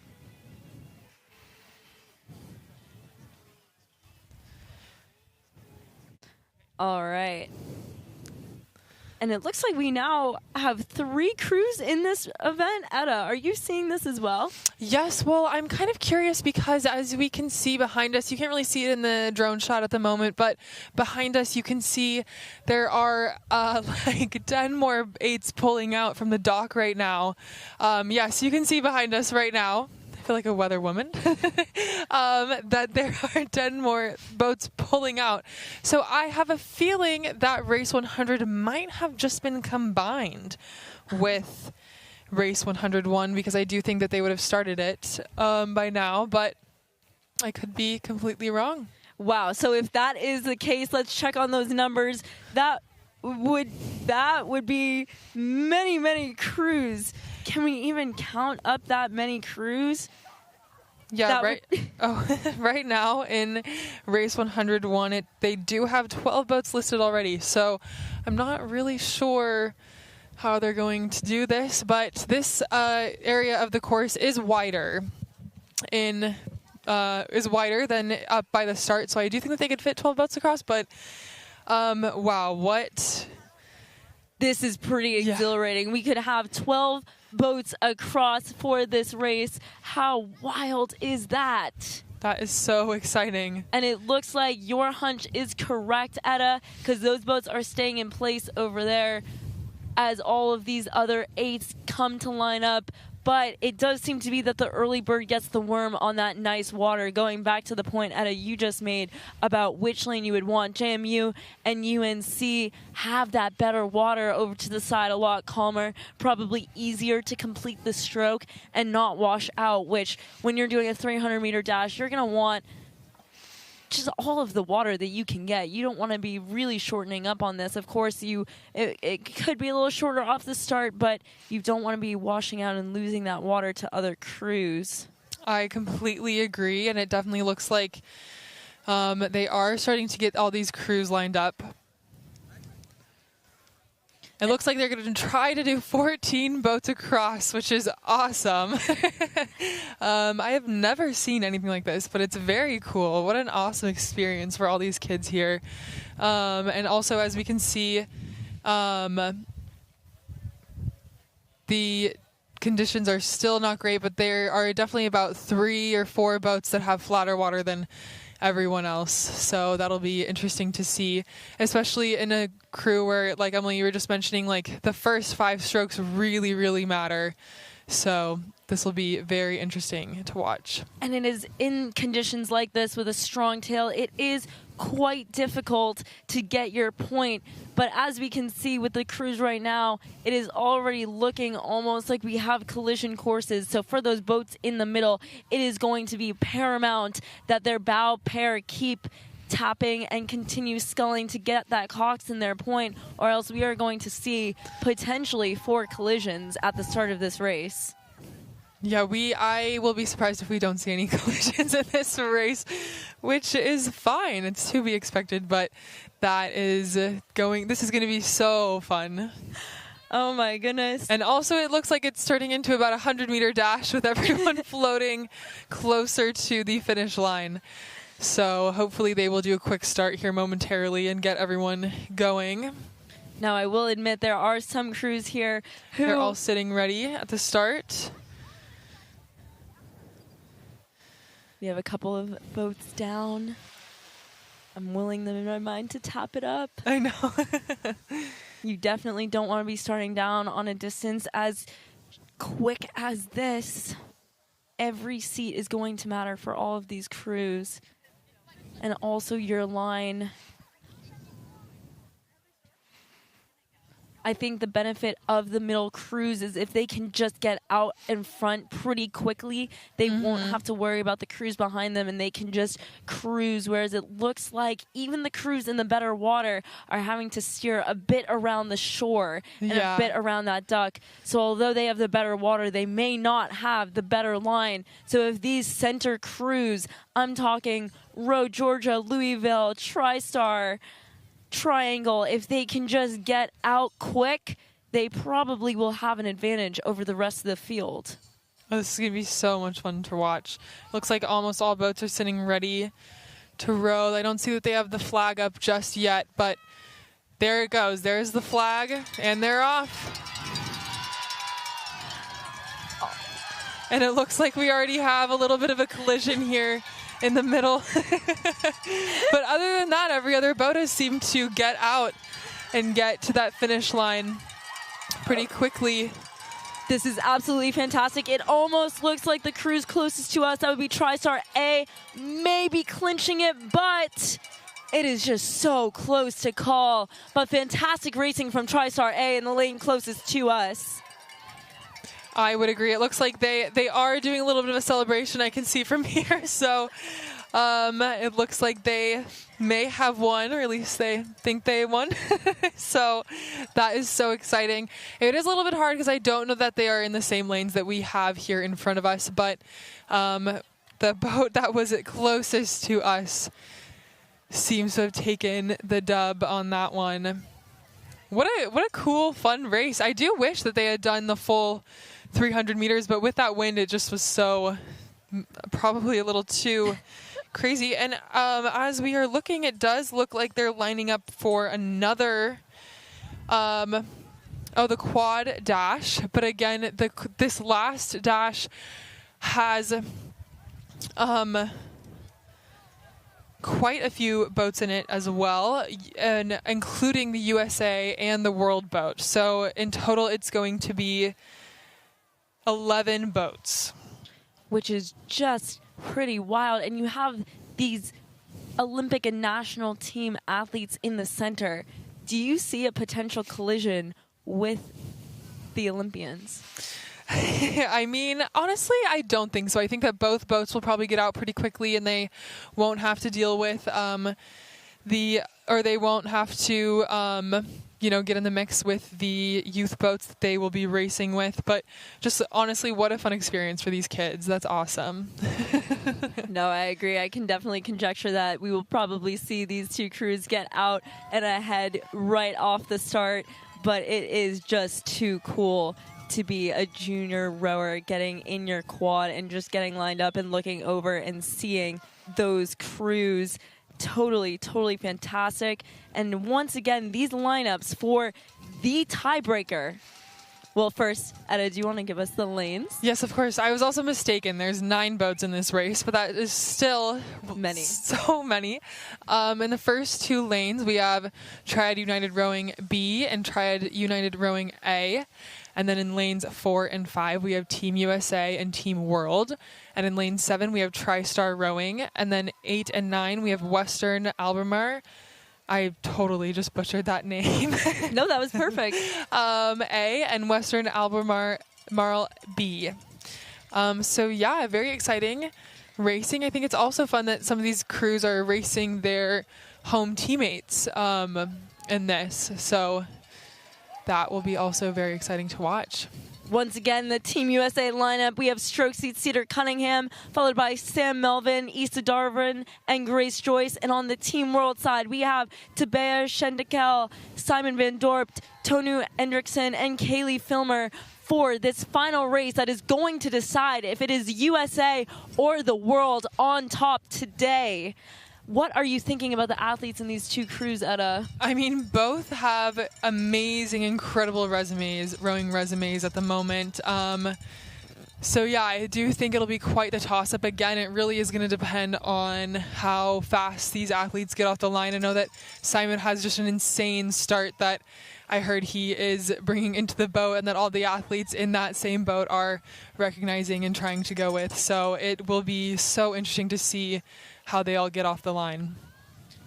Because we have stroking that Team World boat, we have Tabea Schendekhl, who is the bronze medalist at the Paris Games in the quad, with Simon right behind her, winning bronze as well at the 2024 Paris Games, followed by 6-time Olympian Tõnu Endrekson, which is all of the experience, and Caileigh, who also took that silver medal at the 2024 Paris Games in the 8. And that is going up against, we have Grace Joyce, who rocked that quad at the Paris Games, and Issa, who is bringing that experience from the mixed 8, and Sam, who really crushed that race earlier today, and Cedar Cunningham, who was the only non-national team member to be invited to Olympic selection last year for the games. So just really impressive, and just a hungry crew on the USA side who knows what is on the line and is going to do everything they can to take us through that finish line. Yes, I completely agree. It's very exciting, and it looks like they are setting up. I think that some of the quads might have to move over a little bit to let in the USA and the world's boats, but they are getting all set. There's a good, nice close-up of the world's boat. You can see them looking to see, and Tabea, she's slapping the boat, getting excited. They look a little nervous, but they're pumped. Oh my gosh, look at that. That's awesome. And how often do you have athletes from Washington and California racing in the same crew over there in Team World? We have stroke seat from Washington and bow seat from Cal. Yeah, how awesome. Yeah, again, as we've been talking about today, another just like such a cool thing about this is how many ways these athletes know each other, you know, and how many events they've seen each other at, and everyone, it seems like everyone's like kind of friends already. So this is just such a fun event for everyone. But even stern pair of that world's crew both went to Washington, whereas bow pair of Team USA, we are representing the University of Wisconsin with teammates Issa Darvin and Grace Joyce. Or Grace was on the lightweight team at the time, but still teammates of a program. Yes. Still repping Wisco as one. Exactly to Edda's point about just how well these elite athletes have gotten to know each other over the years and worked together and against each other in races. Oh, and here we are. It looks like they're getting lined up. It's an awesome shot of the ref.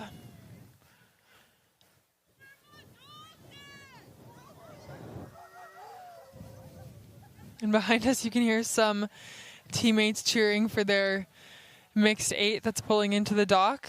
Very excited.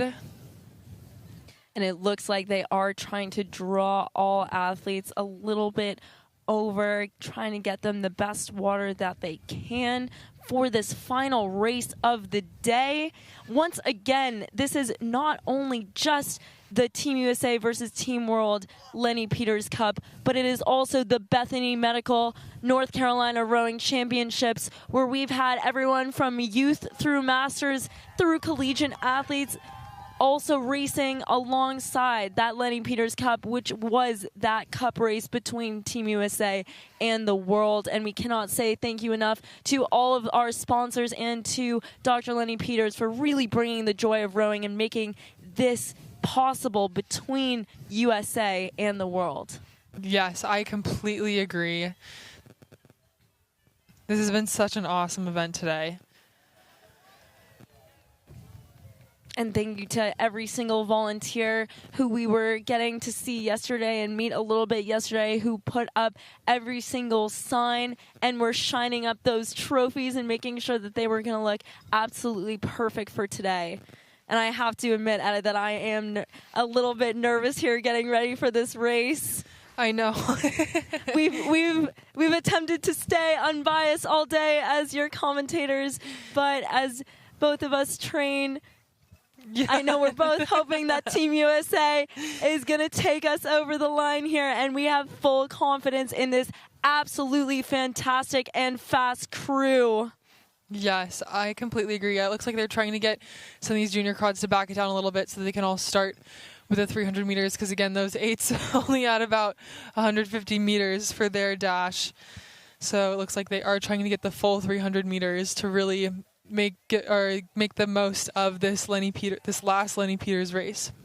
Cedar Cunningham leading the American crew. He set the 2K record at Washington State before going to Penn AC and just continuing to drop splits. He is getting faster and faster and faster. I know he is going to send a confident drive to the rest of the crew up there in stroke. Wouldn't you say, Edda? Yes, I completely agree. It's going to be awesome. Yeah, unfortunately, we did miss his race earlier against Ollie McLean. But I am happy that we get to see him race in this stroke seat.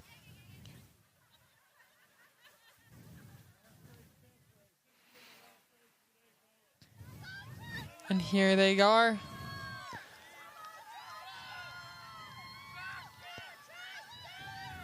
Looks like Team USA is up. But it is tight. Yeah, they had about a seat tight to start. And they are just high on that rating. They are just going all out with rate. You see it really trying to take all the way through. It is bow ball to bow ball. So close. I think both teams know that this is the race and the Americans are about a seat and a half up. They are coming into the finish up, which means that the Americans will win the Lenny Peters Cup, and they have done it. That was very, very tight. I'm even too nervous to call it. That was very, very close. Well, from my point of view, it did seem like the Americans were up, but I don't think I've done a very good job at remaining biased. We will wait for the official communication. But regardless of outcome for Team USA versus Team World, that was extraordinarily close every single stroke down the course. Wow, it looked like they may have even switched off who was ahead at each point. really, really high rating that you could see from both quads. Looks like Team USA is all smiles, though, so that is a good sign.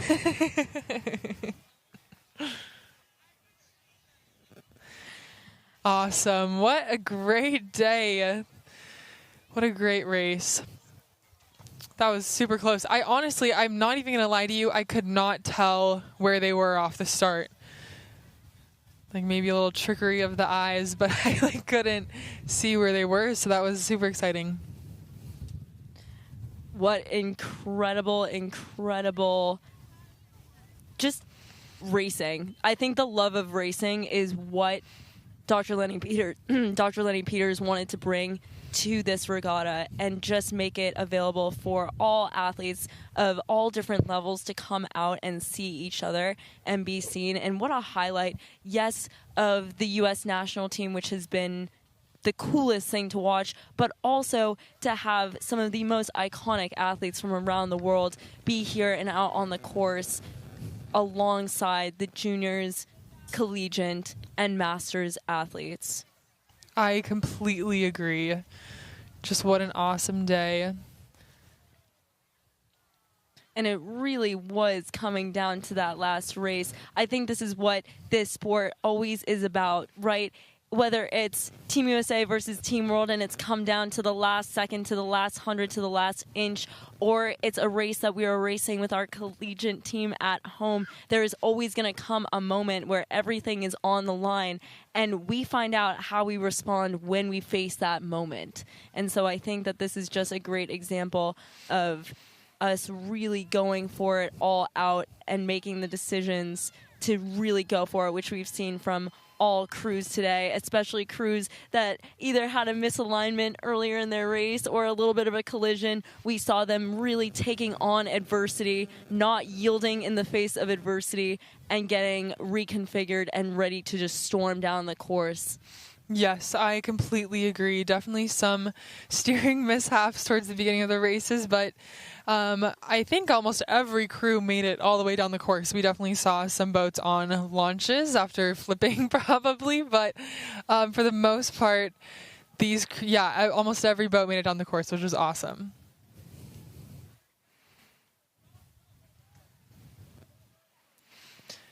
All right, and it looks like now we are going to take a brief intermission before we come back to the awards ceremony. Thank you guys so much for joining us.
Hi, everyone. Welcome back to the Lenny Peters Cup here in North Carolina, where we are going to be having a re-row between Team USA and Team World for the final race in the mixed quad 300-meter dash. Now, Etta, can you please explain what a re-row means? Yes, so they had an unfair start. I think that we might have been able to see that a little bit towards the beginning, but the boats were not even when they started, and because it was so short, there wasn't enough time to stop the race and just do a full start, so we are doing a re-row. So it looks like these athletes are getting back out on the water here momentarily. So the refs did call it, and they did decide that they should do a re-row to decide the winner of the Lenny Peters Cup.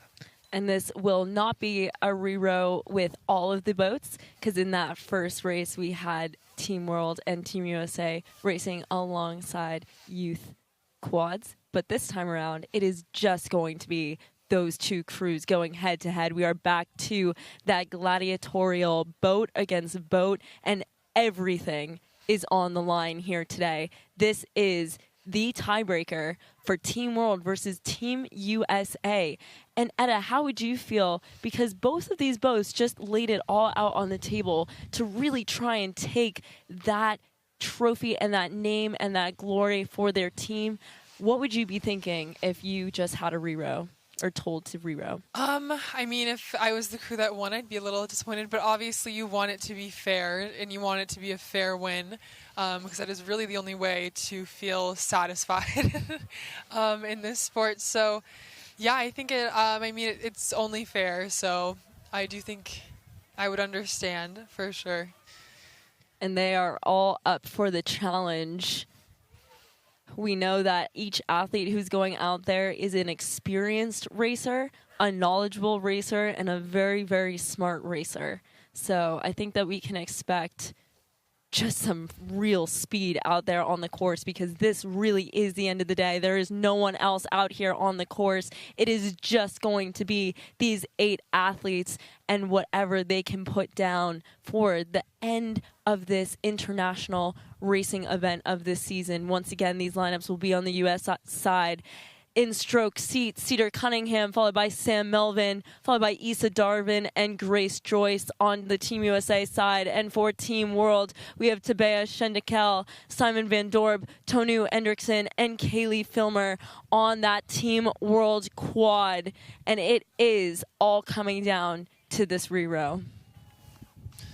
Yes, and looking around, it doesn't look like they're quite back out on the water yet. They might be, meeting back up with each other and with their coach at the moment. They only have one coach between the two teams. That is Joyce, the high performance director for the U.S. And also happening right now, there is an awards ceremony for the juniors. So that is the cheering that you might be hearing in the background. It is a juxtaposition right now with the award ceremony where everyone is cheering and celebrating the end of a racing day, but it feels like we are just getting revved up to go again, doesn't it, Etta? And it feels like almost in the best way, but also in the most intense way. The intensity and the pressure is building because both boats are going to know that everything, it's a complete reset, restart. Nothing before counts. It is just going to be what we can do on this distance. Yes, exactly. And again, 300 meters is really not that much, so they really do not have a lot of time for mistakes. So it really depends on that start, which I think is why they are doing a restart or a re-row, because the start was off, and that is so important in a race this short. And it appeared that both crews were really up at an extraordinarily high stroke rate, taking it down the course. I don't know if there's much to do to change that strategy, but what do you think, Etta? I think it's probably just going to be about the same. I think that a dash like this doesn't take a huge toll on your body just because it is such a short distance. It just is very hard in the moment. And so I do think that it's just going to be the same exact strategy to get up and rate and get out. It's almost like a practice start for these crews that would be done in a practice. It's just adding another start onto their list, but this start is just going to make the biggest difference. So we are still waiting to see those crews get back out. And in the meantime, I think that it is fair game to begin thanking everyone who made this day possible, because this truly took an entire village of rowing lovers. Yes, 100%. Yes, huge shout out to RP3 for sponsoring the event, and also Dr. Lenny Peters himself, for how much he has put into this event and how much he cares about this event and making rowing bigger, and also just growing the community in High Point. I think it's awesome what he is doing. To the Bethany Medical North Carolina, thank you for also working, and I know this is interconnected with Dr. Lenny Peters, but thank you as well to just give a shout out to the namesake of the rowing championships. And then, of course, we have to thank our entire team back up in the truck who's making everything that we're doing down here possible and giving us the cues through our headphones, and all of our camera experts and our audio experts, and every single, I know we've said it before, but we will keep saying it, every single volunteer who is out here. We're staying with a host family who have been just absolutely lovely, and they were out here earlier than even us today to get everything ready for the athletes, for the visitors, for the town, and so it really just was a team effort.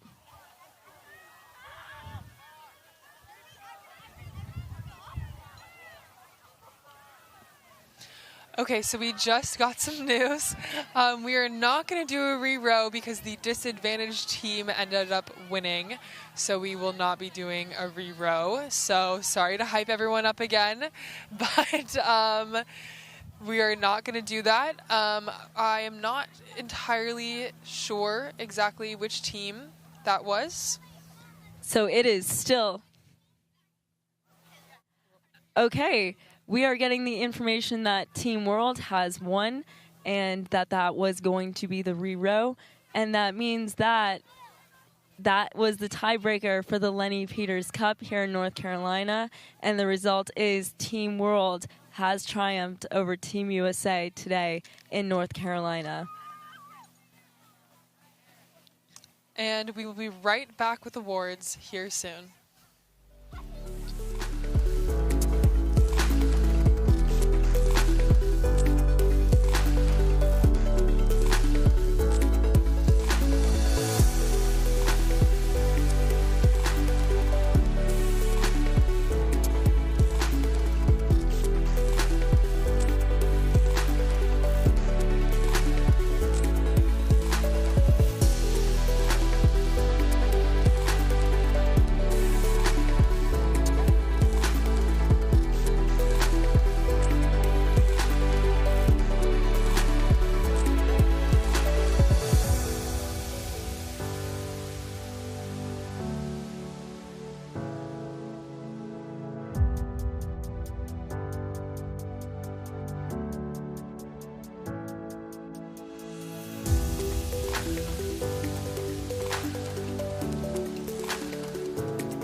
Okay.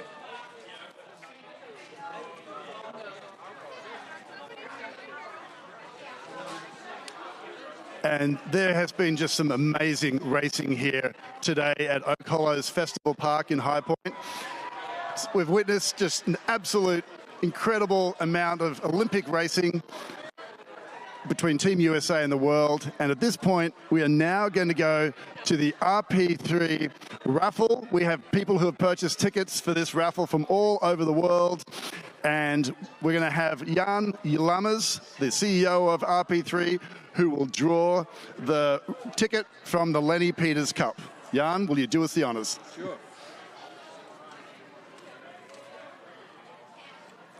And the winner is? Whoa, let me see. Can you read it? I'm not sure if I'm saying it right. B. Toombs. B. Toombs. B. Toombs, who is actually someone who lives in High Point.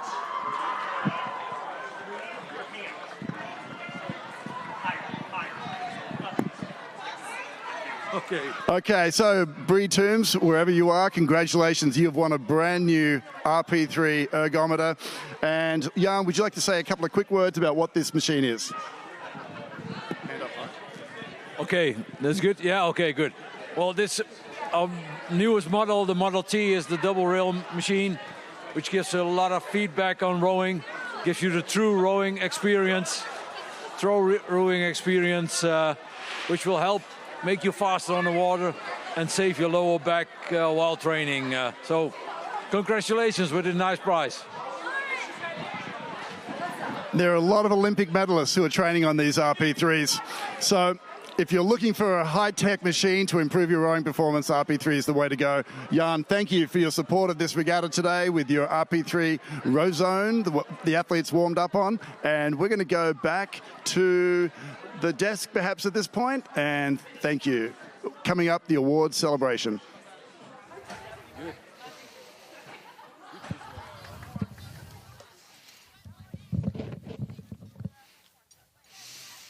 Yes, congratulations to the raffle winner, winning some awesome rowing new tech. That's very exciting. It'll be very useful for his training.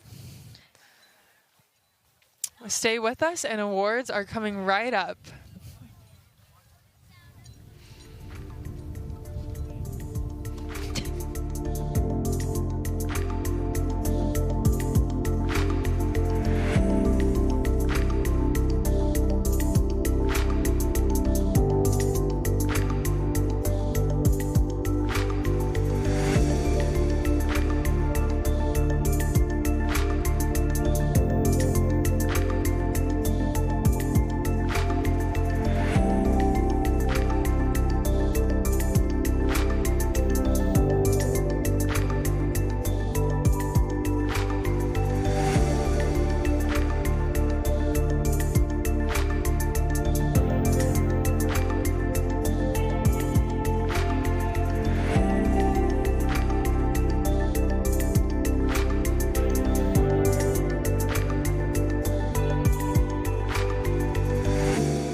and welcome back for the award ceremony for the Lenny Peters Cup.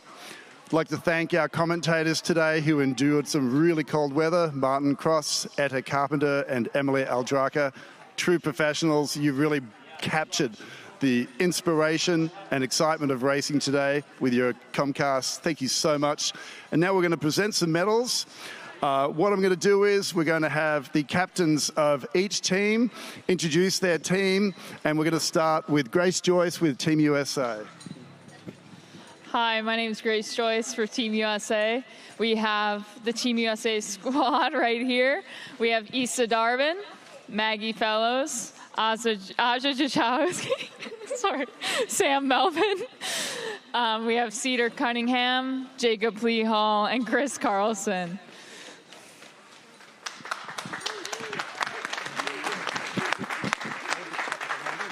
Top one, all right. All right.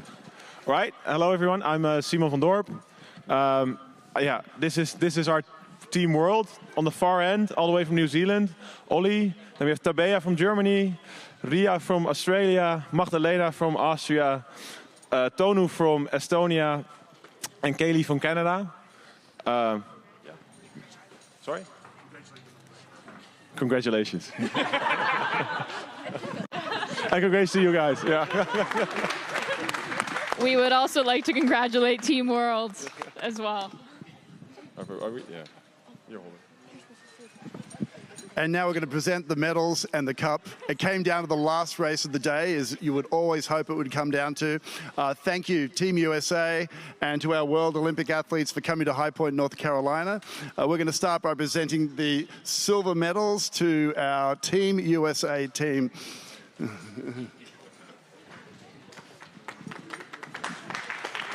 Sorry.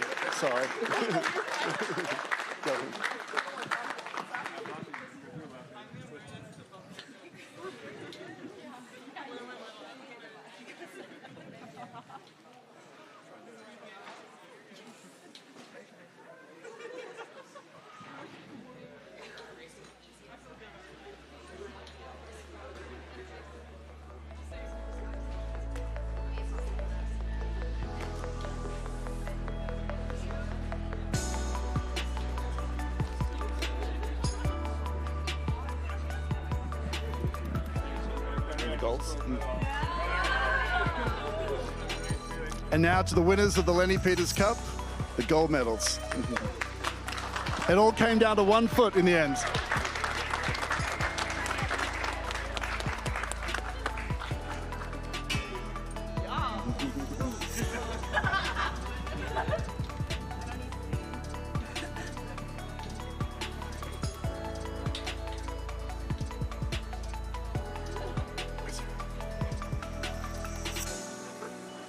Aaron.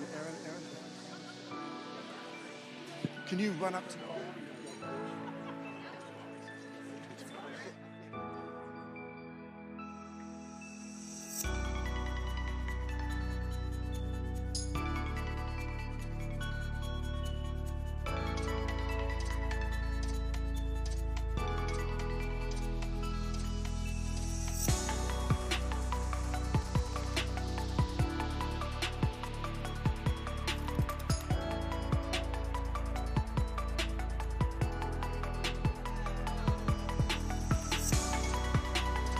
On behalf of the Lenny Peters Foundation and Dr. Lenny Peters, I present the trophy to the winning team, the World Olympic team. Thank you. Congratulations.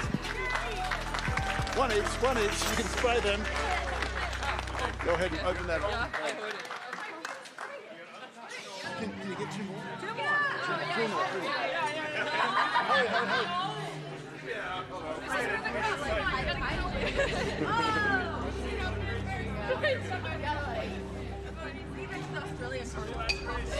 Wait. We got two more coming.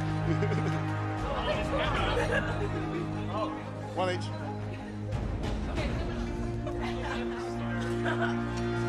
Oh, Ria, going Australian. So you're just not on the camera. Bunch up. Get in.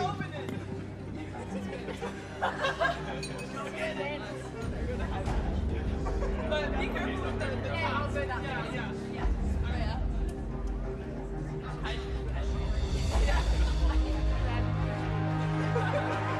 got the eyeballs.